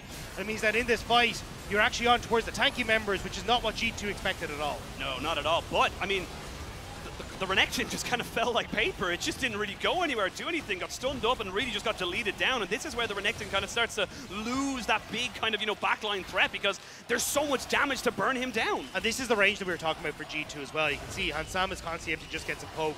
Yike is just waiting on the side, seeing what he can do as well. He's already hit the spear, so he gets the long jump onto Tin Owns, finish them off. Caps immediately turns onto the AD carry, and Sales tries his best, but it's the crit that comes through from Hansama, which puts him down. It's the killer instinct from G2 as well. They kept pushing in there, yeah. I mean, definitely feeling the pressure in this one here. We come back to live. It's still a gold advantage here to Loud. They are still definitely looking very good as they have got themselves 3 items on their Aphelios. Root can do exceptionally well if he's given the chance to plant his feet and put out damage. However, on the other side of that one here, you're only about half an item or so, or 1,500 gold away, but from Hansam, and never mind, he's just picked it up, an IE for the Jinx. It's also the fact he has that Ruin's Hurricane. It's so much of G2's damage is going to be reliant on Jinx, trying to make sure she can get those resets, following up on Caps, following up on Yike. So you need to be very careful for Loud, but you can see if they're actually able to get control of the map like this, it becomes incredibly difficult for G2 to really just walk into it. They need Broken Blade to match sides. Caps is getting very tanky with the Radiant Virtue now completed as well, but not tanky enough if Loud just managed to turn on to him. It's going to be the Renekton in the mid lane there, as Robo just kind of making sure he's not doing too much of a threatening position. They will jump in on top of him and force out his dominance, and they're going to try and go for a full fight here. Mickey X is the one to tank everybody up, but another fantastic Magnet Storm from Mickey, and the resets are coming in. G2 have found their fight, and G2 are running Loud down. Yike will not let Root escape here, but Zeus gets the They're turning back. Route looking for more. He's got the red gun, but he hasn't got any more damage out of him now. But G2 can turn and burn for the big purple worm. And they're immediately going to turn over towards it. 8-1-7 now for the Nidalee. Yike, we talked about him bringing out this Nidalee. We said it didn't work with Caps, but Yike trying to put on a performance that doesn't matter, where he can be the carry. Loud trying to respond, moving down towards this. This would be the 3rd dragon for themselves if they can pick it up in trade for G2 getting the Baron. There's the trade-off here as we come back in. This is going to be G2 taking the gold lead as they do take down the Baron and get themselves their own Red Bull Baron power play. But again, it's just there's so much engage options available for G2. If anybody gets caught, they're going to be shredded. And this is the issue now again. Once you kind of end up in this position where G2 can siege, they're in a good spot. Robo gets caught. You try to get Croc on towards Hansama. He's not able to. And Mickey immediately again, massive engages from the support of G2, gets on towards Root, sets up for the play from the Nidalee, and it's now Hansama able to again chase them down using the slows. Once Loud start to crumble, they fall apart fast against G2's composition. again, you can see Loud there. The fact that Root gets out and keeps his summoners is honestly a godsend. It's huge for them. But G2 now have a Baron. They have got themselves pressure in most of the lanes, and you struggle to clear these waves. The Renekton's not really going to be able to do a lot for you, and you can just overload a side lane. Now they're immediately moving up towards this top side. Root was pushing mid, so G2 know they're good to go for this, which is why Broken Blade fishes for the hook, but doesn't find Croc. Most of the time you don't want to get a crocodile when you go fishing, but this time around you'll take anything you can get. So with a Kahneman and Charles now, they're looking for a TP. That's going to be very deep. It's a double TP. They're looking to try and get on top of Croc. Croc's so tanky though. You've got green and white. Let's fight. They're going to jump down onto Mickey X. They know everybody's here. Look at the damage. He's able to heal off on Robo, doing so much with that stopwatch, doing so exceptionally well. But you got Hansama still doing it. And Broken Blade. They're all bleeding. And G2 find their fight. It was Loud who instigated, but it's G2 who finish. It looks so good, but Root manages to snipe one back. So close. Hansama goes down, so G2, they look like they might have been able to end, but Root just about manages to keep G2 at bay. And Loud survive, and this was Loud looking for it as well, but great turnaround, and again, just able to get so much value out of this Darius. I mean, I really thought that was going to be the fight for Loud. The TP into the back line. Hansama is a sitting duck, but they just can't quite get access to the Jinx. And then Broken Blade managing to get that huge play for the squad. 9-3 on this Darius right now. What a game one from both these squads, and honestly, still right now, it could go either way. Yes, the 3,000 gold lead here for the side of G2, but that was all off the Baron play, but it does feel like that momentum is going for them. I will say, Robo hasn't really finished an item in ages. He kind of picked up that stopwatch to make that play happen, and unfortunately for Loud, it doesn't go anywhere. Yeah, he's been stalled out at this stage. It's kind of the problem with the Renekton. You wanted to try and win heavily through that top side. It started off so well, but now as the game starts to progress forward, there's just not really enough left in the tank for this Renekton. Root has to try and step up here. Does have the Ruined Hurricane now finished for himself, which will be great in these team fights, but it's about trying to find access to Hansama, and that's why Loud committed so much to that play. All those TPs to try and get access to the Jinx, they just couldn't quite do so. Big thing is, though, Dragon spawning in 2 minutes' time, Hansama will not have his flash. In fact, most people will not have their flash. So if Robo can get himself on that back line, land a Call the Meek, and get himself huge kind of benefit off that, it could change the tide of this. But again, it's getting onto that back line. But look at that goal difference power by AWS. Like, that is absolutely absurd. The swing that we've seen across this game, G2 having to fight tooth and nail, and now Loud, can you find one fight to bring it back? Can you find one ultimate from Croc that can maybe set you up? One charm from Tin Owns. But G2, their range is disgusting to deal with right now. It's so hard to deal with this siege that G2 are putting down. And not only that, for a lot of the times you catch somebody out, stopwatch on Yikes, stopwatch on Caps, a GA now for Hansama as the Glacial Prison goes well wide. Caps, though, kind of underneath the tower, but had the minions to kind of tank that one up. But again, you have double lives available for so many on G2. Yeah, and especially with Croc's ultimate going wide, now it falls onto Tin Owns. G2 trying to see if they can get some vision. Around. There we go! Wow, Mickey X jumps in, the Magna Storm, and Rout has been found. Rout has been killed, and your damage is gone now. You need to try and survive, but Zeus will be the second kill that goes over to Hansama, and G2, they're feeling the momentum. Mickey has been a monster in this game. Every time G2 have needed him, he has stepped up huge, and now Loud cowering their base as G2 start to march forward. And you survive one more. You don't have super minions from the top lane yet, but they're coming. They are not far off, and it looks like G2 want to go for it. Robo looking to try and burn down this minion wave, but he won't be able to do it. However, the ult from the Broken Blade gets him a double kill, and it looks like G2 has survived the Brazilian Storm in game number 1, and the LEC number 2 will be getting themselves game 1 in this best of 3. Will be the kill going across, and the Nexus will fall. G2, game 1 will go to them. God, I love best of 3s, because we might get that just again. That was so close, and it really did feel like either team could just tip the scales. One big ult, one big, Darius cut down. You changed the fight. One Baron play. That was the difference here. The fact that you end up going for this play, you get that massive engage coming through from Mickey X to turn it around with Hansama Magic free firing. Yike being a beast on this Nillian fight. It looked so good for so long for Loud, but just at the finish line they managed to stumble. I mean, it was just a slugfest. It was just haymaker after haymaker from both sides, really looking to try and push this for them. And unfortunately, when you play that style of game, it can go wrong for you, as we saw for Loud, but so right for G2. just so much that you can kind of get out of that, and it just really felt like, you know, they weathered the storm, and that was so important. And I think the big one is that, as you kind of rightly point out, instead of a game 2 ahead of us, now, like, one fumble does not mean that you were out of this series at all. They played very well around the mid lane, making sure that they shut down the mid jungle for G2, that they then started to lean Tinones into side lanes to make sure it was good. There is still life in Loud.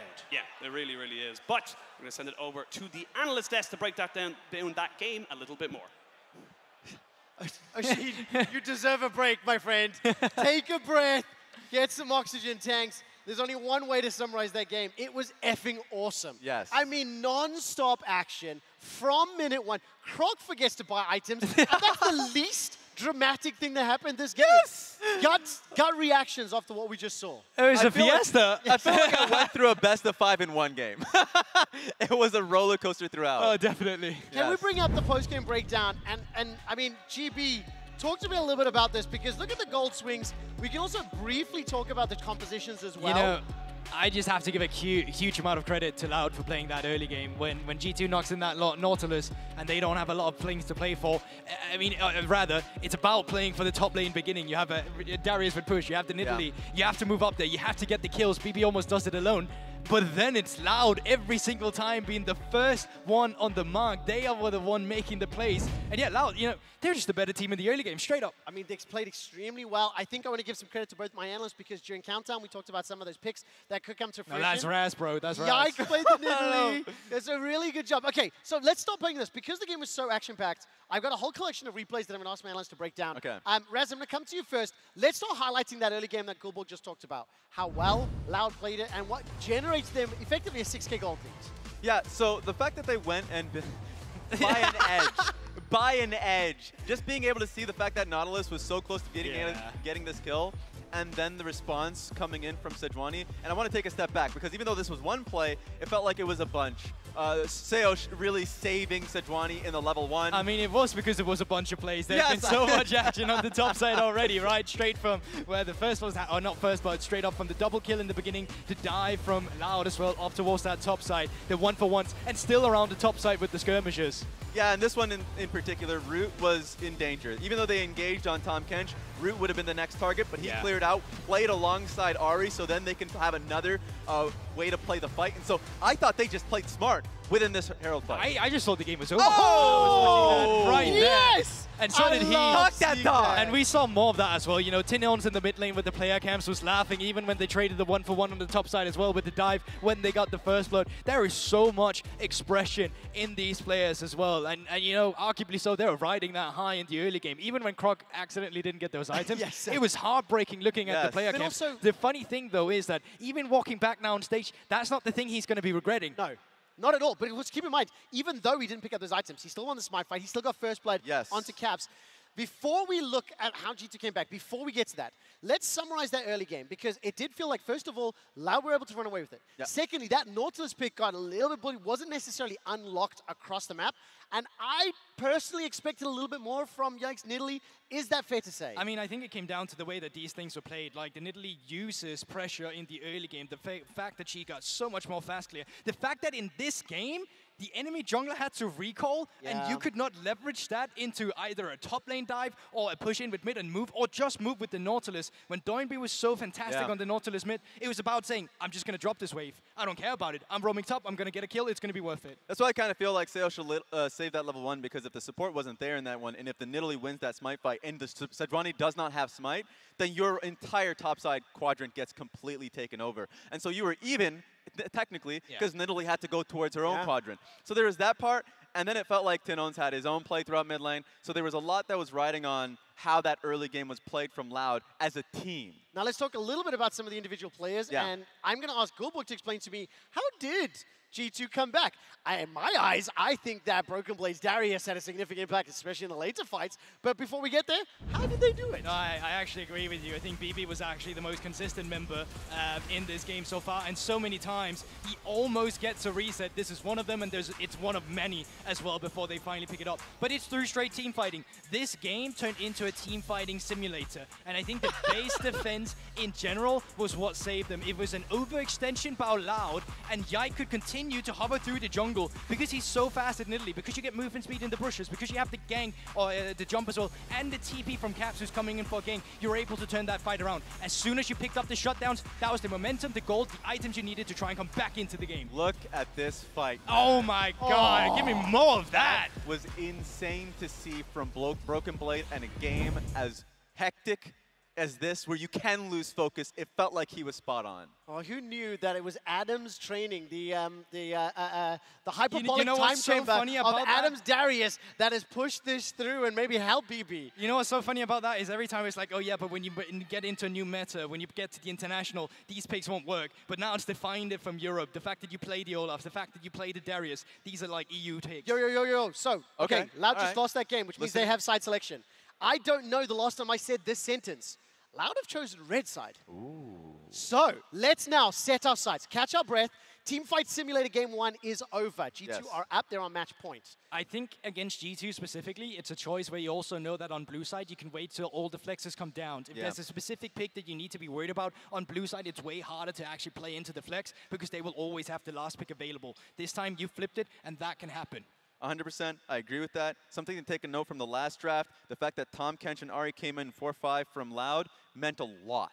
Because suddenly, the single target damage from Nautilus in Italy wasn't as impactful when you have the Tom Kench to save the backline, or in the AD carry in this case. So you have that, and I felt like the flexibility of Ari there. So I think they saw a lot of value in this first game. Said, hey, we just made mistakes off the advantage that we had a lot. Yes. So they're looking at the execution, not so much at the draft. Because it was just execution in the end. There's nothing along. Maybe there's a bit you can nitpick at, right? But we all know that it I came want down you to to that nitpick. I actually want you to nitpick for a second because I hear we've got a little bit less than a minute to go. Okay. Are there any particular players that you are looking at that you go, okay, for this, let's say specifically in the early game, is specifically I in was how those specific things in the play early out? game before the minion spawn, kind of, because Okay, then let's it's buy not, an item. let's But not if it's harp not on that. then you know it's something else. Croc will be shopping, but I mean, let's talk about Yak, let's talk about that mid lane matchup. I mean, oh wait, actually, ad break is there. We won't have time. Oh, you lied, bro. We are going to an ad break when we come back. G2 Esports will be taking on Loud in game number 2. Please give me 2 more. Please, I'm begging. Me too.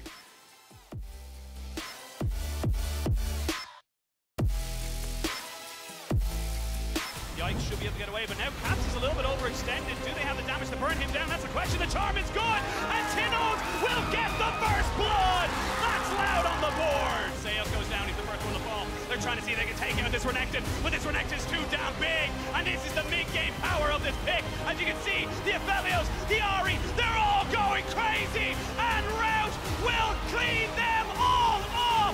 Loud are in London, and they're here to play. Robo doing so much with that stopwatch, doing so exceptionally well. But you got Handsam is still doing it, and Broken Blade, they're all bleeding, and G2 fight their fight. It was Loud who instigated, but it's G2 who finished.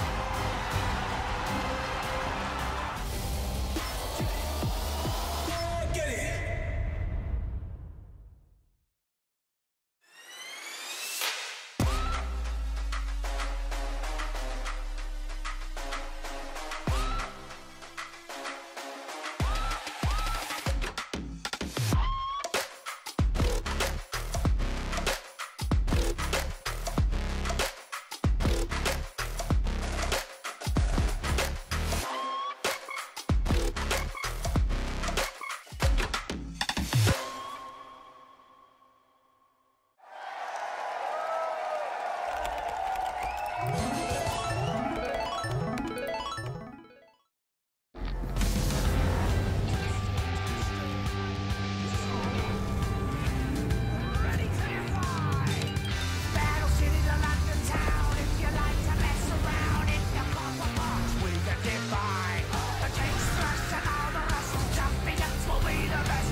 We are back coming into the caster desk even as the teams come back out onto stage. Loud, look, they did a hell of a lot good early, but it was G2 who just able to get those team fights going and just, again, just too much CC. Yeah, I mean, Mickey X, an absolute hero performance here, getting so many of these fantastic engages off, setting up them for Hansam on the Jinx, and it kind of feels like coming into this, I wouldn't be surprised to see things like the Jinx kind of targeted out here, because when you look at Loud throughout their split, they actually haven't picked up the Jinx at all. Now, obviously, you know, 13-5, we kind of started to see that shift later on, but I still think when you see so many games on the Aphelios here for Rude, he's got 7 of them, and none on the Jinx, it definitely feels like he wants to lean more into that style, and just getting rid of that pushing lane is going to make things significantly easier for Loud. Absolutely, and I think for Loud, it's important that they kind of come into this one just on a full reset. Yes, you were very far ahead in that game. It didn't work out the way you thought it would have, but you need to just cleanse that palette, come back in nice and fresh, because there was a lot of good coming out from Loud. It just, unfortunately, kind of fell apart towards those later stages. Yeah, it just kind of came down to, again, the Baron call not quite working out for them,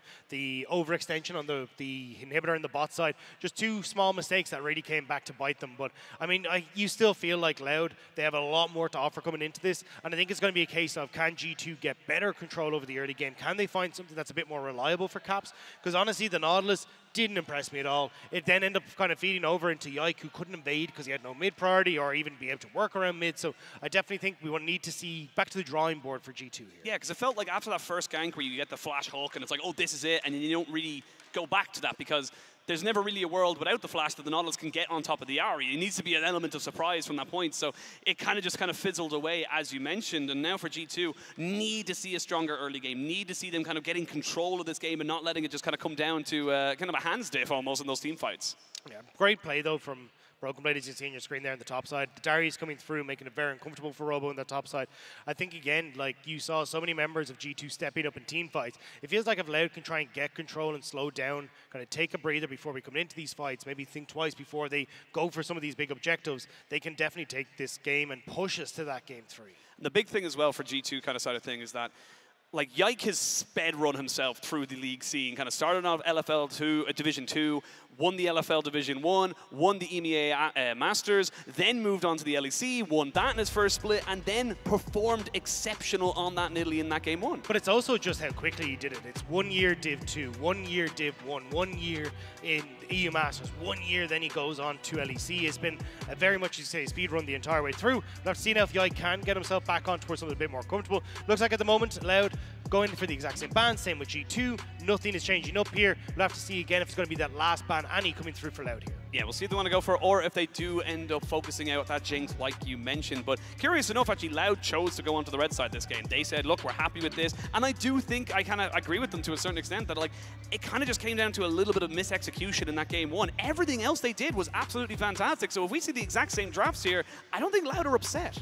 Yeah, it's just that wasn't massively impressed by the Nautilus. G2 look like they want to go back towards it though, and they will. Just going to keep that flexibility open. We'll have to see if they're going to have a better time in the mid lane here, and will Loud just answer with the exact same things. Take the Aphelios for yourself, make sure that you're happy there, and then just take that Sejuani for Croc in the jungle too. And the big thing as well, I think the thing is that, yes, the Nautilus can go into the bot lane and the mid lane. It's a bit of a flex for G2. It's also denial away from Seos, because he's almost exclusively played it throughout the entirety of the CB LoL, and when he hasn't played it, he has kind of defaulted back to a couple of enchanters. It's been things like the Nami, the Rakan, these things he's kind of looked to go for. I wouldn't even mind if he went for the Rakan here and just kind of say, okay, take the Nautilus bot lane. Yes, it's a bit of a soft counter matchup, but a huge engage potential with that as well. Yeah, I mean, Rakan is incredibly strong, but it's a good answer into the Jinx as well, but when you're not sure what the Jinx is, I think you do leave it for a little bit. Looks like Croc isn't going to go towards the Sejuani. Now, I'm a little bit worried because one of the things with the Sejuani is obviously she likes having those melee matchups in the mid lane, so something for a Nautilus in the mid can work quite well, but it definitely feels like when you've got the Nautilus, they want to pair with the Nidalee, there's the Jinx, and now the question is, do you try and take this Rakan immediately for yourself? Do you go for something like the Thresh?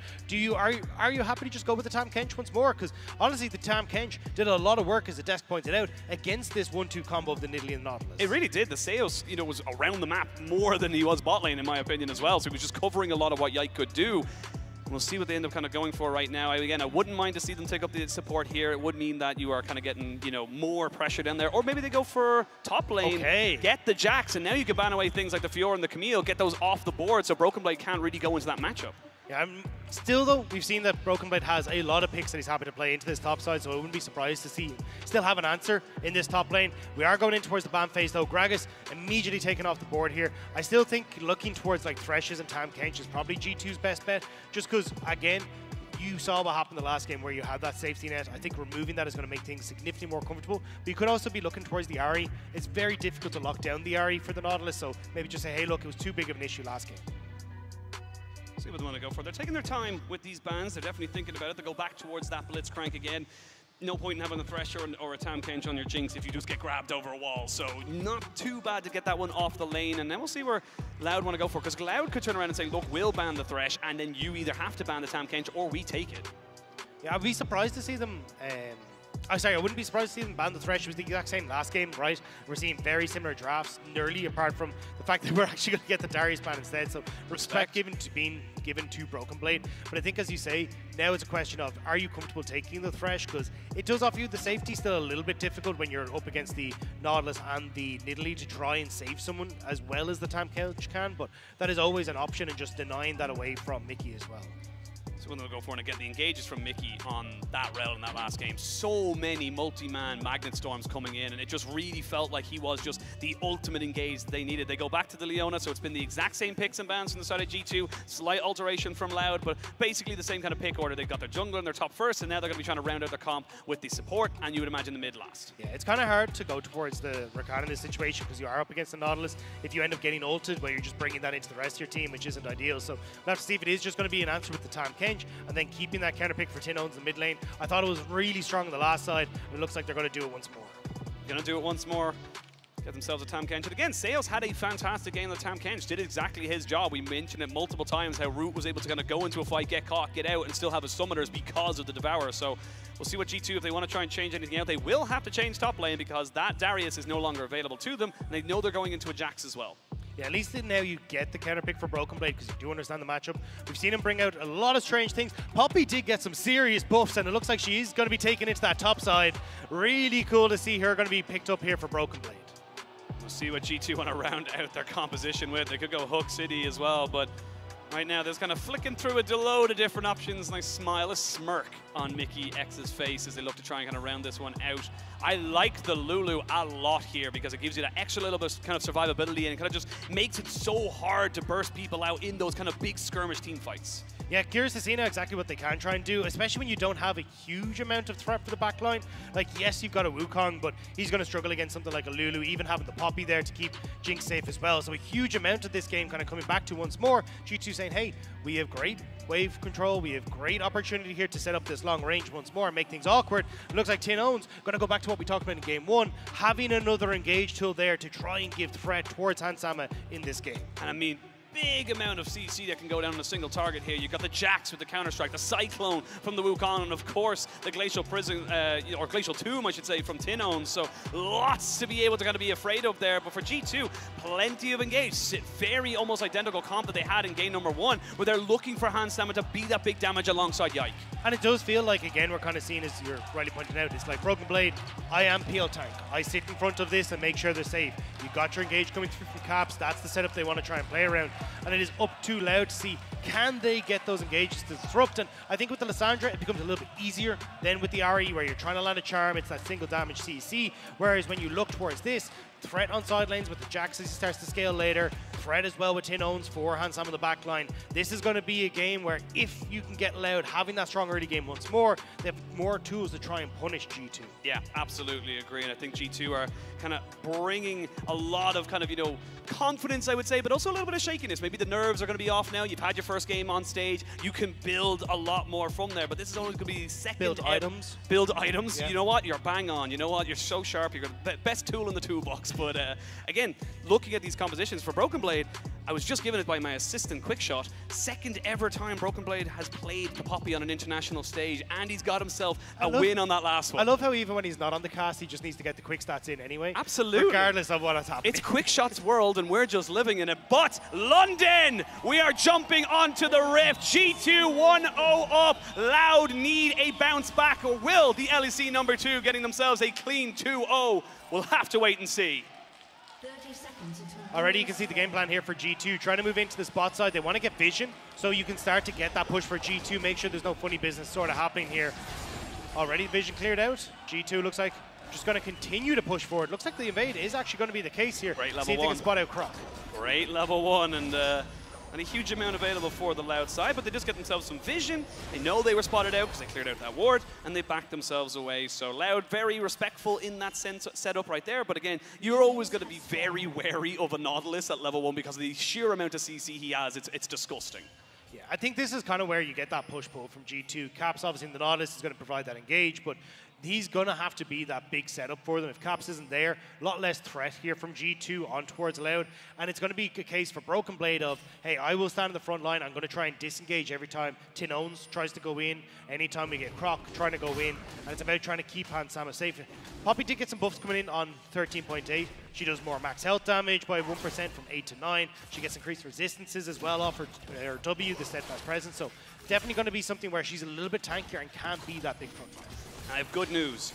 Croc started with items. So Croc will get level 2 from his buff, even if it's not contested, and he will get himself a little wins, little kind of silver linings that come into this one here. But again, it's the international stage. Those little mistakes can happen just because you're almost over ready for how much you have to bring in and kind of push yourself. But Broken Blade having a bit of a better trade now into Robbo in that top side, but it's going to be difficult for really to kind of get that push back until he gets a couple more levels in that queue, gets himself the buckler to kind of keep the shield up, and that's when we're going to start to see the Poppy have a little bit of a better time into the Javis. Poppy is actually quite tough to deal with in lane because, as you say, she's got that passive, but also just the fact that you constantly have to prop the Grassy and Dying with it. Hard to trade back because the steadfast presence prevents Robo from being able to leap forward. You also get the speed up on the little runaway, so it makes it hard to just land that counter strike. So overall, pretty decent matchup there. We'll have to see if it is something where G2 can kind of weather the storm up there and continue to put pressure here on boss. Smite on Croc, no smite, and he gets it, but he's gonna die. 1v1 me, bro. Mickey looking for some supportal combat. He pops off in the last game, and now it's first blood for Mickey as well. This is exactly how they want to try and play off the last game.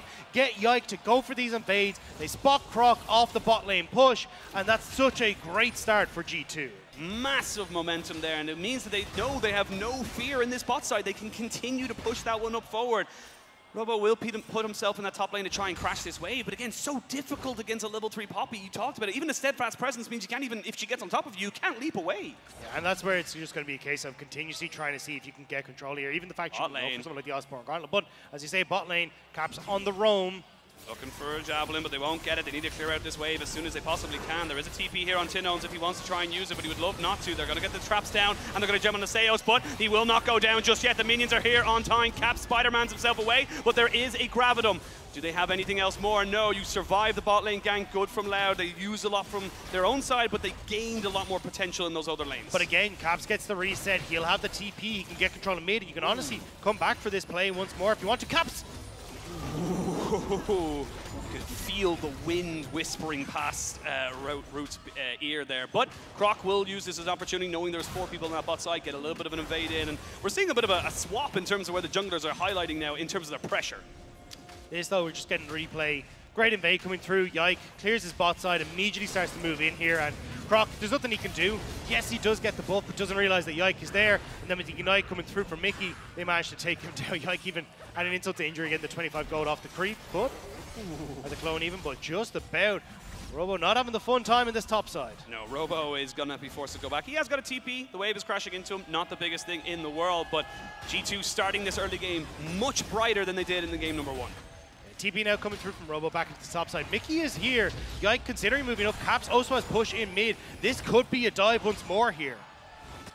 Looking for Mickey, and they're bringing in the cavalry as well. Yike and Caps trying to push more pressure down here onto Robbo, but can he get away? Can he get himself level 6? That's the question. They're going to look for him now. There's going to be the counter strike to try and get him, but they've just got so much CC. He flashes over the wall, but the buckler gets him as well. So that's going to be another clean dive for G2. He didn't stand a chance. And this Nautilus is continuously getting that push and just being able to roam to these sides. Again, because Tinones had TP to the bottom lane, Caps just has quicker tempo to get back to mid, immediately shows one wave, and 30 seconds later he's in that top side. Fantastic stuff from G2 and controlling the early game much better than they did in the last game. this feels like what this is the power of the Nautilus, because now he's going into a 1v1 against Tinons, who should be fine, has got the Glacial Path, but getting these constant ganks off seems to be the reason you pick this mid. Yeah, and it only took several years for Caps to kind of look at me and go, you know what? That is a good idea. I will What you do did to that. me in 2019 wasn't okay. Yeah. And now Tinons is kind of feeling the brunt of that. Loud, though, are using the fact that you got push and bot to start getting this Dragon for themselves, so at least they are starting to get some control over some of the objectives, but I think the big problem is going to be when we start to look towards the Rift Herald in just 2 minutes' time, where you can push in bot, start to rotate your bot lane up. Broken Blade already has that big advantage. Sheen completed. Cap's going to be sitting on the opportunity with that ultimate to look for picks even beforehand, make it very difficult for Loud to play the game when they don't have flashes on their top lane. Skirting around the vision here. Tinons does have flash. Yike. It's not level 6. Ooh, misses the Javelin. And they can turn back down onto Caps here, who's going to have nowhere to run. 1 or 2 more auto attacks will be good. Good flash there from the Wukong. And a bonk on the head means he goes down. Yike had just got himself in on top of this. He's going to be forced to flash, you would imagine, and keep himself alive. But Loud saying, look, don't disrespect us. We're still got a bit of firepower. And every time we've seen them try and make a play here in mid, G2 have crumbled. Tinons and Croc have got the better of them. Game 1, it was the difference maker. Game 2 comes back to hit them. But Mickey and Hansama, a lot of control on the spot side. Should be able to get a plate and may even deny some of this wave as well. Rook can't really walk up here. Yeah, a lot of this wave is going to go to the wayside here. They'll get the XP, but will they be able to get the gold? That is the question here. And you can see, look at the CS difference leading to about a 600 gold lead in favor of Hansama. And you've got Ignite available for Mickey. Did lose his flash. Oh, they want it though. Wants to flash Ignite so bad. If Mickey had flash there, he flash ignites and looks to drop down the pigs. Yeah, it doesn't quite have the damage there to try and follow it up, but still, you're pushing Root away from this bot side, and this is kind of what we're talking about. This Jinx has been pretty pivotal for G2, but now on the top side, they want to try and put the hurt on as well. Got flash here onto the Poppy, doesn't even need it. They will smash him into the wall and take their kill. Flash forward as Zeus nearly goes down. The zap shall secure the kill, and Hansama and G2 go themselves up to 4 kills on the board. And it was looking so good for Loud in game 1. One blunder came back to hurt them. But game 2, G2 were having none of it. A 4,000 gold lead, controlling bot, punishing top, and there's nothing that Loud can do to respond. They're just getting pushed in too heavily. Yeah, and they're losing on all fronts. 20 CS and a couple of assists in favor of Broken Blade in that top side. 2-0-1 in the jungle. 1-0 and 25 or so CS in the bot lane. It's just, they're winning across the board because, again, the Nautilus is just an engager. It doesn't need to be ahead. Yeah, but you can see when it starts to fall behind, it doesn't quite work out. This game, though, G2 have been doing such a good job of playing around it. Getting that push in mid, getting the invade on bot side, putting Croc behind, just making sure that it's not impossible for them to really do anything in this. Now, Sales trying to move in towards the mid lane. He does have Croc there, but I don't really think there's much you can do to respond to this Rift Herald. No, not really a lot. You can kind of challenge that one well. Loud did pick up the first dragon. They picked it up fairly early as well. So they will be able to kind of go out.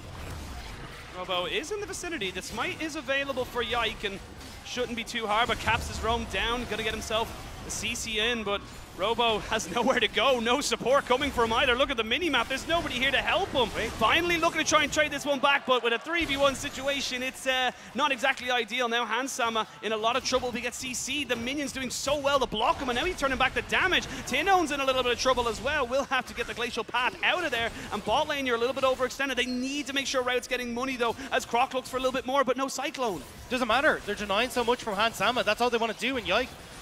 Now trying to move down. Croc in trouble. Tinons, what can you get? Tinons looking for it. The Super Mega Death Rocket goes completely wide as Caps finally makes it to 4v4. Rout gets routed, and now he's going to try and get himself away.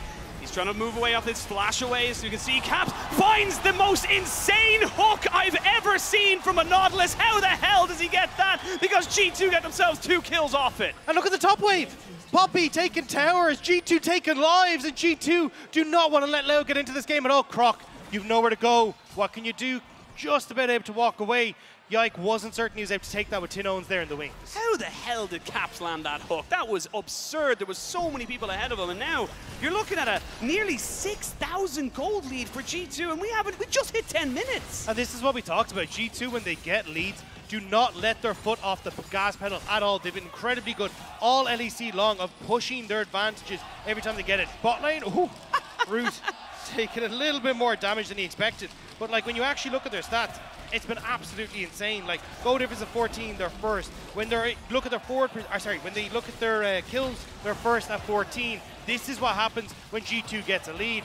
And even here, Hansama, great zap, setting up for Yike, and then Caps just coming in off the side, managing to just barely eke it around everyone to get it onto the Aphelios. Angelina Jolie curving a bullet right there for Caps and just getting so much off it as well, because again, if he misses that, it doesn't really make a big deal. He'd probably lose the Tam Kench anyway, but the Aphelios gets out. But huge moment. I don't even think Romain thought that hit. Yeah, Romain looking significantly happier than he did in game number 1, and he has every right to be. G2 are not letting up. 3-0-3 on towards an Italy. Yike very quickly getting towards that Night Harvester, but a lot of this game once more has been Caps getting control over the mid and starting to actually get the roams down. Snodla's looking so much better, and now you got the first tower up in top.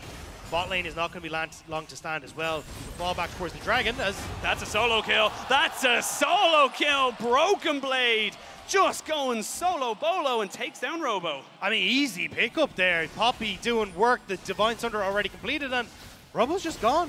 And now G2 are like, fantastic. We have a TP on the Poppy. We can just start up this Dragon, and there's not much that Lau can really do. Even Mickey, oh, Croc, you don't want to go there. They don't want to try and go in on top of that, but they're trying to hard force because they have to. They don't have a choice. Now the Lissandra is in, but you've lost your jungler, and you have to run away. Hansama with a little bit of a reset, zapping in, and Yike picks up a kill. He can continue in. They can look for a dive. It's a zoning spear, maybe not a zoning flash. Yike wants to try and get involved here. Moving in underneath with Sails here, but you've nowhere to go. They got to devour. That's the big key thing here. If they try and go on top of route, he will get devoured in. Caps misses the hook, and they're getting a TP in as well. That's going to be Robo coming in. The knock-up is good. They're turning it back with the Moonlight Vigil. G2 may have bitten off a little bit more than they could chew, and Loud are not done yet. It's a small silver lining, but they're still fighting with everything they've got. And the lining is starting to tatter as well, as you can see Poppy pushing in the mid. Yike sitting around here. Hansamo, what can you do? Eos does get zapped, does have flash, needs to try and get himself away. These traps have been disgustingly accurate as a hard engaged tool. Yike tries to look for something here as they continue to go for this one. Caps is coming in the Poppy as well, but Croc has come back. Round 2, let's fight. Broken Blade behind the tower looking for the flank of ages. Does have himself so much, but they got to devour. He got nobody, but the Tam Kench had to sacrifice his life. It's scrappy, it's all over the place, but it's still G2 in control. It's still not done. Tinone's moving down. He has flash, he has no vision. Can he set up? Mickey, no vision. They're looking for him. They're looking to try and get in with the Croc Cyclone as well. He can't get in front of it. Yes, he can. 4-man Ring of Frost, and now here's time, LL. You need to go for this, but they're just too much damage. They're just too far behind, and G2 will trade it back 1 for 1. A last-minute wild growth will keep Yike alive, but again, haymakers back and forth every time, but this time G2, they're dodging a few that Loud are throwing, and they're picking off a few themselves. Croc, you're out of there! Run away! Run away! He's nearly taken down by the buckler, but shall just survive, and oh my lord, Dagda, G2, they are just caking everything in their stride. Loud are trying to just knock him off the horse, but then they're kicked by the horse themselves. They're not getting a chance to even get up, get into a riding position, because when you look towards everything G2 have, Night Harvester completed, Kraken Slayer completed, Abyssal Mask completed, Divine Storm, they are so far ahead of their counterparts across the board. Loud just can't keep up. We're nearly 14 minutes into the game, and that's a nearly 10,000 gold lead we're looking at for G2. It's absurd. We still have just lost the turret plates there, and that is just a crazy advantage right now. We're already getting second Rift Shout in a second. Like, they are going to be able to crack open mid lane turret. They can look for a second. Like, it's not even a Baron that we're starting to stare down. This is G2 fully in control, and this is the G2 that was so terrifying in winter and what we expected to see in playoffs, but missed in spring. And that's the big thing. We saw the turret plates going down there. 2 full turrets of turret plates went down in favor of G2. It led to about 1,300 gold in their favor. So just so much being able to kind of go for them there. And they're kind of continuing on. Yeah, they're all ahead. Yeah, but that's the thing, is like, you can see Caps in the mid lane. He's been involved in everything, but he's been dropping waves for... And this is a style that is high risk, high reward, but G2 are taking all the rewards and might take sales as part of that as well as a bit of a bonus. But mid tower under siege, Croc trying to move into position on the wings, but actually going to start moving bot instead.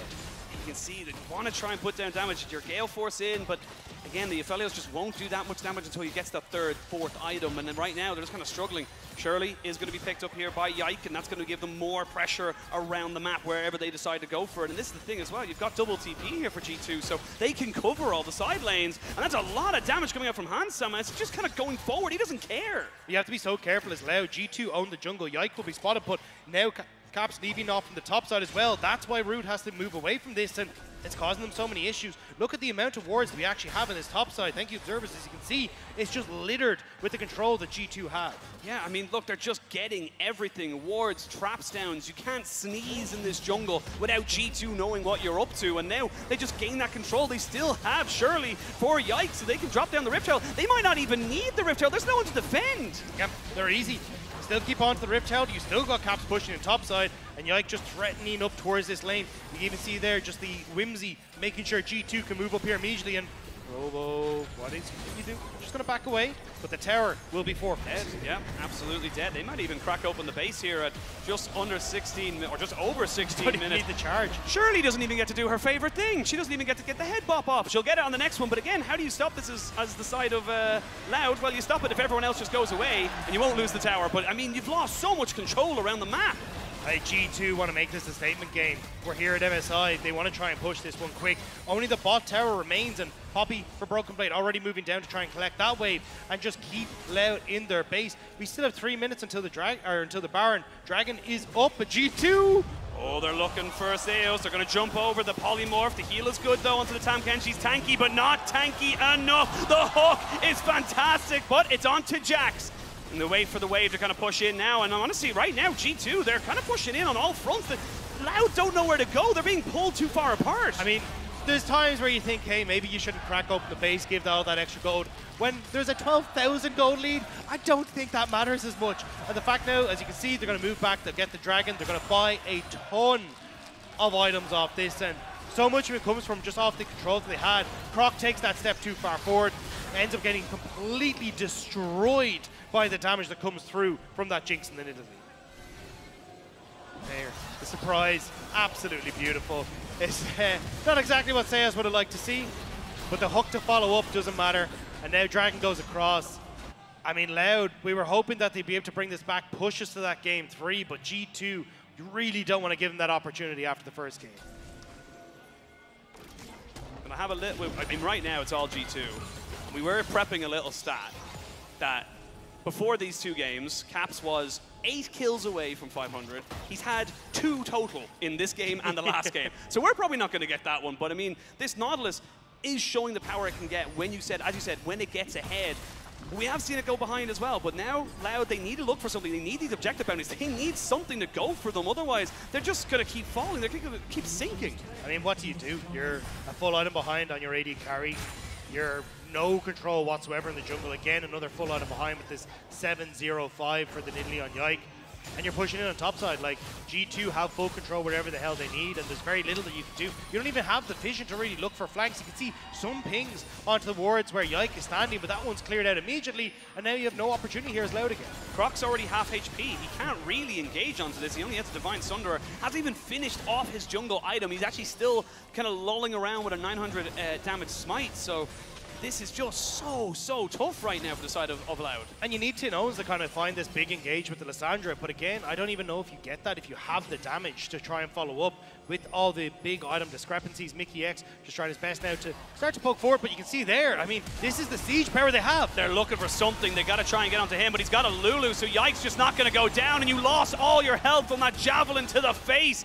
And now G2, they may look for a 20-minute win. They've got the minions on top. They've got the minions in mid. They could go for everything. They nearly got the Wukong's health bar as well. Hansama wants to put him in the dirt, and he will! Hansama wants this game to end. They look shaky in game 1, and G2 wants a statement in game number 2. However, he needs to stay alive. That Aphelios is still dangerous, but this wallet is just too damn big. Rude has the perfect guns. He's trying to see if he can make the hero play. Dodges the hook. Stepping forward, but Caps says no. Caps flashes. Caps gets the CC down, and it looks like it's all not for Loud. G2 will be looking for a 20-minute win, but now Yike without flash, but he's got a Lulu, so there's no damage. There's nothing left in the tank. Robo's back to base. Tin Owns has no flash. He has the ult. What can he try and achieve? Robo pushing off on the side. Looking for it. There's the first keeper's verdict we've seen this game, and it might be the last one as well. They don't have the minions just yet, but they're getting all of these health bars down. They're getting the kills. The Nexus is exposed, and in 20 minutes, 2-0 to G2. Massive statement game from the LEC second siege.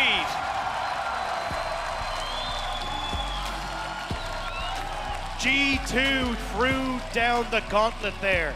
A team that was questioned coming in 4th place in Spring Split. Can they step up? Can they right the ship? And this was it. Caps, fantastic performance, constantly roaming on the Nautilus. Yike getting to fall back to those carry picks that he's been playing right the way back when he was in the LFL, when he was playing for LDLC. And again, Mickey and Hans Sama controlling and dictating that bot lane made it impossible for this Aphelios to do anything. I mean, it just felt like once that Wukong got killed at his blue and the Lulu got double buff spot, that was it. That was the tone of the game set up for G2. And Loud, I mean, they tried their best. I mean, I'm glad to see them going out swinging. They tried to make things happen, but there just wasn't going to work out. They just found themselves in too many holes that they couldn't get out of. And it's sad to see. I mean, especially after that game 1, it felt like we got to see what Loud are capable of. One blunder leads to a second that they just end up falling short. But this one, G2, complete dominance and complete control. They never gave them a look in at all. And as you say, like the Lulu getting that first blood, being able to keep control for Yike in that jungle, the vision control they had, there was just no answer for them. And I mean, this was a huge series for G2 as well, because again, 4th in Spring in LEC, not really a lot of confidence from people. A lot of people kind of questioning them coming in. Of course, we had Raz mention that Elyoya says, no, we believe that G2 are still the 2nd best team coming out from LEC, but it needed this kind of performance. We needed them to come out all guns blazing. I won't lie, I was a little worried after game 1, even though they won it, but this game 2 was definitive that they are going to come out here and try their absolute best and be at their absolute best. Now we'll have to see if G2 can continue that streak. They'll be going up against PSG Talon later on in the tournament. Loud will be dropping down to play off against Detonation Focus Me, as it will be the decider for Group B. But, I mean, G2, PSG Talon. PSG Talon had a dominating game 1. Yep. We got to see exactly how they wanted to play the game, even playing a much faster pace, I will say, than what we saw domestically, which I'm excited about. But Broken Blade as a mouse. You can see the confidence that G2 have, and that's a scary position if you're PSG. He's just telling everyone how to play League of Legends with a mouse. You know, don't leave your mouse at home. But I mean, look, great win there from G2, and I like that you bring up the PSG point as well, because PSG also had a game where they should have lost, but then came back in that game 2 against DFM. Game 1 dominant. It was almost the reverse here for G2. Very rocky in game number 1, then swapped it up and really picked up the pace there in game number 2. But I mean, for Loud, there was so much positive coming in from that game number 1. We had so much praise for them, and it really felt like we could have, built up so much for them. And I feel bittersweet, really, to kind of talk about that, because again, I was coming out so hyped for them. It just nothing happened after game number 1. I felt very sad for them, because when you actually look at how much control was offered coming through from Mickey X, when you look at the control the Nautilus had, everything had kind of been shut down in those early stages coming into game 1, but you can see the difference when it actually starts to get the ball rolling. Even though Yike wasn't fully proficient, I would say, with some of the accuracy on the Nidalee Spears, it still ended up coming out trumps, and there's just not really much they could really answer for. Again, control mid, control bot, massive control for the Poppy in the top lane. Like, where do you try and find that footing to come back into it? And this is then the question for me as well, because we come into this one and see, what do you do now as G2? I want to see them without the Nautilus. Maybe PSG come in and say, look, we banned that away. Maybe we get rid of the Jinx. I need to see a couple more kind of, flavors from them, shall we say, before I'm 100% convinced that they're back and in form. But that's the big problem when you play against G2. It feels like they've got so many of these little picks, right? The Draven for Hans Sama. Now you're adding the Nautilus. You saw the Annie that was banned away. The Kennen as well for Broken Blade in that top lane. It feels like there's so many things that you have to deal with for the squad, and you just don't really know where you're supposed to start throwing these bans, especially if you're on the red side. Yeah, and I mean, look, Caps kind of came back, the Nautilus obviously does work in certain senses. Didn't have the greatest one ever in terms of game 1, but game 2, it definitely worked out. But let's hear from Mickey X and Yinsu in the Verizon post-game interview. I think I heard you toss to me, so I'm just going to speak. Thank you very much. Guys, I'm joined by Mickey X from G2. First of all, congratulations. And welcome back to MSI. We have missed you. You're technically still undefeated. The last time you were at MSI, you lifted a trophy. Do the vibes still feel similar? I know it was a different team from back then. Are you guys still as confident as you were in 2019? For sure, yeah. I feel pretty confident in the whole team. I guess it's my first time doing play-ins, so it's a little bit different. I think we can learn a lot from it, And yeah, I think we're going to do well. Now, Nautilus is your 4th most played champ. I don't know if you knew that. You have a pretty good win rate as well, 62% win rate, not too bad. So when that's getting locked in, we just assume that you would be playing it. So talk me through what you've been cooking. Why is Caps playing it? And how much help have you needed to give him?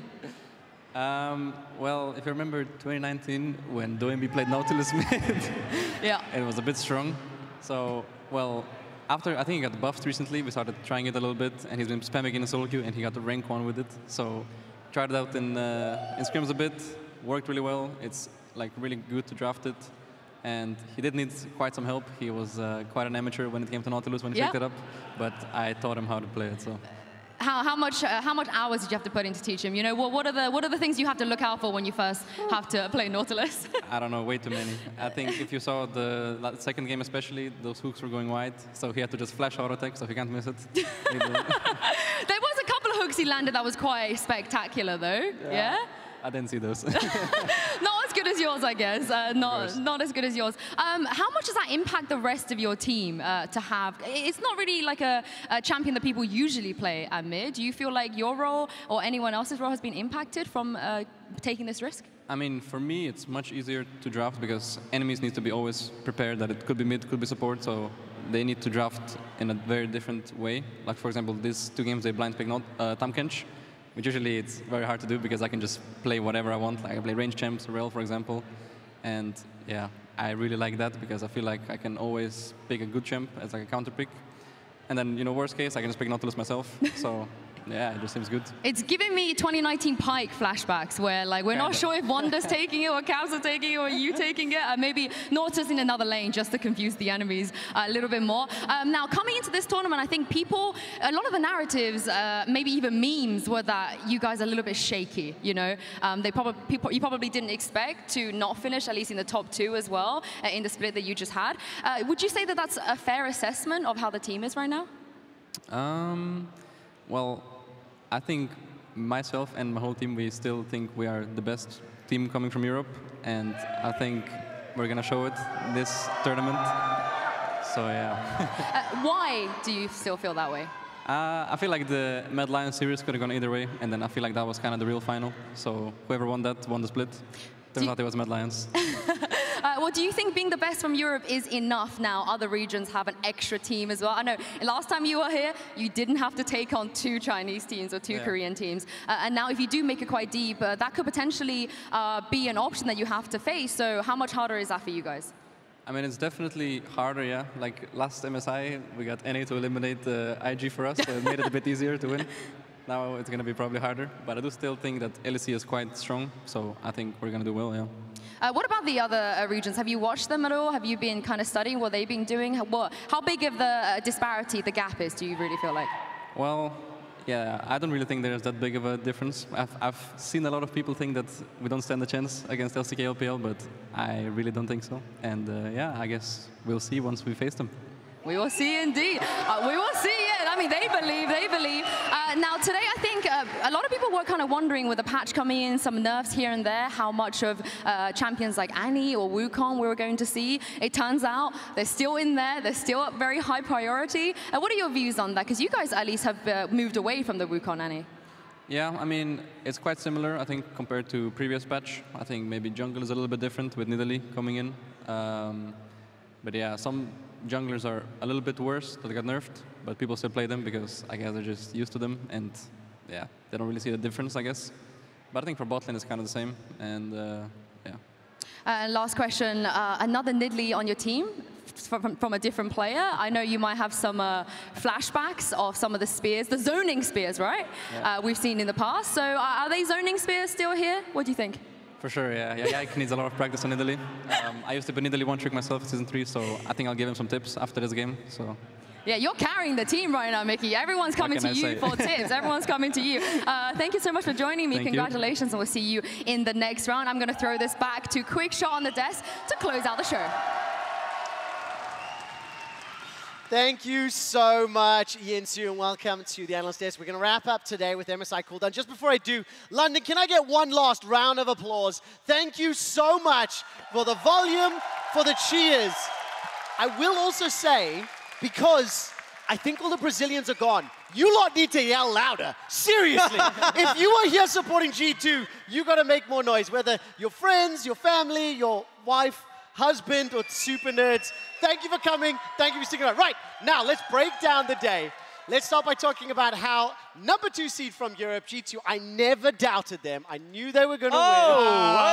Hey, wait a minute. He was going after you guys. He thought Loud was going to win. Oh my God. How did they do it, Raz? It was phenomenal. I mean, they doubled down, literally pick for pick, going into game 2 with game 1. They also didn't think that the draft was a problem, and they just executed better in the level 1s going forward. So that was just much better from G2 overall. It's just about making that Nautilus a statement as well, right? Yeah. You go into the later stages, maybe it's not that good, but it looked good on stage and playing, so now you're going to have to ban it, right? So I still think that G2 came in, and it was a first game on stage. It certainly looked like it. Loud came in swinging, yes. And I was really hoping for third series as well to see more of this, because a lot of action, maybe not the best in terms of macro gameplay in the first series, in the first game of the series. Fair point. But You know what I love so much? interesting. After the first game, Mikkel and I were busy chatting about it, and I was like, that was so fun, and he goes, what am I meant to do?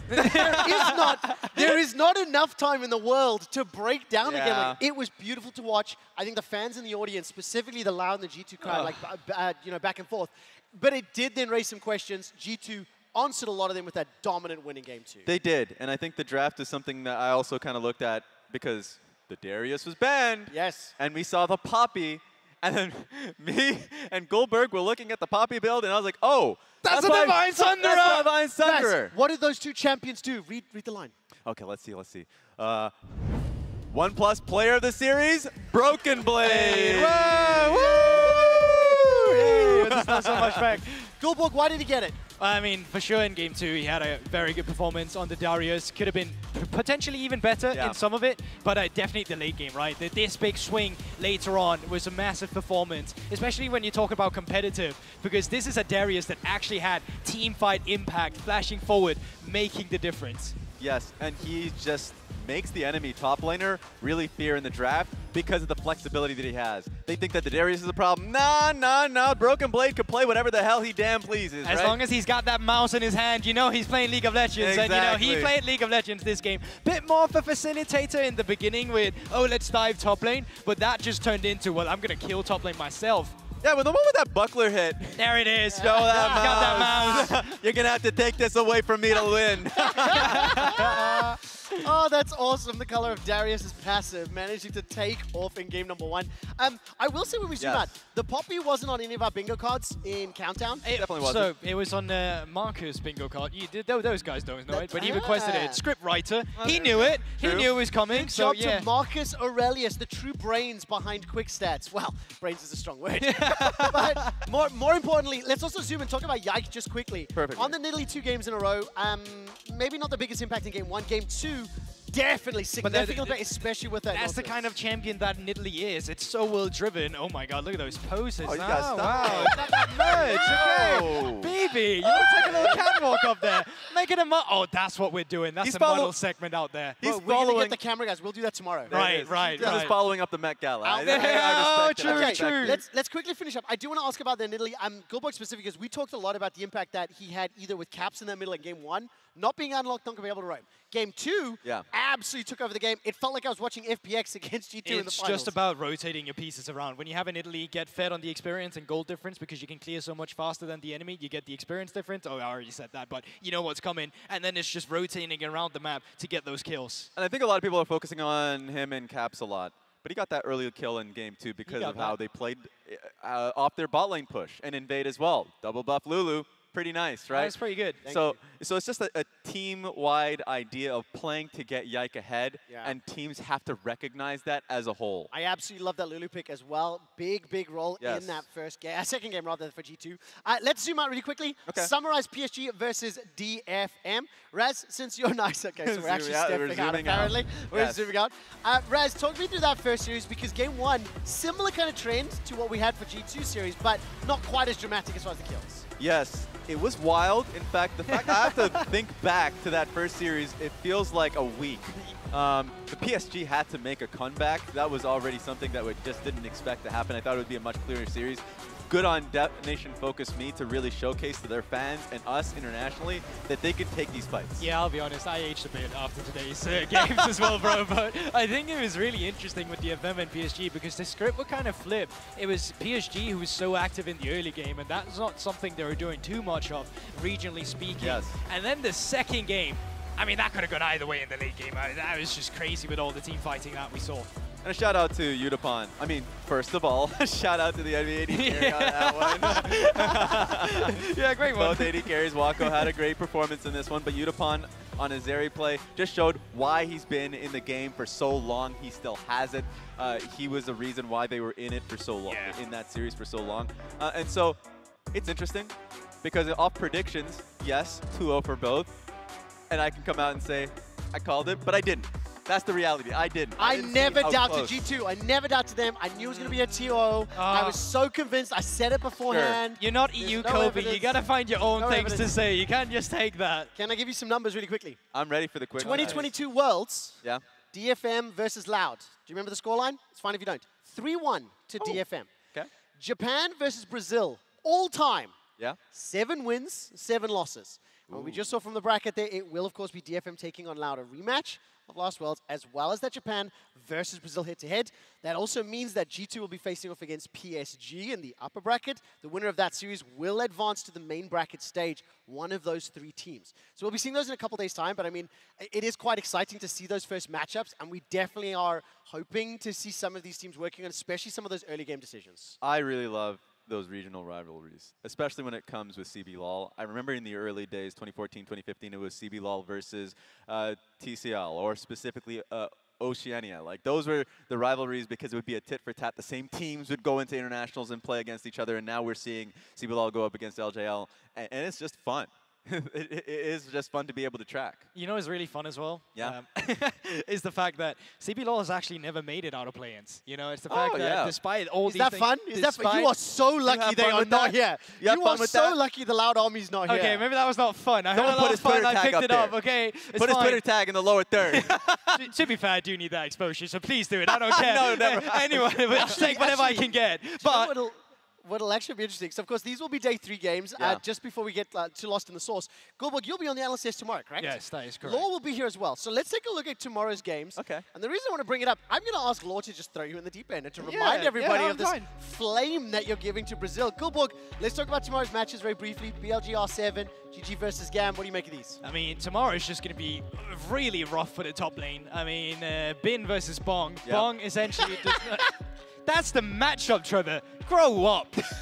But that is going to be really interesting because it's like a 4.4 jungle proximity of Bong against Bin, and he's so individual. I mean, look, I've seen their scorelines. 4-2-0 is something I've seen a whole lot. Whether or not somebody's going to take a really big hit in that top lane or whether they get thrown away, you just really don't know. It's going to be impactful. Golden Guardians taking on GAM. How excited or nervous are you, or what are your expectations? Very nervous. I'm already getting sweaty palms, and the day's not even over yet. So yours? How's yours? I mean, mine's all right, honestly. Okay, I'm just looking forward to it again. You know, Stixie back at MSI, you know, all of those storylines. True. I mean, there's a lot of storylines. That is a lot of storylines. That matchup is going to be the closest. I would have expected it to be closest today. Already kind of threw that into the wrench. So I'm really excited to see GAM play up against Golden Guardians, and Levi's back on stage. Well, listen, let's just quickly zoom out. We're not quite ready just to finish the show. I do want to take gut reaction. Damn it, Okay, every we're time zooming I out say again. zoom out, they step away from the desk. I didn't say walk out.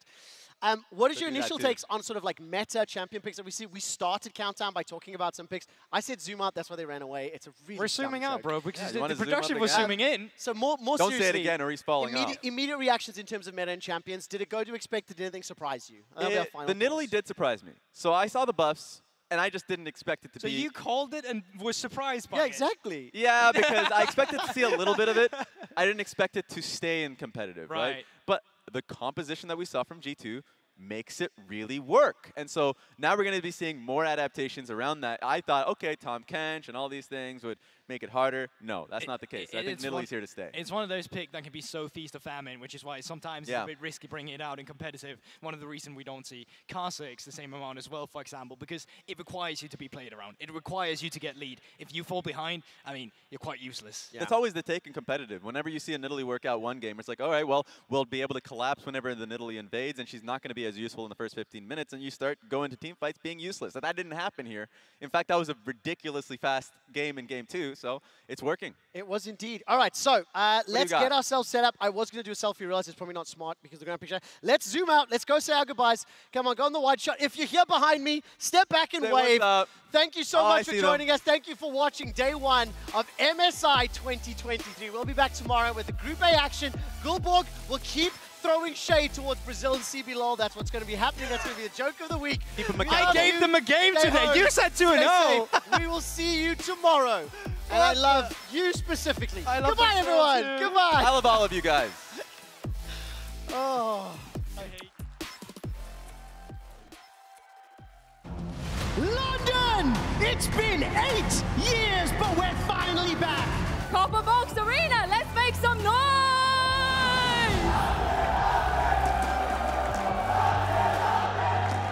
Absolutely beautiful vision control for them here in this side of the map. They have that little section cordoned off there. Hold on, got a fight going. Wako has the damage! No. They thought they had the weak side. They thought they had the play, but Wako just annihilates them. Trying to chase for more. Still has the flash available. Ghost channeled away. He's getting the damage onto Woody. Can they finish it? Yes, they can. Unicorn making him pay the toll on the backside of the play. Woody next to go down as Aria gets the reset, and suddenly PSG are torn asunder. Out from DFM here as they want to try and find the fight, and they might have just found it as well. Wako taken down by Aria, flashes out to safety. Toltu locked up as Wako is firing away, flashes into the play, and the follow-ups there from PSG. Aja now denying Toltu, knocks him up and takes him out as Junja getting resets to the backside of the play, and PSG against all odds find their mark. Zeus goes down, he's the first one to fall. They're trying to see if they can take out this Renekton, but this Renekton's too damn big, and this is the mid-game power of this pick. As you can see, the Aphelios, the Ahri, they're all going crazy, and Rout will clean them all off. Loud are in London, and they're here to play. Robo doing so much with that stopwatch, doing so exceptionally well. Putting a Handsam is still doing it, and Broken Blade, they're all bleeding, and G2 find their fight. It was Loud who instigated, but it's G2 who finished. Storm up there and continue to put pressure here on Boss. Right on Croc, no smite, and he gets it, but he's gonna die. 1v1 me, bro. Mickey looking for some supportal combat. They will smash him into the wall and take their kill. Flash forward as Zeus nearly goes down. The Zap shall secure the kill, and Handsam.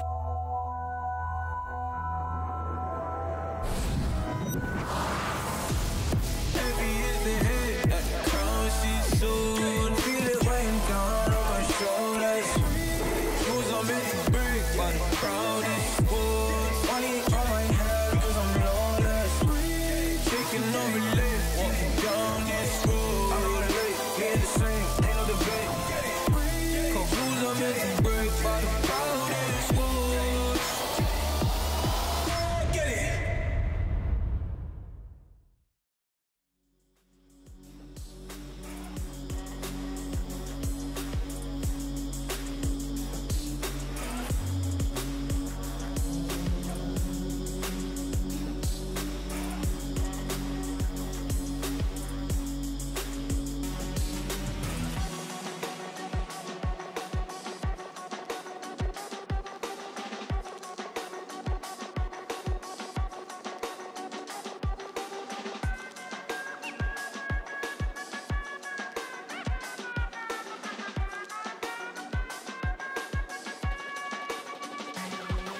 Bye.